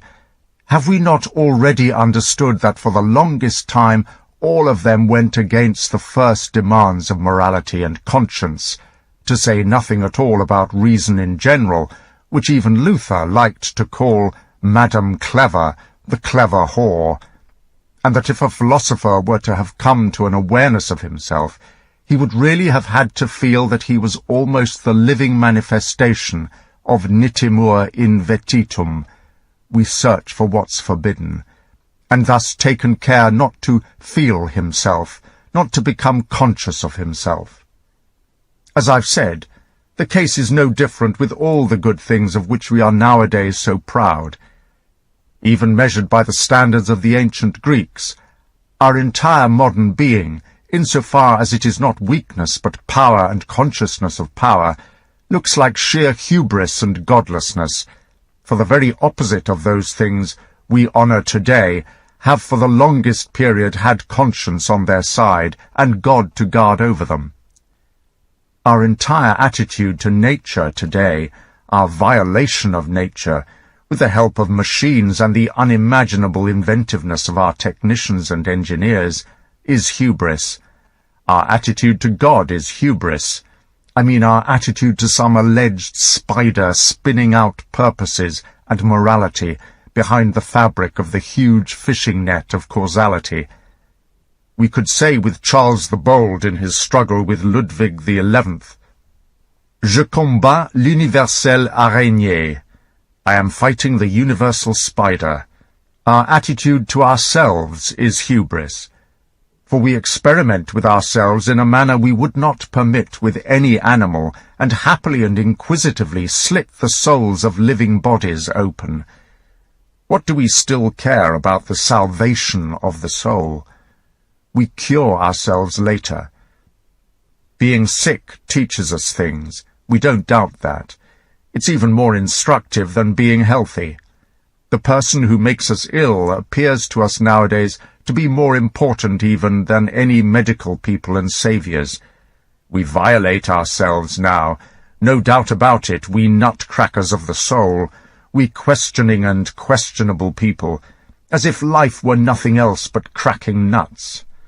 And in so doing, we must necessarily become every day constantly more questionable, more worthy of being questioned, and in the process perhaps also worthier to live. All good things were once bad things. Every original sin has become an original virtue. For example, marriage for a long time seemed to be a sin against the rights of the community. Once people paid a fine for being so presumptuous as to arrogate a woman to themselves. That involves, for instance, the jus primae noctis, the right of the first night. Even today in Cambodia, the privilege of the priest, this guardian of good ancient customs. The gentle, favourable, yielding, sympathetic feelings, which over time grew so valuable that they are almost value in itself, for the longest period were countered by self-contempt against them. People were ashamed of being mild, just as today they are ashamed of being hard.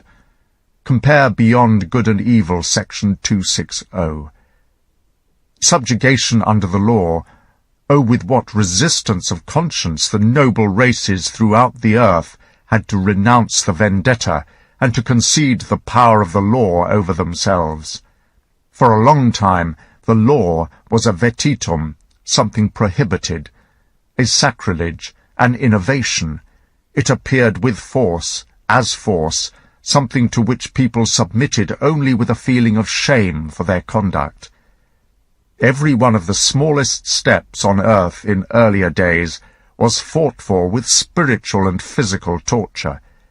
This whole historical point, that not only moving forward, no, but walking, moving, and changing necessarily required their countless martyrs, nowadays sounds so strange to us.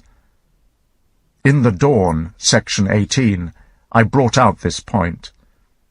Nothing has come at a higher price, it says there, than the small amount of human reason and feeling of freedom, which we are now so proud of.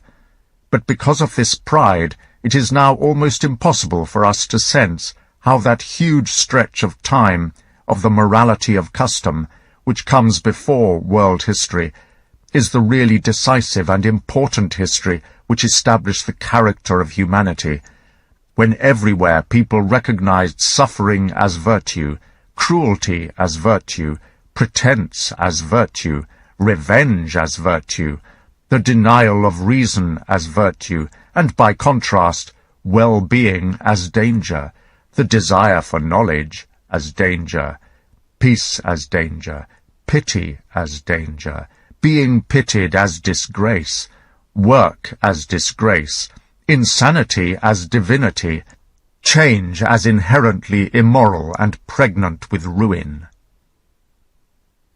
10.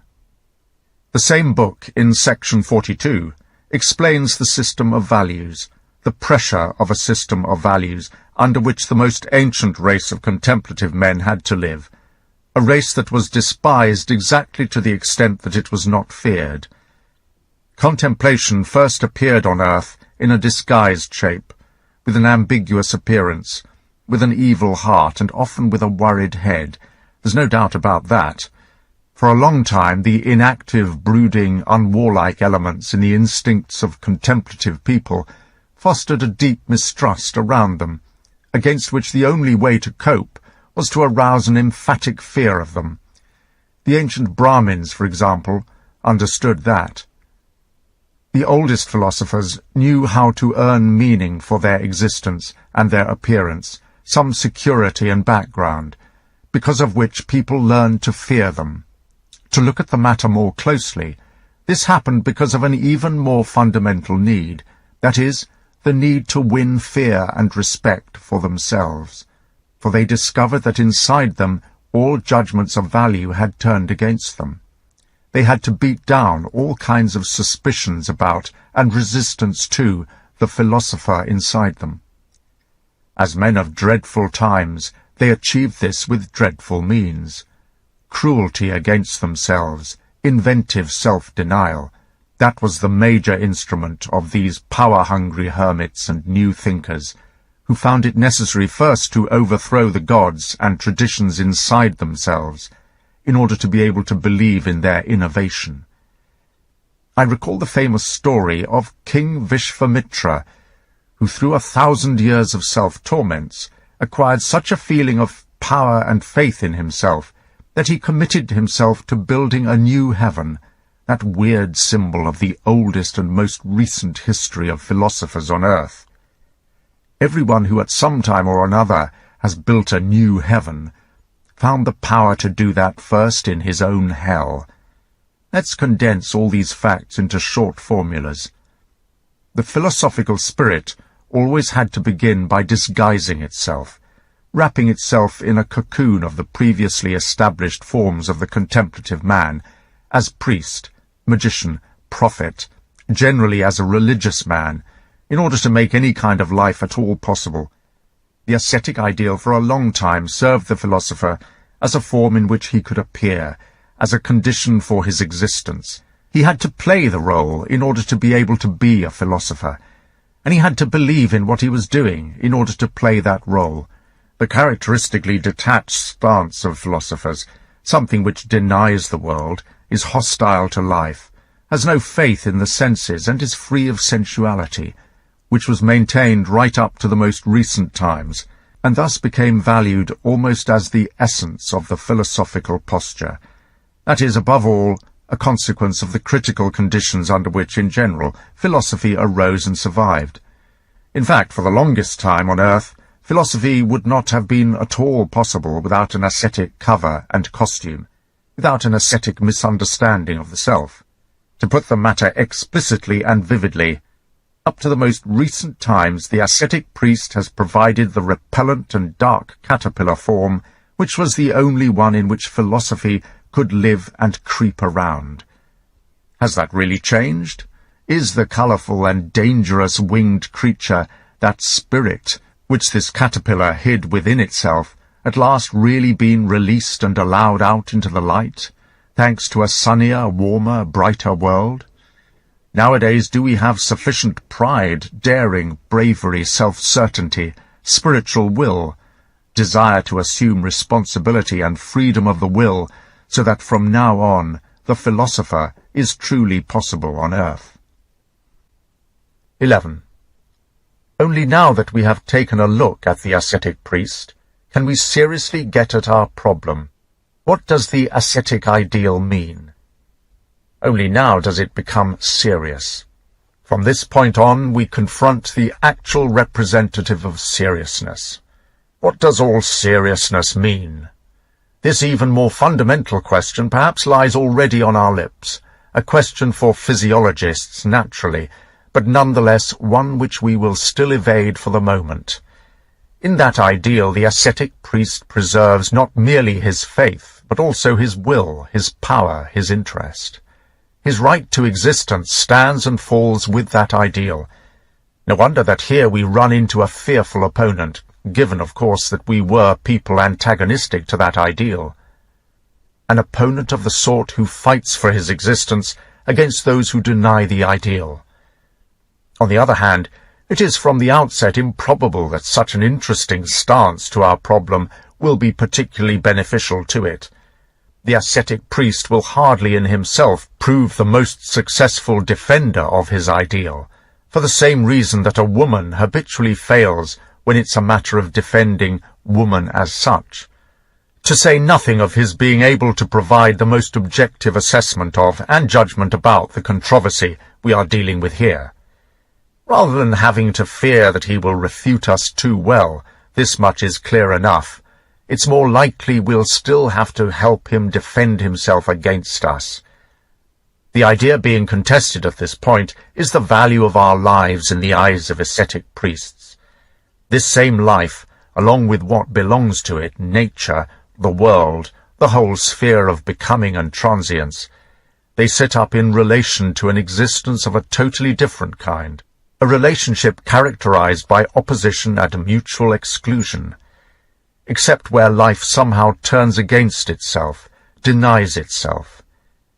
In this case, the case of an ascetic life, living counts as a bridge over to that other existence.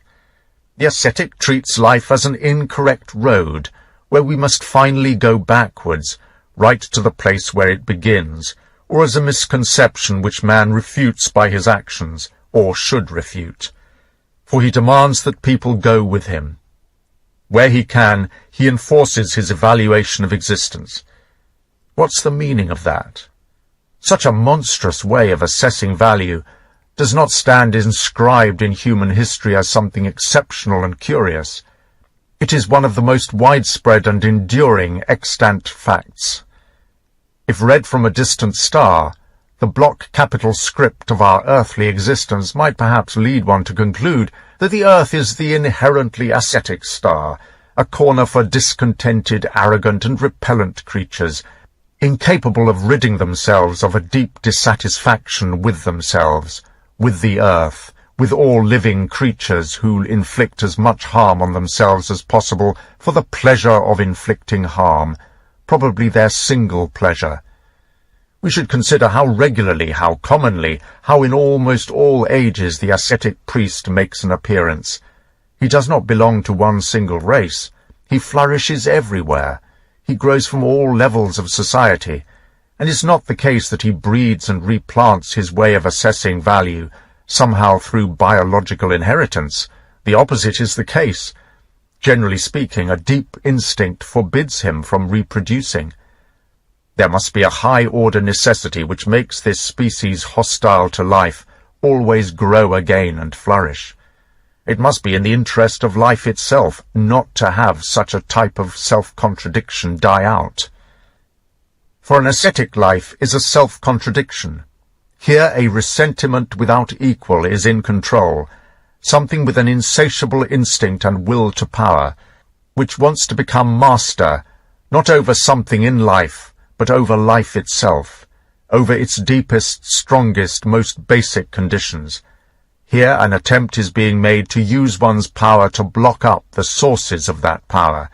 Here one directs one's green and malicious gaze against one's inherent physiological health, particularly against its means of expression, beauty, joy, while one experiences and seeks for a feeling of pleasure in mistrust, atrophy, pain, accident, ugliness, voluntary loss, self-denial, self-flagellation, self-sacrifice.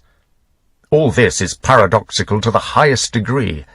Here we stand in front of a dichotomy, which essentially wants a dichotomy, which enjoys itself in this suffering, and always gets even more self-aware and more triumphant in proportion to the decrease in its own prerequisite, the physiological capacity for life. Triumph precisely in the ultimate agony. Under this supreme sign the ascetic ideal has fought from time immemorial. Inside this riddle of seduction, in this picture of delight and torment, it sees its highest light, its salvation, its final victory. Crux, nux, lux. Cross, nut, light. For the ascetic ideal these are all one thing. 12. Given that such a living desire for contradiction and hostility to nature is used to practice philosophy, on what will it discharge its most inner arbitrary power? It will do that on something it perceives with the greatest certainty as true, as real. It will seek out error precisely where the essential instinct for life has established its most unconditional truth. For example, it will demote physical life to an illusion, as the ascetics of the Vedanta philosophy did. Similarly, it will treat pain, the multiplicity of things, the whole ideational opposition between subject and object, as error, nothing but error. To deny faith in one's own self, to deny one's own reality, what a triumph! And not just over the senses, over appearances, but a much loftier kind of triumph, an overpowering of and act of cruelty against reason. a process in which the highest peak of delight occurs when ascetic self-contempt and self-mockery of reason proclaims, "There is a kingdom of truth and being, but reason is expressly excluded from it." By the way, even in the Kantian idea of the intelligible character of things, there still remains something of this lecherous ascetic dichotomy, which loves to turn reason against reason. For the intelligible character with Kant means a sort of composition of things about which the intellect understands just enough to know that for the intellect it is wholly and completely unintelligible. But precisely because we are people who seek knowledge, we should finally not be ungrateful for such determined reversals of customary perspectives and evaluations with which the spirit has for so long raged against itself with such apparent wickedness and futility. To use this for once to see differently, the will to see things differently is no small discipline and preparation of the intellect for its coming objectivity. The latter meant not in the sense of disinterested contemplation, which is inconceivable nonsense, but as the capability of having power over one's positive and negative arguments, and of raising them and disposing of them so that one knows how to make the very variety of perspectives and interpretations of emotions useful for knowledge. From now on, my philosophical gentlemen, let us protect ourselves better from the dangerous old conceptual fantasy which posits a pure, will-less, painless, timeless subject of cognition.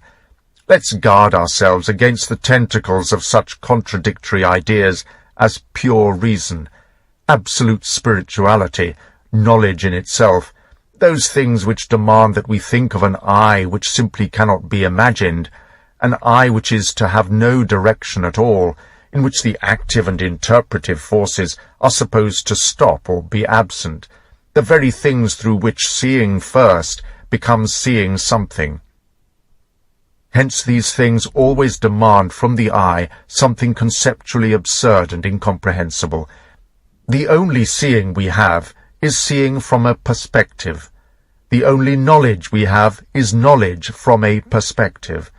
And the more emotions we allow to be expressed in words concerning something, the more eyes, different eyes, we know how to train on the same thing, the more complete our idea of this thing, our objectivity, will be. But to eliminate the will in general, to suspend all our emotions without exception, even if we were capable of that, what would that be? Wouldn't we call that castrating the intellect? 13.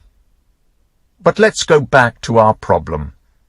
The sort of self-contradiction which seems to be present in ascetic people, life opposing life, is, this much is clear, physiologically and not only physiologically considered, simply absurd. It can only be apparent. It must be some kind of temporary expression, an interpretation, formula, make-up, a psychological misunderstanding of something whose real nature could not be understood for a long time, could not for a long time be described in itself, a mere word caught in an old gap in human understanding. So let me counter that briefly with the facts of the matter. The ascetic ideal arises out of the instinct for protection and salvation in a degenerating life, which seeks to keep itself going by any means and struggles for its existence. It indicates a partial physiological inhibition and exhaustion against which those deepest instincts for living, which still remain intact, continuously fight on with new methods and innovations. The ascetic ideal is one such method. The facts are thus precisely the opposite of what those who honor this ideal claim. Life is struggling in that ideal, and by means of that ideal, with death and against death. The ascetic ideal is a maneuver for the preservation of life. As history teaches us, to the extent that this ideal could prevail over men and become powerful, particularly where civilization and the taming of humans have been successfully implemented, it expresses an important fact. The pathological nature of the earlier form of human beings, at least of those human beings who had been tamed, the physiological struggle of men against death, more precisely against weariness with life, against exhaustion, against desire for the end. The ascetic priest is the incarnation of the desire for another state of being, an existence somewhere else. Indeed, the highest stage of this desire, its characteristic zeal and passion. But the very power of this desire is the chain which binds him here. That's simply what turns him into a tool which has to work to create more favorable conditions for living here, and for living as a human being. With this very power he keeps the whole herd of failures, discontents, delinquents, unfortunates, all sorts of people who inherently suffer, focused on existence, because instinctively he goes ahead of them as their herdsman. You understand already what I mean. This ascetic priest, this apparent enemy of living, this man who denies, he belongs precisely with all the great conserving and affirming forces of life. To what can we ascribe this pathology? For the human being is more ill, less certain, more changeable, more insecure than any other animal. There's no doubt about that. He is the sick animal. Where does that come from? To be sure, he has also dared more, innovated more, defied more, and demanded more from fate than all the other animals combined. He is the great experimenter with himself, unhappy, dissatisfied, who struggles for ultimate mastery with animals, nature, and gods, still unconquered, always a man of the future, who no longer gets any rest from the force of his own powers, so that his future relentlessly burrows like a thorn into the flesh of his entire present. How should such a brave and rich animal not also be the animal in most danger, the one which of all sick animals suffers the most lengthy and most profound illness? Human beings often enough get fed up. There are entire epidemics of this process of getting fed up. For example, around 1348, at the time of the Dance of Death. But even this very disgust, this exhaustion, this dissatisfaction with himself, all this comes out of him so powerfully that it immediately becomes a new chain. The no which he speaks to life brings to light, as if through a magic spell, an abundance of more tender yeses. In fact, when he injures himself, this master of destruction, of self-destruction, it is the wound itself which later forces him to live on. 14. The more normal this pathology is among human beings, and we cannot deny its normality, the higher we should esteem the rare cases of spiritual and physical power, humanity's strokes of luck, and the more strongly successful people should protect themselves from the most poisonous air, the atmosphere of illness. Do people do that? Sick people are the greatest danger for healthy people. For strong people, disaster does not come from the strongest, but from the weakest. Are we aware of that? If we consider the big picture, we should not wish for any diminution of the fear we have of human beings, for this fear compels the strong people to be strong, and in some circumstances terrible. That fear sustains the successful types of people. What we should fear, what has a disastrous effect unlike any other, would not be a great fear of humanity, but a great loathing for humanity. Similarly, a great pity for humanity. If both of these were one day to mate, then something most weird would at once inevitably appear in the world, the ultimate will of man, his will to nothingness, to nihilism. And as a matter of fact, a great deal of preparation has gone on for this union. Whoever possesses not only a nose to smell with, but also eyes and ears, senses almost everywhere, no matter where he steps nowadays, an atmosphere something like that of an insane asylum or hospital. I'm speaking as usual of people's cultural surroundings, of every kind of Europe there is right here on this earth. The invalids are the great danger to humanity, not the evil men, not the predatory animals. Those people who are, from the outset, failures, oppressed, broken, They are the ones, the weakest, who most undermine life among human beings, who in the most perilous way poison and question our trust in life, in humanity, in ourselves. Where can we escape it, that downcast glance with which people carry a deep sorrow, that reversed gaze of the man originally born to fail, which betrays how such a man speaks to himself, that gaze which is a sigh? I wish I could be someone else. That's what this glance sighs. But there is no hope here. I am who I am. How could I detach myself from myself? And yet I've had enough of myself. On such a ground of contempt for oneself, a truly swampy ground, grows every weed, every poisonous growth, and all of them so small, so hidden, so dishonest, so sweet. Here the worms of angry and resentful feelings swarm. Here the air stinks of secrets and duplicity. Here are constantly spun the nets of the most malicious conspiracies, the plotting of suffering people against the successful and victorious. Here the appearance of the victor is despised. And what dishonesty not to acknowledge this hatred as hatred! What an extravagance of large words and postures! What an art of decent slander! These failures, what noble eloquence streams from their lips! How much sugary, slimy, humble resignation swims in their eyes! What do they really want? At least to make a show of justice, love, wisdom, superiority. That's the ambition of these lowest people, these invalids. And how clever such an ambition makes people. For let's admire the skilful counterfeiting with which people here imitate the trademarks of virtue, even its resounding tinkle, the golden sound of virtue. They have now taken a lease on virtue entirely for themselves, these weak and hopeless invalids, there's no doubt about that.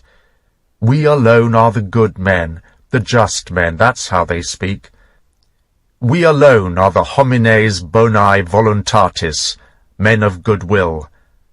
They wander around among us like personifications of reproach, like warnings to us, as if health, success, strength, pride, and a feeling of power were already inherently depraved things, for which people must atone some day, atone bitterly. Oh, how ready they themselves basically are to make people atone, how they thirst to be hangmen.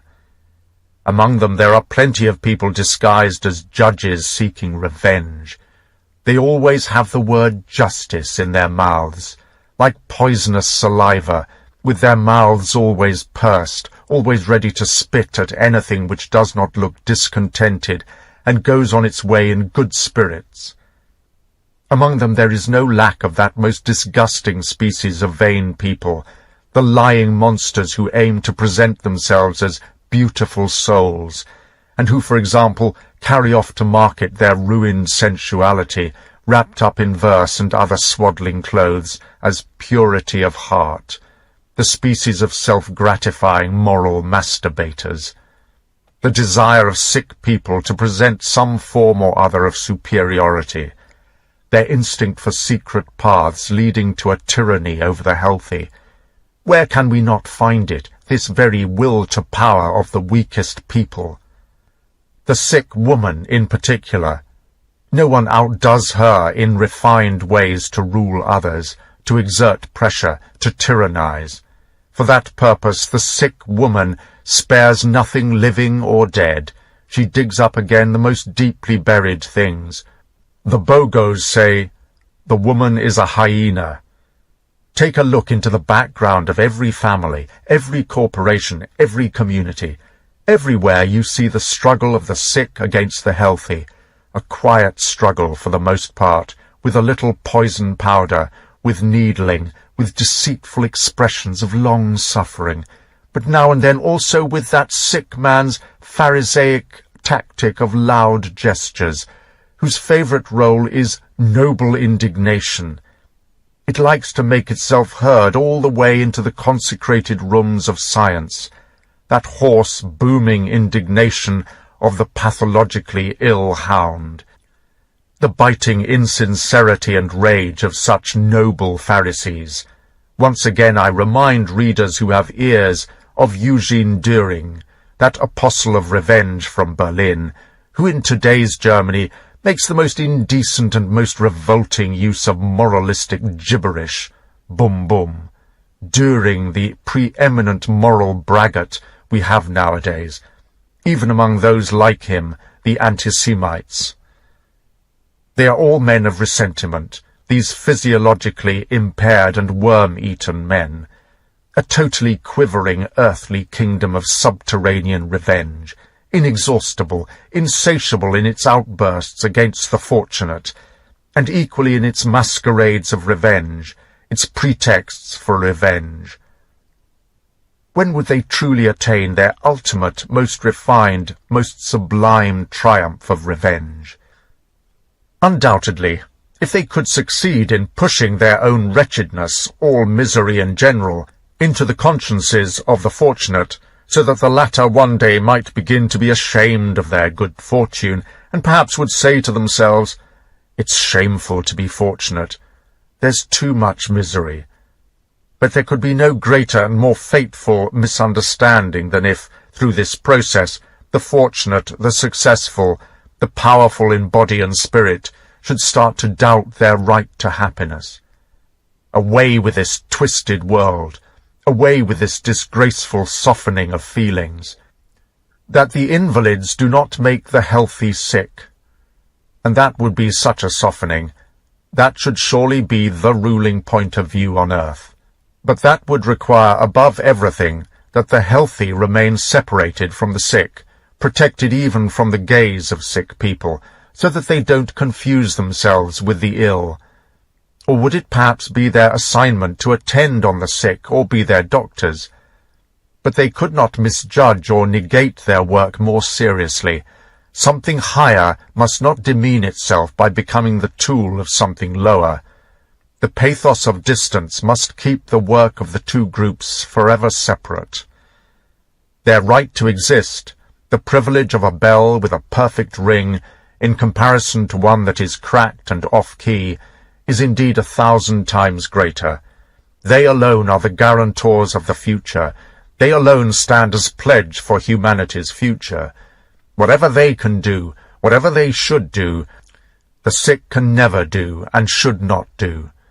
But so that they are able to do what only they should do, how can they have the freedom to make themselves the doctor, the consoler, the person who cures for the invalids? And therefore let's have fresh air, fresh air! In any case, let's keep away from the neighborhood of all cultural insane asylums and hospitals.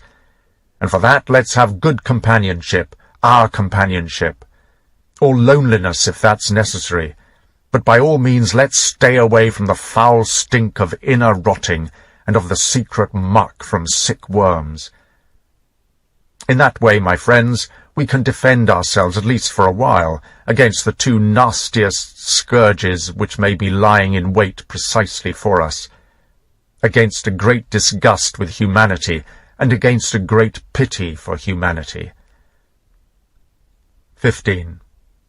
If you've grasped the full profundity of this, and precisely here I require that you grasp deeply, understand profoundly, of the extent to which it simply cannot be the task of healthy people to attend to the sick, to make invalids well, then you've understood one more necessary matter, the necessity for doctors and nurses who are themselves ill. And now we have the meaning of the ascetic priest. We're holding it in both hands.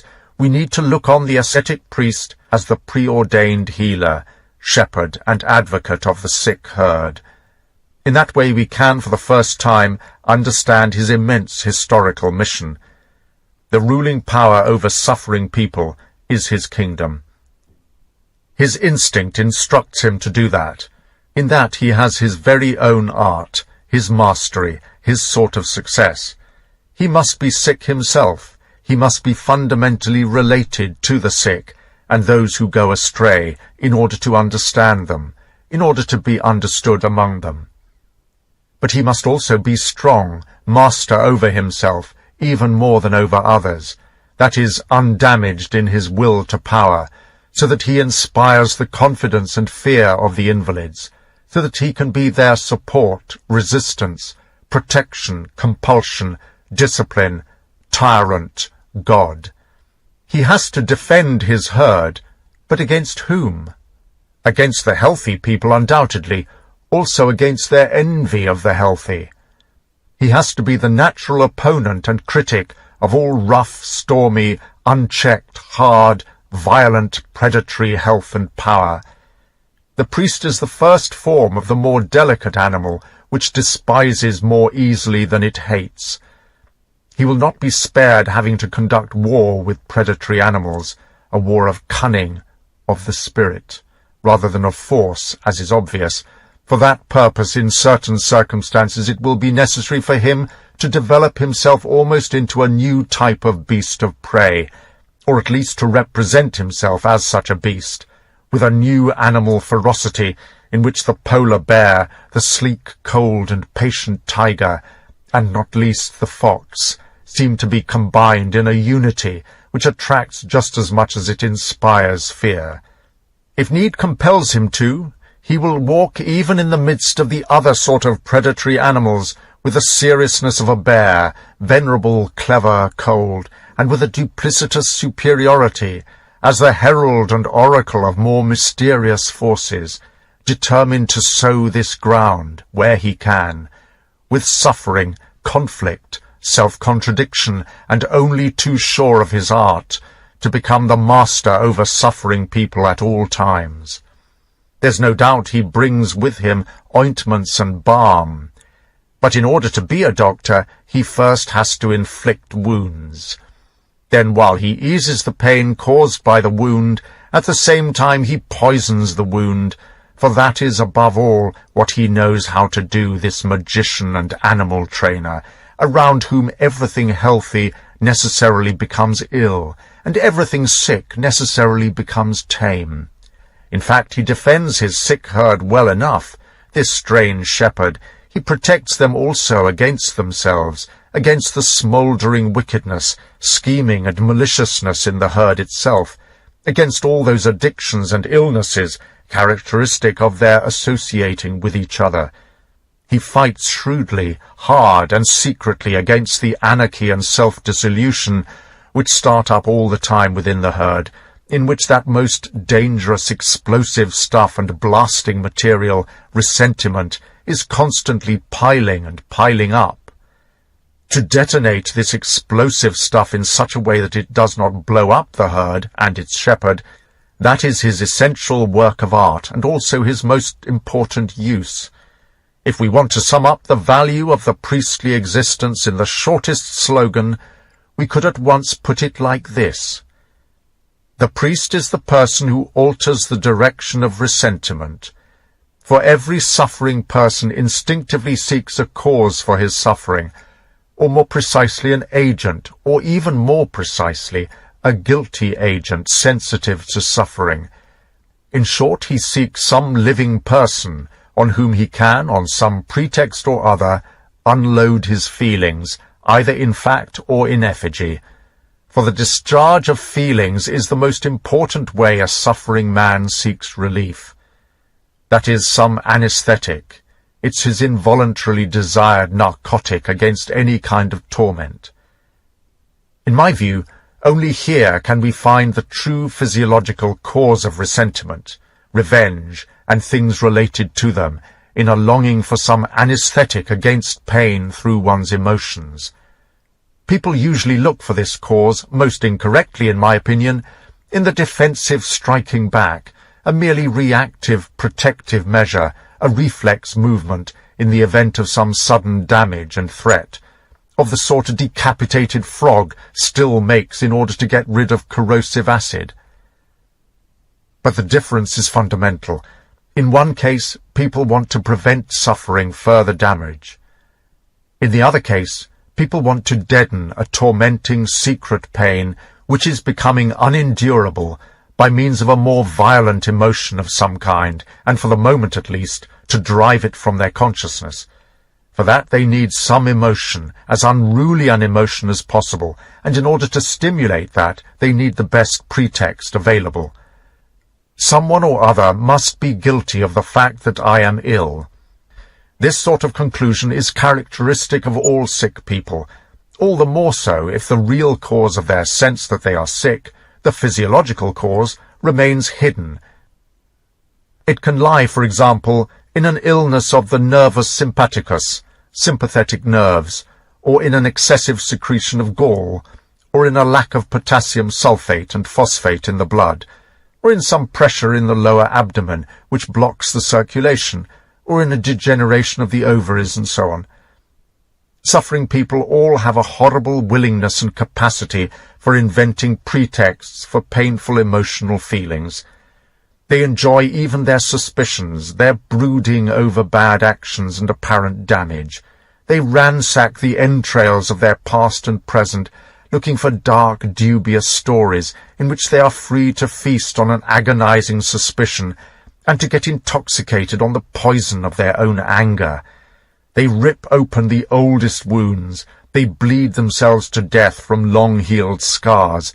They turn friends, wives, children, and anyone else who is closest to them into criminals. I am suffering. Someone or other must be to blame for that. That's how every sick sheep thinks. But his shepherd, the ascetic priest, says to him, "That's right, my sheep. Someone must be to blame for that. But you yourself are this very person. You yourself are the only one to blame. You alone are to blame for yourself." That is bold enough and false enough. But one thing at least is attained by that. As I have said, the direction of resentment has been changed. 16. By now you will have guessed what, according to my ideas, the healing artistic instinct for life at least has attempted with the ascetic priest, and why he had to use a temporary tyranny of such paradoxical and illogical ideas like guilt, sins, sinfulness, degeneration, and damnation, to make sick people to a certain extent harmless, to enable the incurable to destroy themselves by their own actions, to redirect the resentment of the mildly ill sternly back onto themselves. There's one thing necessary, and in this manner to utilize the bad instincts of all suffering people to serve the purpose of self-discipline, self-monitoring, self-conquest.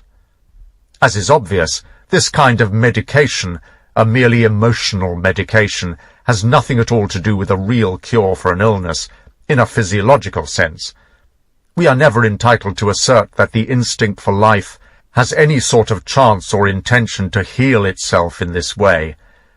A kind of pressure to come together and organize the invalids on one side, the word church is the popular name for this, some form of temporary guarantee for the more healthy, successful people, the ones more completely fulfilled, on another side, and in the process the creation of rift between the healthy and the sick.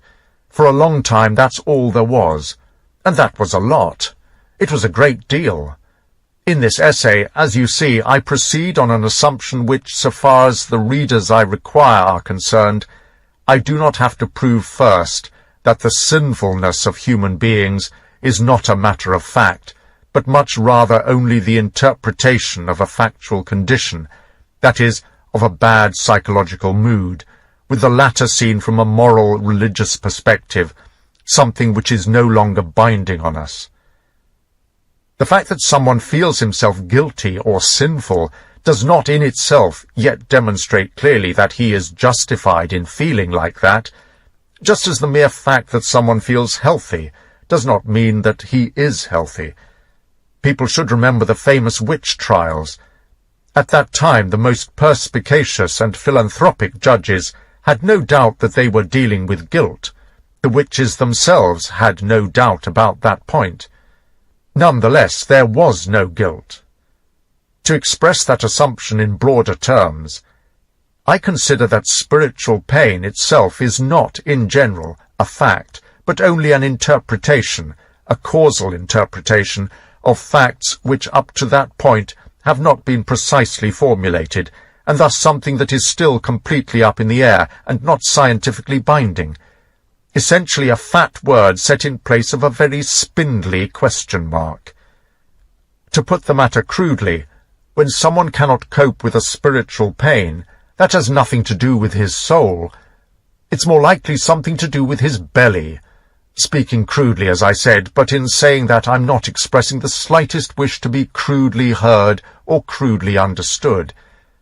A strong and successful man digests his experiences, his actions, including his evil actions, as he digests his meals, even when he has to swallow down some hard mouthfuls.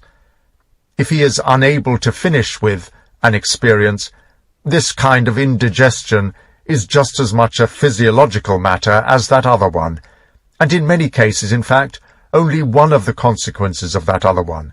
With such a view, a person can, just between ourselves, still be the strongest opponent of all materialism. 17. But is he really a doctor, this ascetic priest? We already understand the extent to which one can hardly be permitted to call him a doctor, no matter how much he likes feeling that he is a saviour, and allowing himself to be honoured as a saviour. But he fights only against suffering itself, the unhappiness of the suffering person, not against its cause, not against the essential sickness. This must constitute our most fundamental objection to priestly medication. But if for once we look at things from the perspective which only the priest understands and adopts, then it will not be easy for us to limit our amazement at all the things he has noticed, looked for, and found by seeing things in that manner. The alleviation of suffering, every kind of consolation, that manifests itself as his particular genius. He has understood his task as consoler with so much innovation, and has selected the means for that so spontaneously and so fearlessly. We could call Christianity, in particular, a huge treasure house of the most elegant forms of consolation. There are so many pleasant, soothing, narcotizing things piled up in it, and for this purpose it takes so many of the most dangerous and most audacious chances. It shows such sophistication, such southern refinement, especially when it guesses what kind of emotional stimulant can overcome, at least for a while, the deep depression, leaden exhaustion, and black sorrow of the physiologically impaired. For generally speaking, with all great religions, the main issue concerns the fight against a certain endemic exhaustion and heaviness. We can from the outset assume as probable that from time to time, in particular places on the earth, a feeling of physiological inhibition must necessarily become master over wide masses of people, but because of a lack of knowledge about physiology, it does not enter people's consciousness as something physiological. So they look for and attempt to find its cause and remedy only in psychology and morality.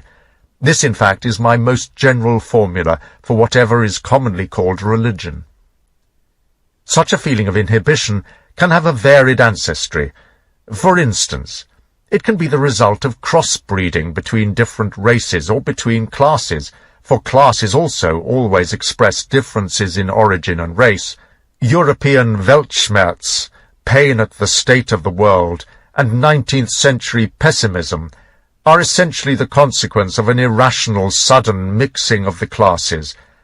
Or it can be caused by incorrect emigration, a race caught in a climate for which its powers of adaptation are not sufficient, the case of the Indians in India, or by the influence of the age and exhaustion of the race, Parisian pessimism from 1850 on, or by an incorrect diet, the alcoholism of the Middle Ages, the inanity of vegetarians, who of course have on their side the authority of Squire Christopher in Shakespeare, or by degeneration in the blood, malaria, syphilis, and things like that, German depression after the 30 Years' War, which spread bad diseases in an epidemic through half of Germany, and thus prepared the ground for German servility, German timidity. In such a case, a war against the feeling of a lack of enthusiasm will always be attempted in the grand style. Let's briefly go over its most important practices and forms.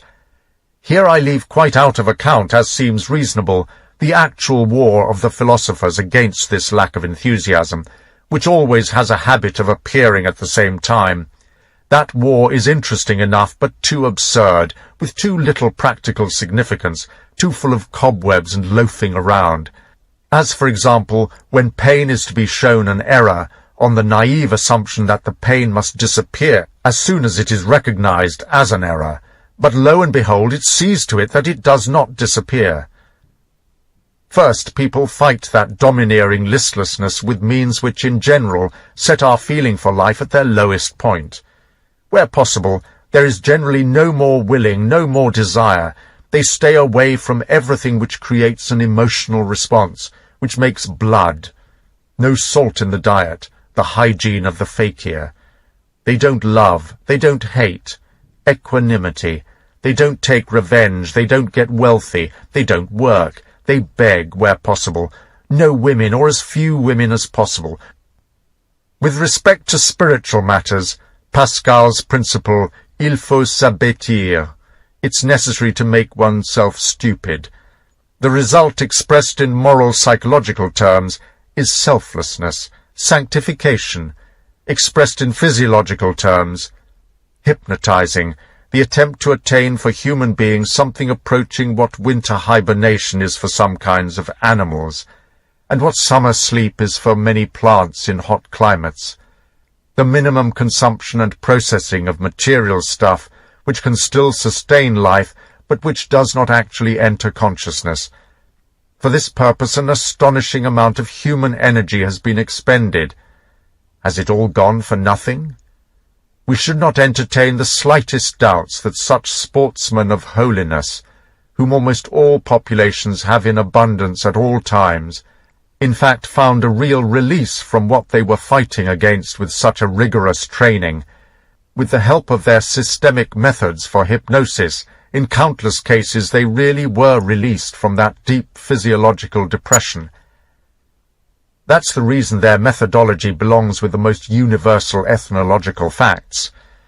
For the same reason we have no authority for considering such an intentional starving of one's desires and of one's physical well-being as in itself symptoms of insanity, the way a clumsy kind of roast beef-eating free spirit and Squire Christopher like to do. It's much more the case that it opens or can open the way to all sorts of spiritual disruptions, to inner light. For example, as with hesychasts on Mount Athos, to hallucinating sounds and shapes, to sensual outpourings and ecstasies of sensuality, the history of St. Teresa. It's self-evident that the interpretation which has been given for conditions of this sort, by those afflicted with them, has always been as effusively false as possible. Still, people should not fail to catch the tone of totally convincing gratitude ringing out in the very will to such a form of interpretation. They always value the highest state, redemption itself, that finally attained collective hypnosis and quietness, as the inherent mystery, which cannot be adequately expressed even by the highest symbols, as a stop-at and return home to the basis of things, as an emancipation from all delusions, as knowledge, as truth, as being, as the removal of all goals, all wishes, all acts, and thus as a place beyond good and evil. Good and evil, says the Buddhist, are both fetters. The perfect one became master over both. What's done and what's not done, says the man who believes in the Vedanta, give him no pain. As a wise man he shakes good and evil off himself. His kingdom suffers no more from any deed. Good and evil he has transcended both. An entirely Indian conception, whether Brahmin or Buddhist. Neither in the Indian nor in the Christian way of thinking is this redemption considered attainable through virtue, through moral improvement, no matter how high a value they place on virtue as a form of hypnotism. People should note this point. It corresponds, incidentally, to the plain facts. That on this point they kept to the truth might perhaps be considered the best piece of realism in the three largest religions, which apart from this are religions so fundamentally concerned with moralizing. The man who has no duties. Redemption does not come about through an increase in virtue, for it consists of unity with Brahma, who is incapable of any increase in perfection. Even less does it come through setting aside one's faults. For the Brahma, unity with whom creates redemption, is eternally pure. These passages from the commentary of Shankara are cited by the first genuine authority on Indian philosophy in Europe, my friend Paul Deussen. So we want to honor redemption in the great religions. However, it will be a little difficult for us to remain serious about the way these people, who've grown too weary of life even to dream, value deep sleep. That is, deep sleep as already an access to the Brahma, as an achieved unio mystica, mysterious union with God. On this subject, the oldest and most venerable scripture states, "When he is soundly and completely asleep, and is in a state of perfect calm, so that he is not seeing any more dream images, at that moment, O dear one, united with being, he has gone into himself. Now that he has been embraced by a form of his knowing self, he has no consciousness any more of what is outer or inner. Over this bridge comes neither night nor day, nor old age, nor death, nor suffering, nor good works, nor evil works." Similarly, believers in this most profound of the three great religions say, "In deep sleep the soul lifts itself up out of this body, goes into the highest light, and moves out in its own form. There it is the highest spirit itself which wanders around, while it jokes and plays and enjoys itself, whether with women or with carriages or with friends. There it no longer thinks back to its bodily appendages, to which the prana, the breath of life, is harnessed like a draught animal to a cart." Nevertheless, as in the case of redemption, we also need to keep in mind here that no matter how great the splendor of Oriental exaggeration, what this states is basically the same evaluation which was made by that clear, cool, Greek cool but suffering Epicurus, the hypnotic feeling of nothingness, the silence of the deepest sleep. In short, the loss of suffering, something which suffering and fundamentally disgruntled people are already entitled to consider their highest good, their value of values, and which they must appraise as positive and experience as the positive in itself. With the same logic of feeling, in all pessimistic religions nothingness is called God. 18. Against this condition of depression, a different and certainly easier training is tried far more often than such a hypnotic collective deadening of the sensibilities, of the ability to experience pain, for the method requires rare powers, above all courage, contempt for opinion, and intellectual stoicism. This different training is mechanical activity. There's no doubt whatsoever that this can alleviate a suffering existence to a degree which is not insignificant. Today we call this fact, somewhat dishonestly, the blessings of work. The relief comes about because the interest of the suffering person is basically diverted from his suffering, because some action and then another action are always entering his consciousness, thus leaving little space there for suffering. For it's narrow, this room of human consciousness. Mechanical activity and what's associated with it, like absolute regularity, meticulous and mindless obedience, a style of life set once and for all, filling in time, a certain allowance for, indeed training in impersonality, in forgetting oneself, in incuria sui, no care for oneself. How fundamentally, how delicately the ascetic priest knew how to use them in the struggle with suffering, especially when it involved the suffering people of the lower classes, working slaves or prisoners, or women, most of whom are, in fact, simultaneously both working slaves and prisoners.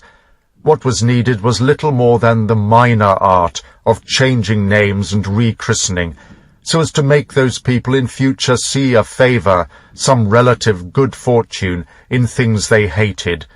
The slave's discontent with his lot, in any case, was not invented by the priests. An even more valuable tool in the battle against depression is prescribing a small pleasure which is readily accessible and can be made habitual. People frequently use this medication in combination with the one just mentioned. The most common form in which pleasure is prescribed in this way as a cure is the pleasure in creating pleasure, as in showing kindness, giving presents, providing relief, helping, encouraging, trusting, praising, honouring. The ascetic priest orders love of one's neighbour.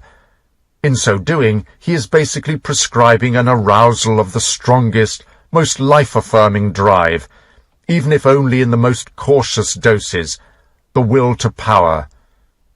The happiness which comes from the smallest feeling of superiority, which all doing good, being useful, helping and honouring bring with them, is the most plentiful way of providing consolation, which the physiologically impaired habitually use, provided that they have been well advised. In a different situation, they harm each other, doing so, of course, in obedience to the same basic instinct. If we look for the beginnings of Christianity in the Roman world, we find organizations growing up for mutual support, combinations of the poor and sick, for burial, on the lowest levels of society at the time, in which that major way of combating depression, the minor joys which habitually develop out of mutual demonstrations of kindness, were consciously employed. Perhaps at the time this was something new, a real discovery. The will to mutual assistance, to the formation of the herd, to a community, to a congregation, summoned in this manner, must call up again, if only in the smallest way, that aroused will to power, and come to a new and much greater outburst. In the fight against depression, the development of the herd is an essential step and a victory. By growing, the community also reinforces in the individual a new interest, which often enough raises him up over the most personal features of his bad disposition, his dislike of himself. Gerlink's despectio sui, contempt for oneself. All sick, pathological people, in their desire to shake off a stifling lack of enthusiasm and a feeling of weakness, instinctively strive for the organization of a herd. The ascetic priest senses this instinct and promotes it.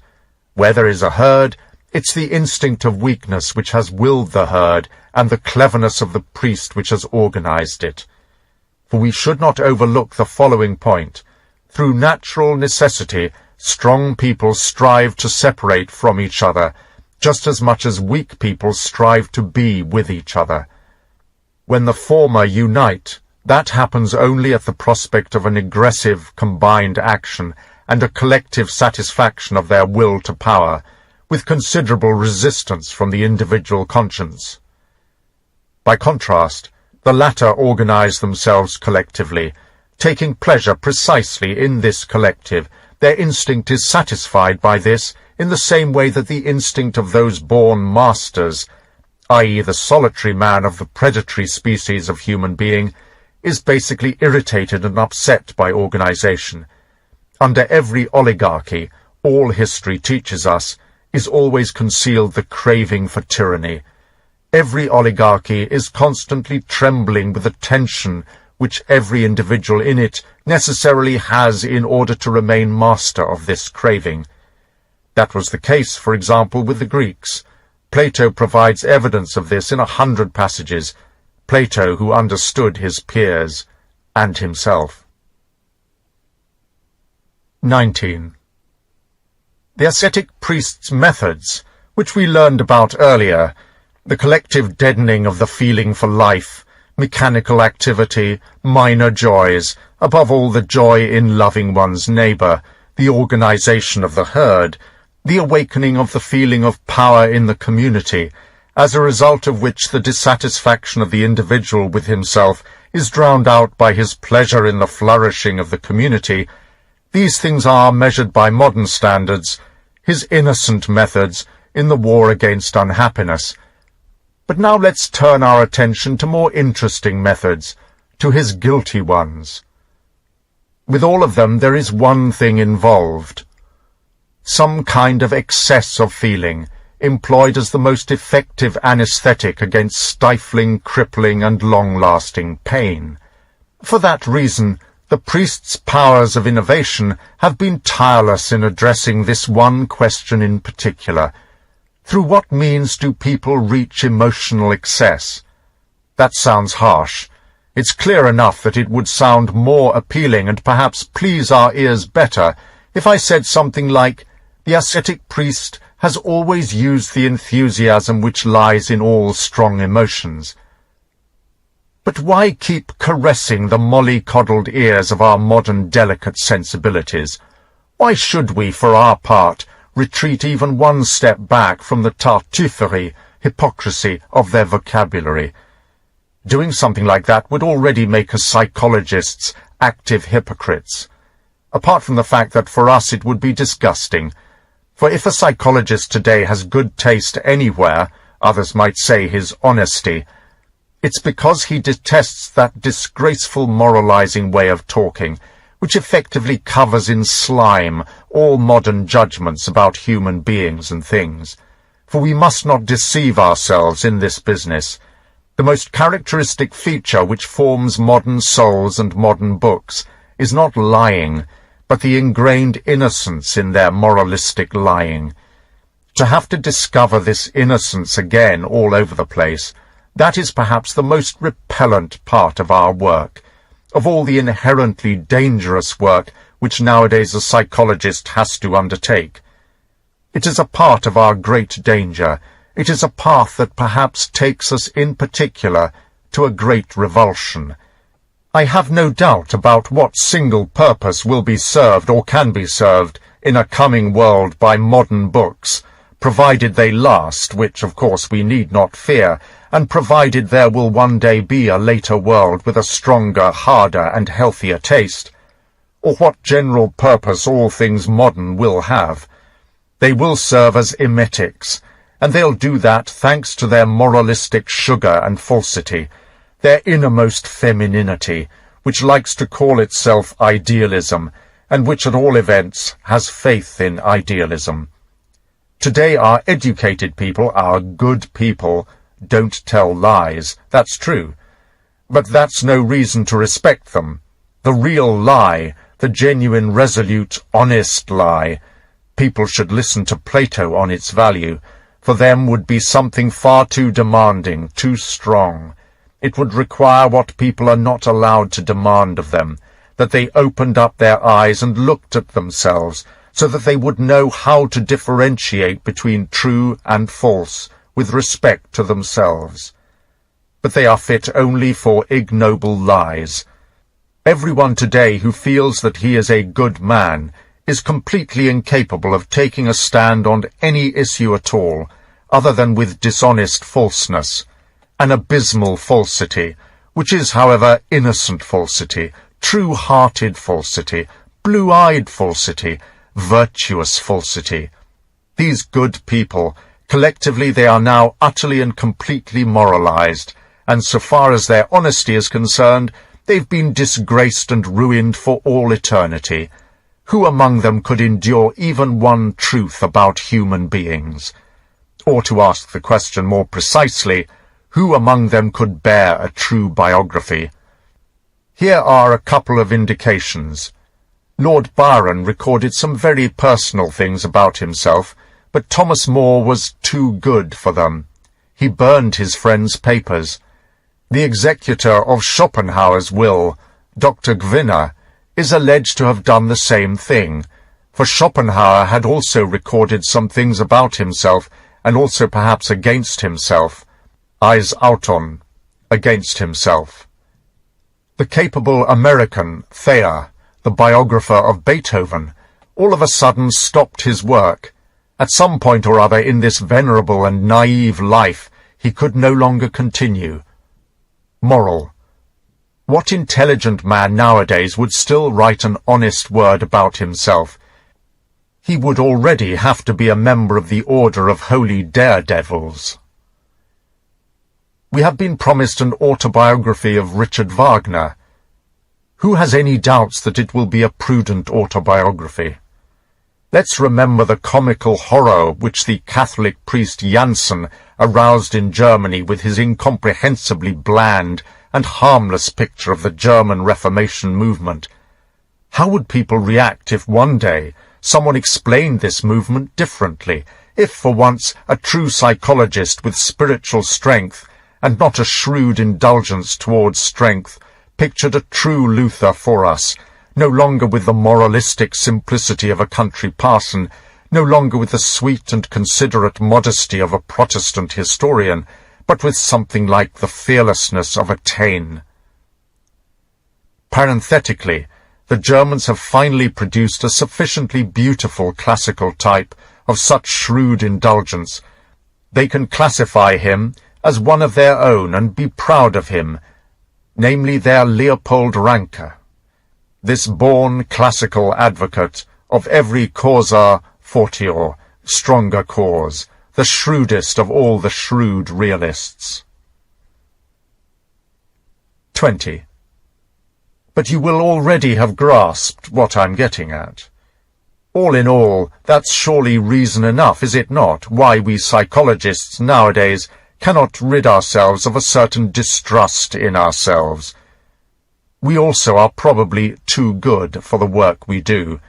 We are probably sacrificial victims and prey as well, made sick by this contemporary taste for moralizing, no matter how much we also feel we're its critics.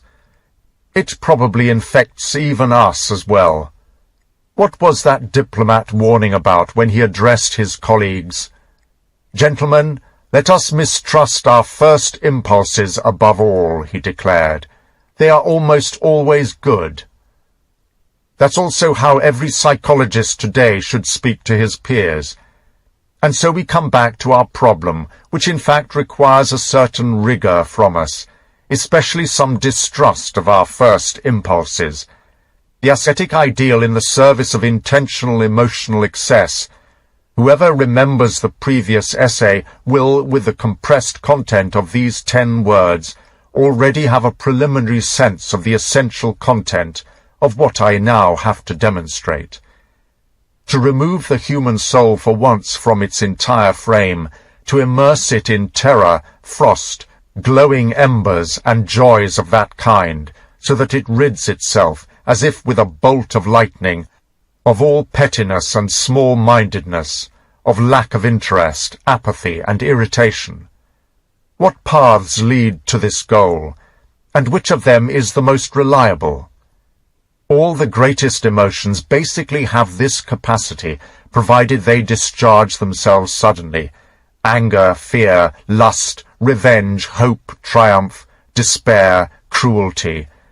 And the ascetic priest has, in fact, without a second thought, taken the entire pack of wild hounds in the human being into his service and let loose one of them at one time, another at another time, always for the same purpose, to wake human beings up out of their long sadness, to chase away at least for a while their stifling pain, their tentative misery, and always covered up in a religious interpretation and justification. Every emotional excess of this sort demands payment later. That's self-evident. It makes sick people sicker. And thus, this way of providing a remedy for pain, measured by modern standards, is a guilty method. However, to be fair, we must insist all the more that it was used in good conscience, that the ascetic priest prescribed it with the deepest faith in its utility, indeed its indispensability, often enough almost falling apart himself in front of the misery he created, and similarly, that the vehement physiological revenges of such excesses, perhaps even psychic disturbances, basically do not really contradict the whole meaning of this kind of medication, which, as I've pointed out above, was not designed to heal sick people, but to fight their enervating depression, to alleviate and anesthetize it. With this method, that goal was attained. The main instrumental fingering which the ascetic priest allowed himself, in order to bring every kind of disorienting, ecstatic music ringing out in the human soul, was achieved, as everyone knows, by the fact that he made use of the feeling of guilt. The previous essay indicated, in brief, the origin of this feeling, as a part of animal psychology, nothing more. The feeling of guilt we encountered there in its raw state, as it were. In the hands of the priest, this true artist in guilt feelings, it first acquired a form, and what a form! Sin, for that's how the priest's new interpretation of the animal bad conscience ran, cruelty turned backwards, has been the greatest event in the history of the sick soul so far. In it we have the most dangerous and the most fateful artistic work of religious interpretation. The human being, suffering from himself somehow, at any rate psychologically, something like an animal barred up in a cage, confused about why this has happened, and what purpose it serves, longing for reasons. Reasons provide relief, longing also for treatments and narcotics, finally discuss the matter with one who also knew about hidden things, and lo and behold, he gets a hint. He gets the first hint about the cause of his suffering from his magician, the ascetic priest. He is to seek this cause in himself, in his guilt, in a piece of the past. He is to understand his own suffering as a condition of punishment. He heard, he understood, this unfortunate man. Now things stand with him as with a hen around which a line has been drawn. He is not to come outside this circle of lines again. The sick man is turned into the sinner. And now, for a couple of millennia, people have not rid themselves of the look of this new sick man, the sinner. Will people ever be rid of him? No matter where we look, we see everywhere the hypnotic glance of the sinner, who always moves in one direction, in the direction of guilt as the single cause of suffering. Everywhere the bad conscience, this horrifying animal, to use Luther's words, everywhere the past regurgitated, the fact distorted, the green eye cast on all action, everywhere the desire to misunderstand suffering turned into the meaning of life, with suffering reinterpreted into feelings of guilt, fear, and punishment, everywhere the whip, the hair shirt, the starving body, remorse, everywhere the sinner's breaking himself on the terrible torture wheel of a restless conscience, greedy for its own sickness. Everywhere silent torment, extreme fear, the agony of the tortured heart, the spasms of an unknown joy, the cry for redemption. As a matter of fact, with this system of procedures, the old depression, heaviness, and exhaustion were basically overthrown. Life became very interesting once again. Lively, always lively, sleepless, glowing, charred, exhausted, and yet not tired. That's how man looked, the sinner, who was initiated into these mysteries. This grand old magician in the war against the lack of excitement, the ascetic priest, he had apparently won. His kingdom had come. Now people no longer moaned against pain, they longed for pain. More pain, more pain. That had been the demanding cry of his disciples and initiates for centuries. Every excess of feeling which brought grief, everything that broke apart, knocked over, smashed to bits, carried away, enraptured, the secrets of the torture chambers, the very invention of hell. From now on everything was discovered, surmised, put into practice. Everything now was available for the magician's use. Everything in future served for the victory of his ideal, the ascetic ideal. "My empire is not of this world," he said afterwards, as he said before. Does he really have the right still to speak this way? Goethe asserted that there were only 36 tragic situations. From that we can surmise, if we did not know it anyway, that Goethe was no ascetic priest. He knows more. 21. So far as this whole sort of priestly medication is concerned, the guilty sort, any word of criticism is too much. That an excess of feeling of the sort the ascetic priest habitually prescribes for his sick people in this case, under the holiest of names, as is obvious, while convinced of the sanctity of his purpose, has truly been of use to some invalid. Who would really want to defend the truth of this kind of claim? At least we should come to an understanding of that phrase, been of use. If with those words people wish to assert that such a system of treatment has improved human beings, then I won't contradict them.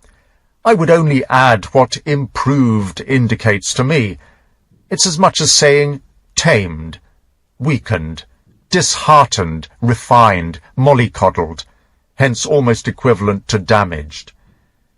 But when we are mainly concerned with sick, upset and depressed people, such a system, even supposing that it makes them better, always makes them sicker.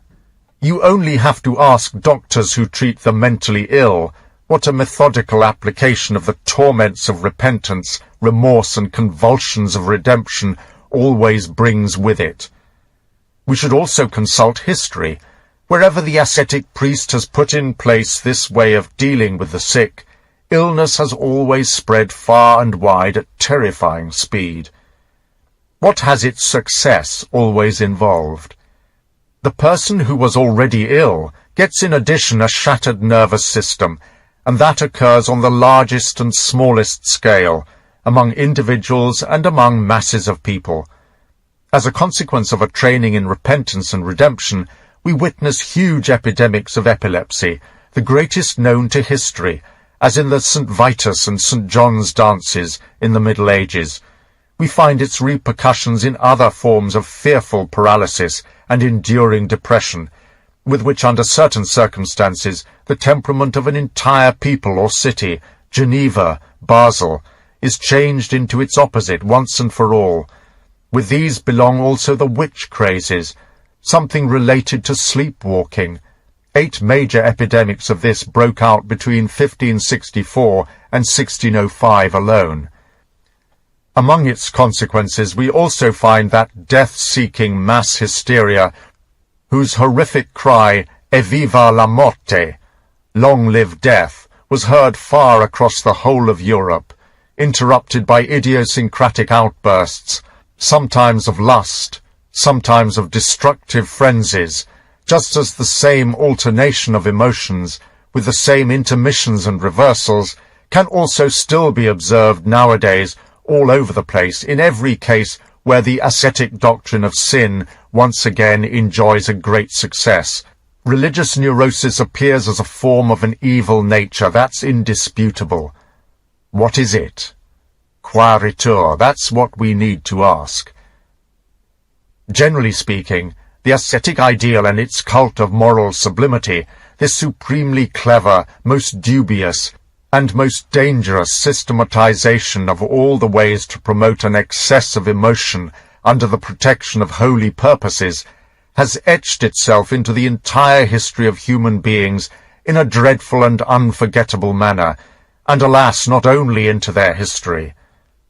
Apart from this ideal, there's scarcely anything else I would know to point to which has had such a destructive effect on the health and racial power, particularly of Europeans.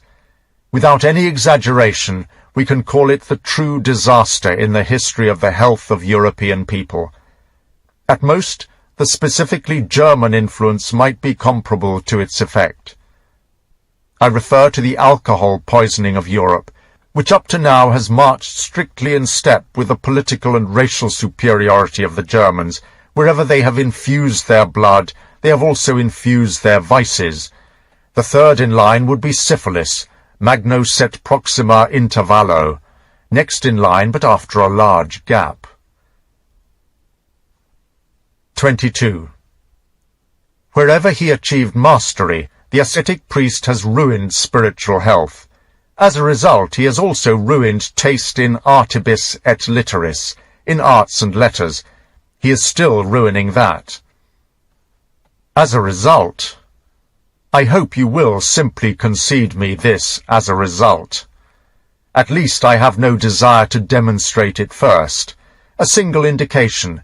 It concerns the fundamental text of Christian literature, its essential model, its book in itself, still in the middle of the Greco-Roman magnificence, which was also a magnificent time for books, faced with an ancient world of writing which had not yet declined and fallen apart, an age in which people could still read some books for which one would now exchange half of all literature.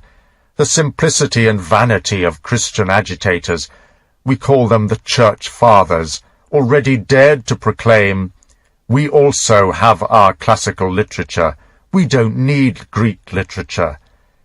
And with that they pointed with pride to books of legends, letters of the apostles, and little apologetic treatises, in somewhat the same way as nowadays the English Salvation Army, with its related literature, fights its war against Shakespeare and other pagans.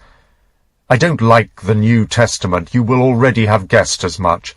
It almost disturbs me that I stand alone in my taste with respect to this most highly regarded and most overvalued written work.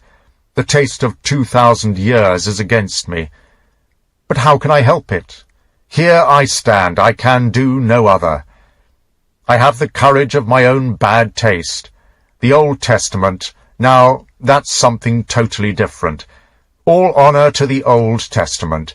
In that I find great men, a heroic landscape, and something of the very rarest of all elements on earth, the incomparable naivety of the strong heart.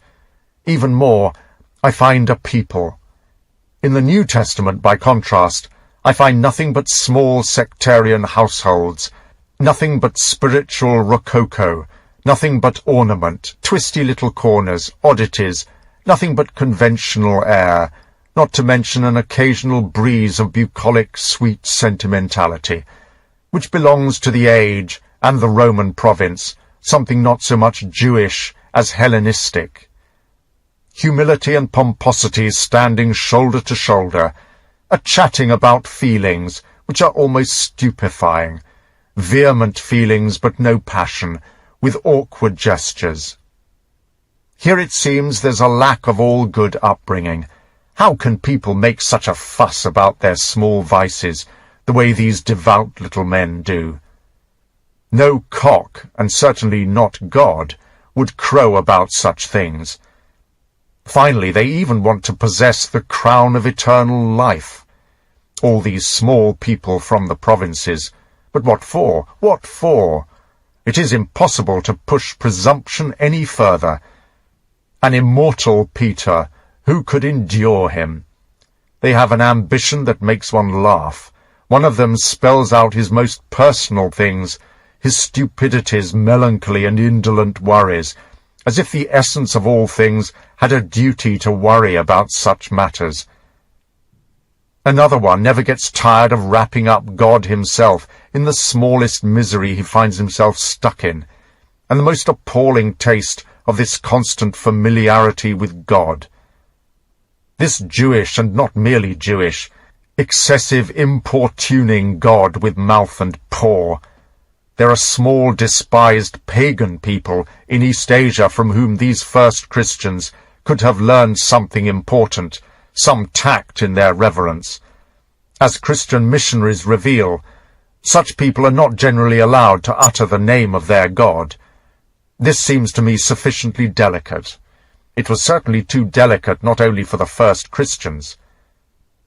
To sense the contrast, we should remember something about Luther, the most eloquent and most presumptuous peasant Germany ever had, and the tone Luther adopted as the one he most preferred in his conversations with God. Luther's resistance to the interceding saints of the Church, especially to the devil's sow, the Pope, was undoubtedly, in the last analysis, the resistance of a lout irritated by the good etiquette of the Church, that etiquette of reverence of the priestly taste, which lets only the more consecrated and the more discreet into the Holy of Holies, and shuts the door against the louts, who in this particular place are never to speak. But Luther, the peasant, simply wanted something different. This situation was not German enough for him. Above all, he wanted to speak directly, to speak for himself, to speak openly with his God. Well, he did it. You can conjecture easily enough that there has never been a place anywhere in which the ascetic ideal has been a school of good taste, even less of good manners. In the best cases, it was a school for priestly manners. That comes about because it carries something in its own body which is the deadly enemy of all good manners. It lacks moderation. It resists moderation. It is itself a non plus ultra, an ultimate extreme. 23. The ascetic ideal has not only ruined health and taste, it has also ruined a third, fourth, fifth, and sixth something as well. I'll be careful not to mention everything. When would I come to the end? I'm not going to reveal what this ideal has brought about. I would much rather confine myself to what it means, what it allows us to surmise, what lies hidden behind, under, and in it, what it provisionally and indistinctly expresses, overloaded with question marks and misunderstandings. And only with this purpose in mind, I cannot spare my readers a glimpse into the monstrosity of its effects, as well as its disastrous consequences, in order, that is, to prepare them for the ultimate and most terrifying aspects which the question of the meaning of this ideal has for me. Just what does the power of this ideal mean? The monstrous nature of this power? Why was it given room to grow to this extent? Why was there not a more effective resistance? The ascetic ideal is the expression of a will.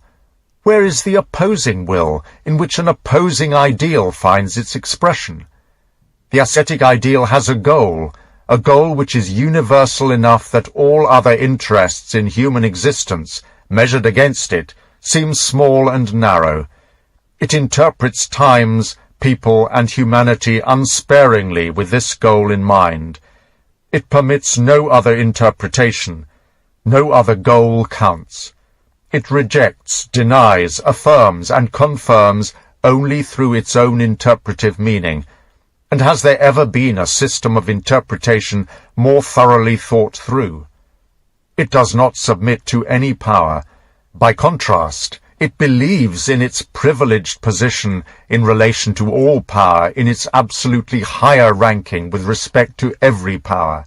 It believes that there is no power on earth which does not have to derive its meaning first from it, a right to exist, a value as a tool in its own work, as a way and a means to its own goal, to a single goal. Where is the counterpart to this closed system of will, goal, and interpretation? Why is this counterpart missing?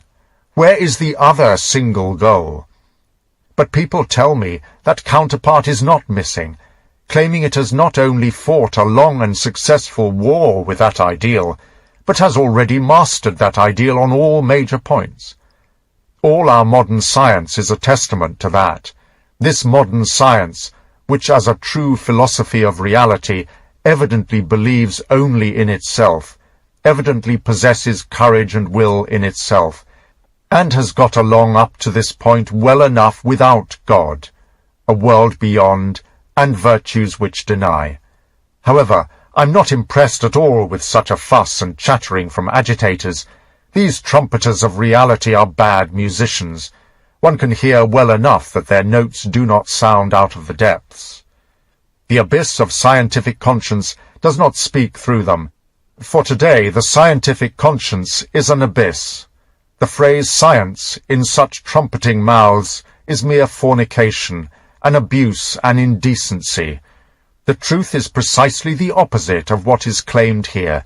Science nowadays has simply no faith in itself, to say nothing of an ideal above it, and where it consists at all of passion, love, ardour, suffering, That doesn't make it the opposite of that ascetic ideal, but rather its newest and most preeminent form. Does that sound strange to you? There are indeed a sufficient number of upright and modest working people among scholars nowadays, happy in their little corners, and because their work satisfies them, they make noises from time to time demanding with some presumption that people today should in general be happy, particularly with science. There are so many useful things to do precisely there. I don't deny that. The last thing I want to do is to ruin the pleasure these honest labourers take in the tasks they perform. For I'm happy about their work. But the fact that people are working rigorously in science these days, and that there are satisfied workers, is simply no proof that science today as a totality has a goal, a will, an ideal, a passion in a great faith. As I've said, the opposite is the case. Where science is not the most recently appearing form of the ascetic ideal, and then it's a matter of cases too rare, noble, and exceptional to be capable of countering the general judgment. Science today is a hiding place for all kinds of unhappiness, disbelief, gnawing worms, despectio sui, self-contempt, bad conscience. It is the anxiety of the very absence of ideals, suffering from the lack of a great love, the dissatisfaction with a condition of involuntary, modest content. Oh, what nowadays does science not conceal? How much, at least, it is meant to conceal. The efficiency of our best scholars, their mindless diligence, their heads smoking day and night, the very mastery of their handiwork, how often has all that really derived its meaning from the fact that they don't permit some things to become visible to them any more? Science as a means of putting themselves to sleep. Are you acquainted with that? People wound scholars to the bone. Everyone who associates with them experiences this, sometimes with a harmless word. We make our scholarly friends angry with us when we intend to honour them. We drive them wild, merely because we were too coarse to figure out the people we are truly dealing with, suffering people, who don't wish to admit to themselves what they are, narcotized and mindless people who fear only one thing, coming to consciousness. 24. Now let's consider, on the other hand, those rarer cases I mentioned, the last idealists remaining today among the philosophers and scholars. Perhaps in them we have the opponents of the ascetic ideal we're looking for, the counter-idealists. In fact, that's what they think they are, these unbelievers, for that's what they are collectively. That in particular seems to be their last item of belief, that they are opponents of this ideal, for they are so serious about this stance. Their words and gestures are so passionate on this very point. But is it therefore necessarily the case that what they believe is true? We knowledgeable people are positively suspicious of all forms of believers. Our suspicion has gradually cultivated the habit in us of concluding the reverse of what people previously concluded. That is, wherever the strength of a faith steps decisively into the foreground, we infer a certain weakness in its ability to demonstrate its truth, even the improbability of what it believes. We, too, do not deny that the belief makes blessed, but for that very reason we deny that the belief proves something. A strong belief which confers blessedness creates doubts about what it has faith in. It does not ground truth. It grounds a certain probability, delusion. Well, how do things stand in this case? These people who say no today, these outsiders, these people who are determined on one point, their demand for intellectual probity, these hard, strong, abstemious, heroic spirits who constitute the honour of our age, all these pale atheists, anti-Christians, immoralists, nihilists, these skeptics, effectics, hectics of the spirit, collectively they are all hectic in some sense or other, the last idealists of knowledge, the only ones in whom intellectual conscience lives and takes on human form nowadays, they really do believe that they are as free as possible from the ascetic ideal, these free, very free spirits. And yet I am revealing to them what they cannot see for themselves, for they are standing too close to themselves. This ascetic ideal is also their very own ideal. They themselves represent it today. Perhaps they are the only ones who do. They themselves are its most spiritual offspring, the furthest advanced of its troops and its crowd of scouts, its most awkward, most delicate, most incomprehensibly seductive form. If I am any kind of solver of puzzles, then I want to be that with this statement. They are not free spirits, not by any stretch, for they still believe in the truth.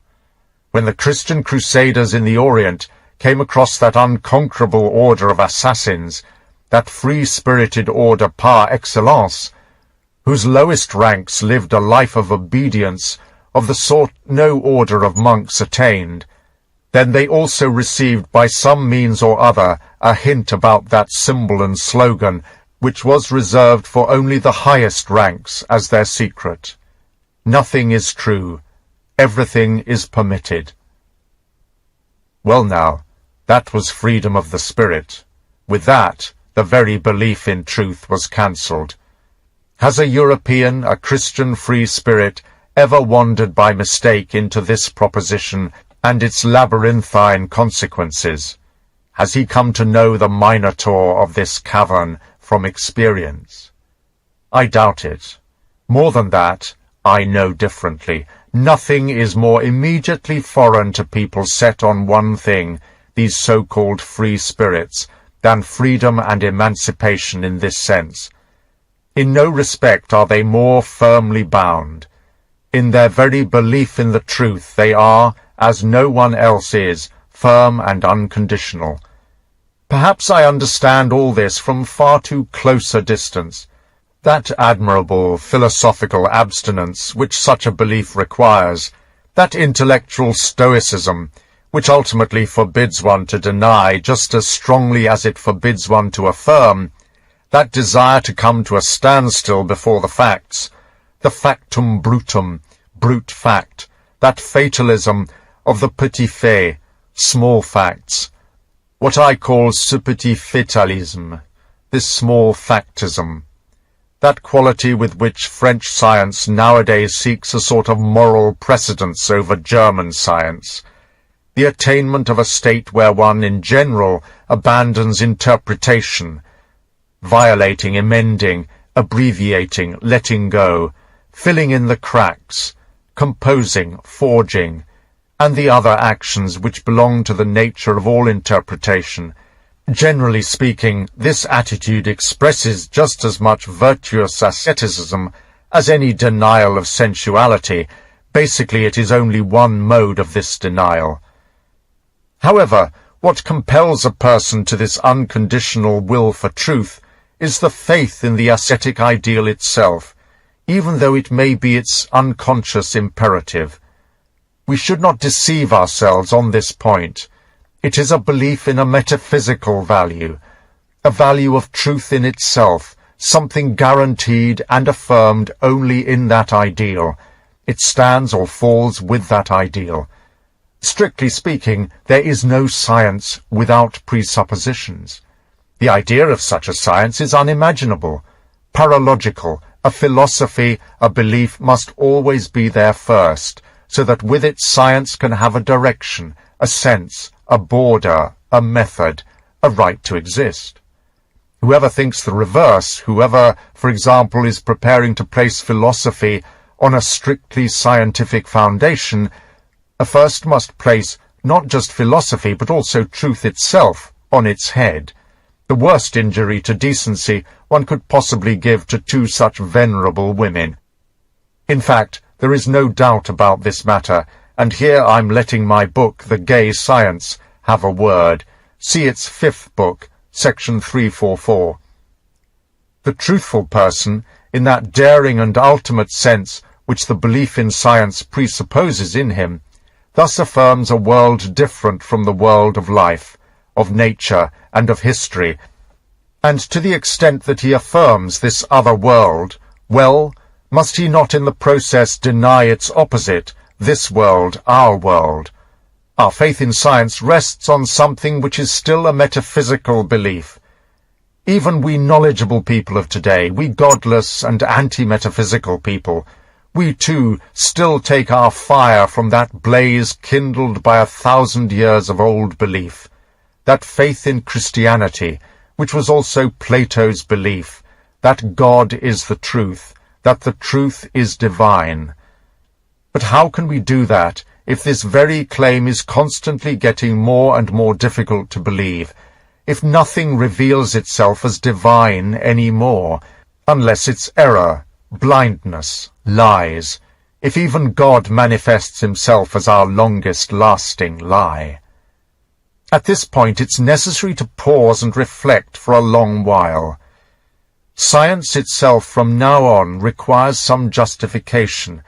By that I don't yet mean to claim that there is such a justification for it. People should examine the oldest and the most recent philosophers on this question. They all lack an awareness of the problem of the extent to which the will to truth itself first needs some justification. Here is a hole in every philosophy. How does that come about? It's because the ascetic ideal up to this point has been master of all philosophies, because truth has been established as being, as God, as the highest authority itself, because truth was not allowed to be problematic. Do you understand this aloud? From the moment when the belief in the God of the ascetic ideal is denied, there is also a new problem, the problem of the value of truth. The will to truth requires a critique. Let us identify our own work with that requirement, for once to place in question, as an experiment, the value of truth.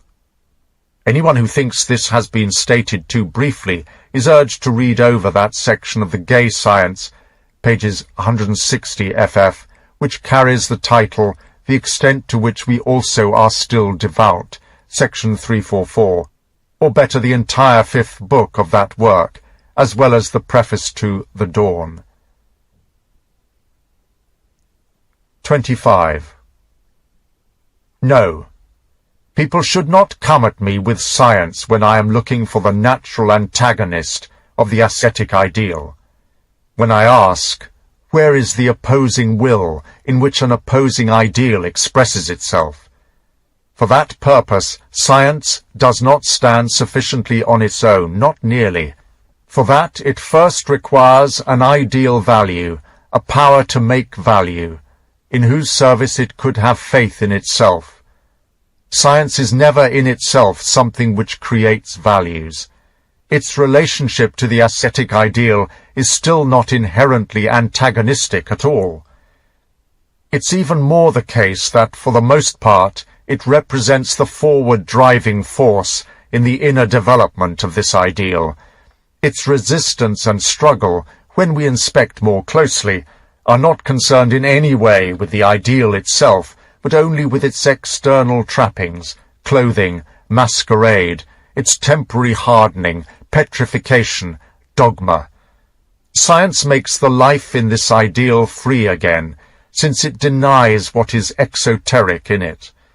These two things, science and the ascetic ideal, they really stand on a single foundation. I've just clarified the point, namely, on the same overvaluing of the truth, or more correctly, on the same faith in the inestimable value of the truth, which is beyond criticism.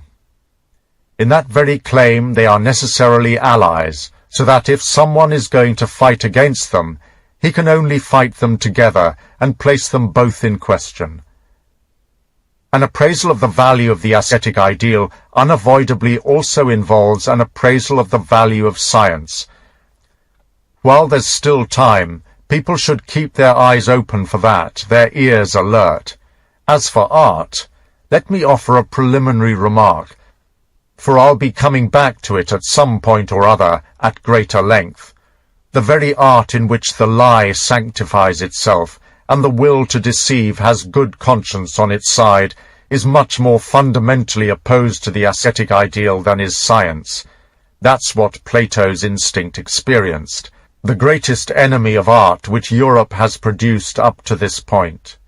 Plato versus Homer. That's the true antagonism. On one side, the beyond of the best will, the great slanderer of life. On the other side, life's unintentional worshipper, the golden nature. An artistic bondage in the service of the ascetic ideal is thus the truest corruption of the artist there can be. Unfortunately, it's one of the most common, for nothing is more corruptible than an artist. Physiologically considered, science also rests on the same foundation as the ascetic ideal. A certain impoverishment of life is the precondition for both. Emotions become cool, the tempo slows down, dialectic replaces instinct, seriousness stamped on faces and gestures. Seriousness, this most unmistakable sign of a more laborious metabolism, of a life of struggle and hard work. Just look at those periods in a population when the scholars step up into the foreground. They are times of exhaustion, often of evening, of decline. The overflowing force, the certainty about life, the certainty about the future, have gone. The preponderance of mandarins never indicates anything good, no more than does the arrival of democracy, the peace tribunal instead of war, equal rights for women, the religion of pity, and all the other things symptomatic of a degenerating life. Science grasped as a problem. What does science mean? On this point, see the preface to The Birth of Tragedy. No, this modern science, keep your eyes open for this, is for the time being the best ally of the ascetic ideal, and precisely for this reason, because it is the most unconscious, the most involuntary, the most secret and most subterranean ally. They have up to now been playing a single game, the poor in spirit, and the scientific opponents of that ideal. We should be careful, incidentally, not to think that these opponents are the opposite of that ideal, something like the rich in spirit. That they are not. I call them hectics of the spirit. The famous victories of the latter, and they have undoubtedly been victories, but over what? They in no way overcame the ascetic ideal. With those victories, the ideal instead became stronger, that is, harder to understand, more spiritual, more dangerous, as science ruthlessly and continually kept breaking off and demolishing a wall, an external structure which had built itself onto the ideal and coarsened its appearance. Do people really think that, for example, the downfall of theological astronomy indicates a downfall of that ideal? Because of that, have human beings perhaps become less dependent on redemption in a world beyond, as a solution for the puzzle of their existence, given that existence since then looks, in the visible order of things, even more arbitrary, indolent, and dispensable? Isn't it the case that since Copernicus, the very self-diminution of human beings, their will to self-diminution, has made inexorable progress? Alas, the faith in their dignity, uniqueness, irreplaceable position in the chain of being has gone. The human being has become an animal, not a metaphorical animal, but absolutely and unconditionally, the one who in his earlier faith was almost God, child of God, God-man, Gottmensch. Since Copernicus, human beings seem to have reached an inclined plane. They're now rolling at an accelerating rate past the midpoint. Where to? Into nothingness? Into the penetrating sense of their own nothingness? Well then, wouldn't this be precisely the way? Into the old ideal. All science, and not just astronomy, about whose humbling and destructive effects Kant made a noteworthy confession. It destroys my importance. All science, natural as well as unnatural, the name I give to the self-criticism of knowledge, is nowadays keen to talk human beings out of the respect they used to have for themselves, as if the latter were nothing more than a bizarre arrogance about themselves. In this matter, we could even say science has its own pride, its characteristically acrid form of stoical ataraxia, indifference, in maintaining this laboriously attained self-contempt for human beings as their ultimate, most serious demand for self-respect. And in fact, that's justified, for the one who despises is still one person who has not forgotten respect. Does doing this really work against the ascetic ideal? Do people really think in all seriousness, as theologians imagined for quite a while, that, say, Kant's victory over dogmatic theological concepts, God, soul, freedom, immortality, succeeded in breaking up that ideal? In asking that question, it should not concern us at the moment whether Kant himself had anything at all like that in mind. What is certain is that all sorts of transcendentalists since Kant have once more won the game. They've been emancipated from the theologians. What a stroke of luck! Kant showed them that secret path by which from now on they could, on their own initiative, and with the finest scientific decency, follow their heart's desires.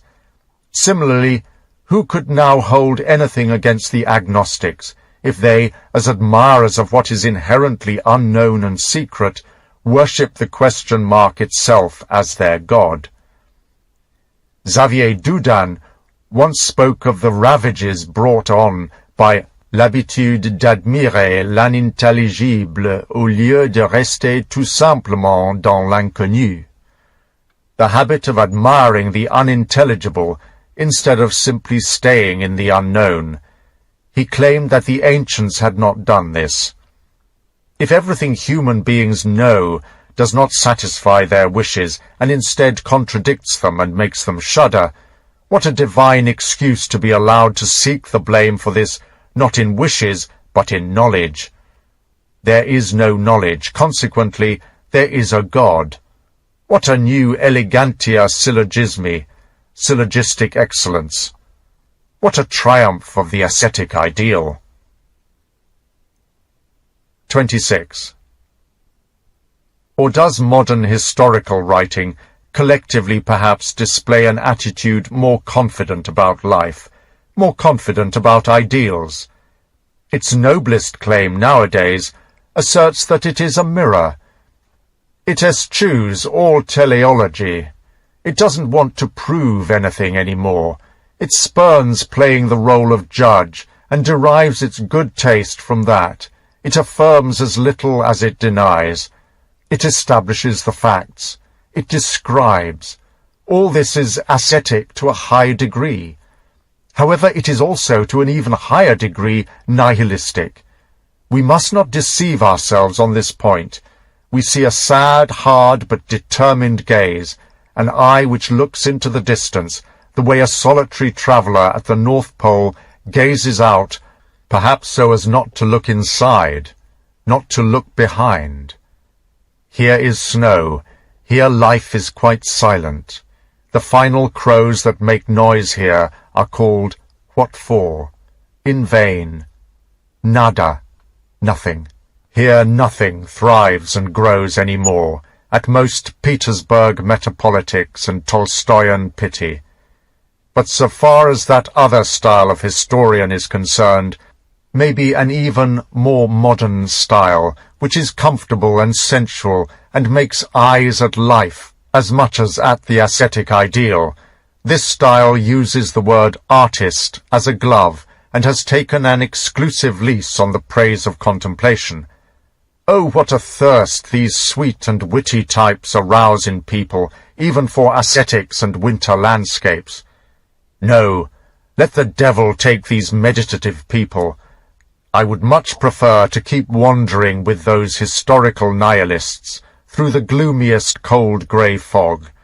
In fact, if I had to choose, I might find it better to lend an ear to a completely and essentially unhistorical or anti-historical man, like that Dühring, whose tones intoxicate a species of beautiful souls in Germany today, people who up to now have been a still timid, still unassuming species, the species anarchistica, the anarchists within the educated proletariat.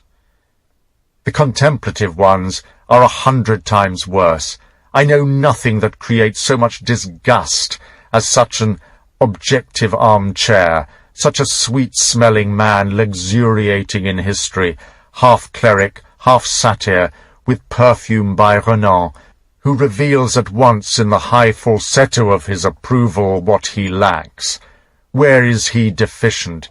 Where in his case the fates have wielded their dreadful shears with, alas, so much surgical precision. That affronts my taste as well as my patience. Confronted with such sights, let those be patient who have nothing to lose by them. Such a picture infuriates me. Such lookers-on make me angry with the spectacle, even more than the spectacle itself, history itself, you understand. Seeing that, I fall unexpectedly into an anacreontic mood. This nature which gave the bull his horns, the lion his chasm odonton, chasm of teeth. Why did nature give me a foot? To kick with, by holy Anacreon. And not merely to run off, but to kick apart these decrepit armchairs, this cowardly contemplation, this lascivious acting like eunuchs in front of history, the flirting with ascetic ideals, the tartuffery, hypocrisy in the justice of impotence. I grant all honour to the ascetic ideal, insofar as it is honest, so long as it believes in itself and does not play games with us. But I can't stand all these coquettish insects, with their insatiable ambition to sniff out the infinite, until finally the infinite stinks of bugs. I can't stand these white sepulchres who treat life as play-acting. I can't stand the tired and useless people who wrap themselves up in wisdom and gaze out objectively. I can't stand the agitators who dress themselves up as heroes, who wear a magic hat of ideals on heads stuffed with straw. I can't stand the ambitious artists who like to present themselves as ascetics and priests, but who are basically tragic clowns. And I can't stand these most recent speculators in idealism, the anti-Semites, who nowadays roll their eyes around in a Christian Aryan bourgeois way and seek to inflame all the horned animal elements among the people by abusing the cheapest form of agitation, moral posturing, in a way that exhausts all my patience.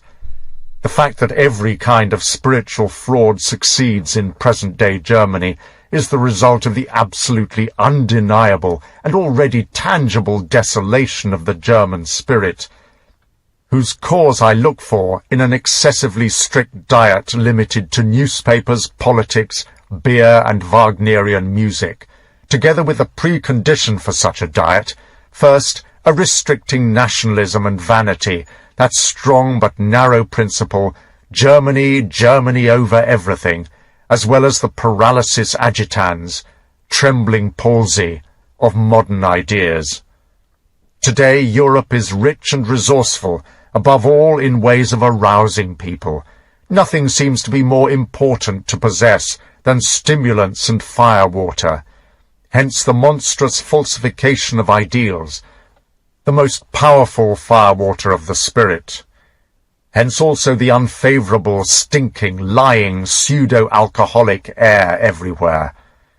I'd like to know how many shiploads of counterfeit idealism, of heroic costumes and rattles full of nonsensical big words, how many tons of sugary spiritual sympathy, its business name, La Religion de la Souffrance, the religion of suffering, how many stilts of noble indignation to assist the spiritually flat-footed, and how many play-actors of the Christian moral ideal would have to be exported from Europe today so that its air might smell cleaner once again. Obviously, as far as this overproduction is concerned, a new commercial possibility has opened up. Obviously, there is new business to be made with small gods of ideals and their accompanying idealists. People should not fail to hear this hint. Who has the courage for it? We have it in our hands to idealize the entire earth. But why am I talking about courage? Only one thing is necessary here, just the hand. An uninhibited, a very uninhibited hand. 27. Enough. Enough. Let's leave these curiosities and complexities of the most modern spirit, which inspire as much laughter as irritation. Our problem can do without them, the problem of the meaning of the ascetic ideal. What has that to do with yesterday and today? I am going to approach these issues more fundamentally and more forcefully in another connection, under the title On the History of European Nihilism. I refer to a work which I am preparing, The Will to Power, an attempt to re-evaluate all values. What I have been dealing with here is only the following: to establish that the ascetic ideal has, for the time being, even in the most spiritual sphere, only one kind of true enemy who can inflict harm, and that enemy is those who play-act this ideal, for they awaken distrust. Everywhere else, where the spirit nowadays is strong, powerful, and working without counterfeiting, it generally dispenses with the ideal. The popular expression for this abstinence is atheism, except for its will to truth. But this will, this remnant of the ideal is, if people wish to believe me, that very ideal in its strongest, most spiritual formulation, thoroughly esoteric, stripped of all its outer structures, and thus not so much a remnant as its kernel. Consequently, absolutely unconditional atheism, and that's the only air we breathe, we more spiritual men of this age, does not stand opposed to this ideal, as it appears to do. It is much rather only one of its last stages of development, one of its concluding forms and innerly logical outcomes. It demands reverence, this catastrophe of 2,000 years of breeding for the truth, which concludes by forbidding itself the lie of a faith in God. The same process of development in India, which was fully independent of Europe and therefore proof of something, this same ideal forced things to a similar conclusion. The decisive point was reached 5 centuries before the European calendar, with Buddha, or more precisely, with the Samkhya philosophy, for this was popularized by Buddha and made into a religion. Putting the question as forcefully as possible, what really triumphed over the Christian God? The answer stands in my Gay Science, page 290. Christian morality itself, the increasingly strict understanding of the idea of truthfulness, the subtlety of the father confessor of the Christian conscience, transposed and sublimated into scientific conscience, into intellectual cleanliness at any price. To look at nature as if it were a proof of the goodness and care of a God, to interpret history in such a way as to honor divine reason, as a constant testament to a moral world order and moral intentions, to interpret one's own experiences as devout men have interpreted them for long enough, as if everything was divine providence, everything was a sign, everything was thought out and sent for the salvation of the soul out of love. Now that's over and done with. That has conscience against it. Among more sensitive consciences, that counts as something indecent, dishonest, as lying, feminism, weakness, cowardice. With this rigor, if with anything, we are good Europeans and heirs to Europe's longest and bravest overcoming of the self. All great things destroy themselves by an act of self-cancellation. That's what the law of life wills, that law of the necessary self-overcoming in the essence of life, Eventually the call always goes out to the lawmaker himself. Patere legem, quam ipse tulisti. Submit to the law which you yourself have established.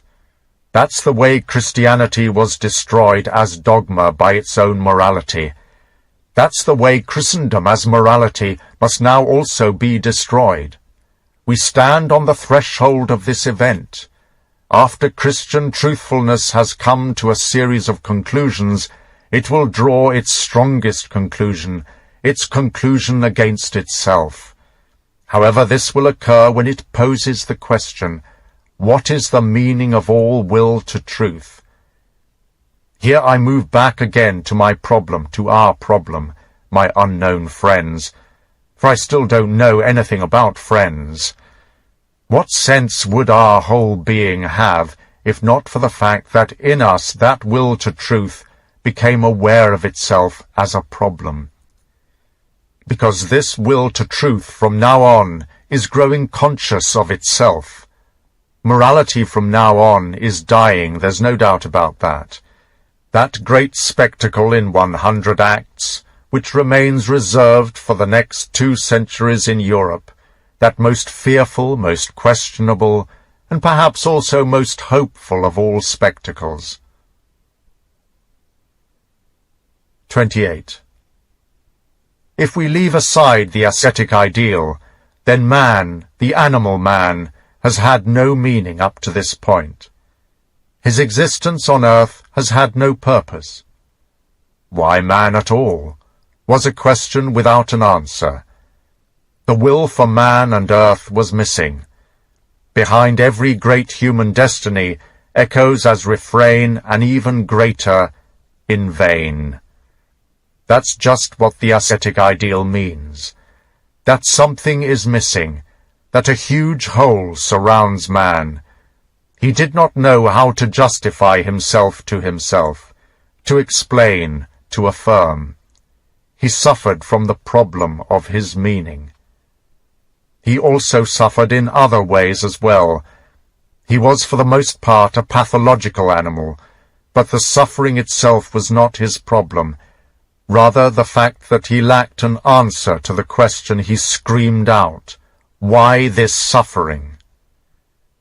Man, the bravest animal, the one most accustomed to suffering, does not deny suffering in itself. He desires it. He seeks it out in person, provided that people show him a meaning for it, a purpose of suffering. The curse that earlier spread itself over men was not suffering, but the senselessness of suffering, and the ascetic ideal offered him a meaning. The ascetic ideal has been the only meaning offered up to this point. Any meaning is better than no meaning at all. However one looks at it, the ascetic ideal has so far been the faute de mieux, for lack of something better, par excellence.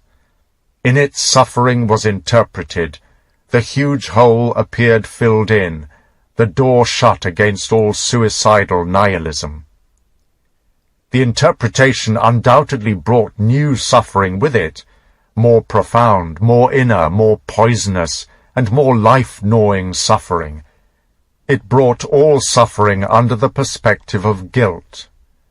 But nevertheless, with it man was saved. He had a meaning. From that point on, he was no longer like a leaf in the wind, a toy ball of nonsense, of without sense. He could now will something. At first it didn't matter where, why, or how he willed. The will itself was saved. We simply cannot conceal from ourselves what is really expressed by that total will which received its direction from the ascetic ideal.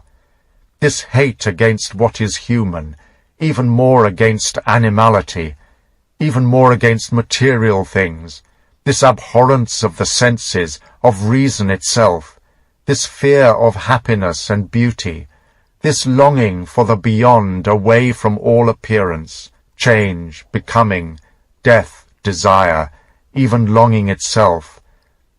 All this means, let's have the courage to understand this, a will to nothingness, an aversion to life, a revolt against the most fundamental preconditions of life. But it is and remains a will.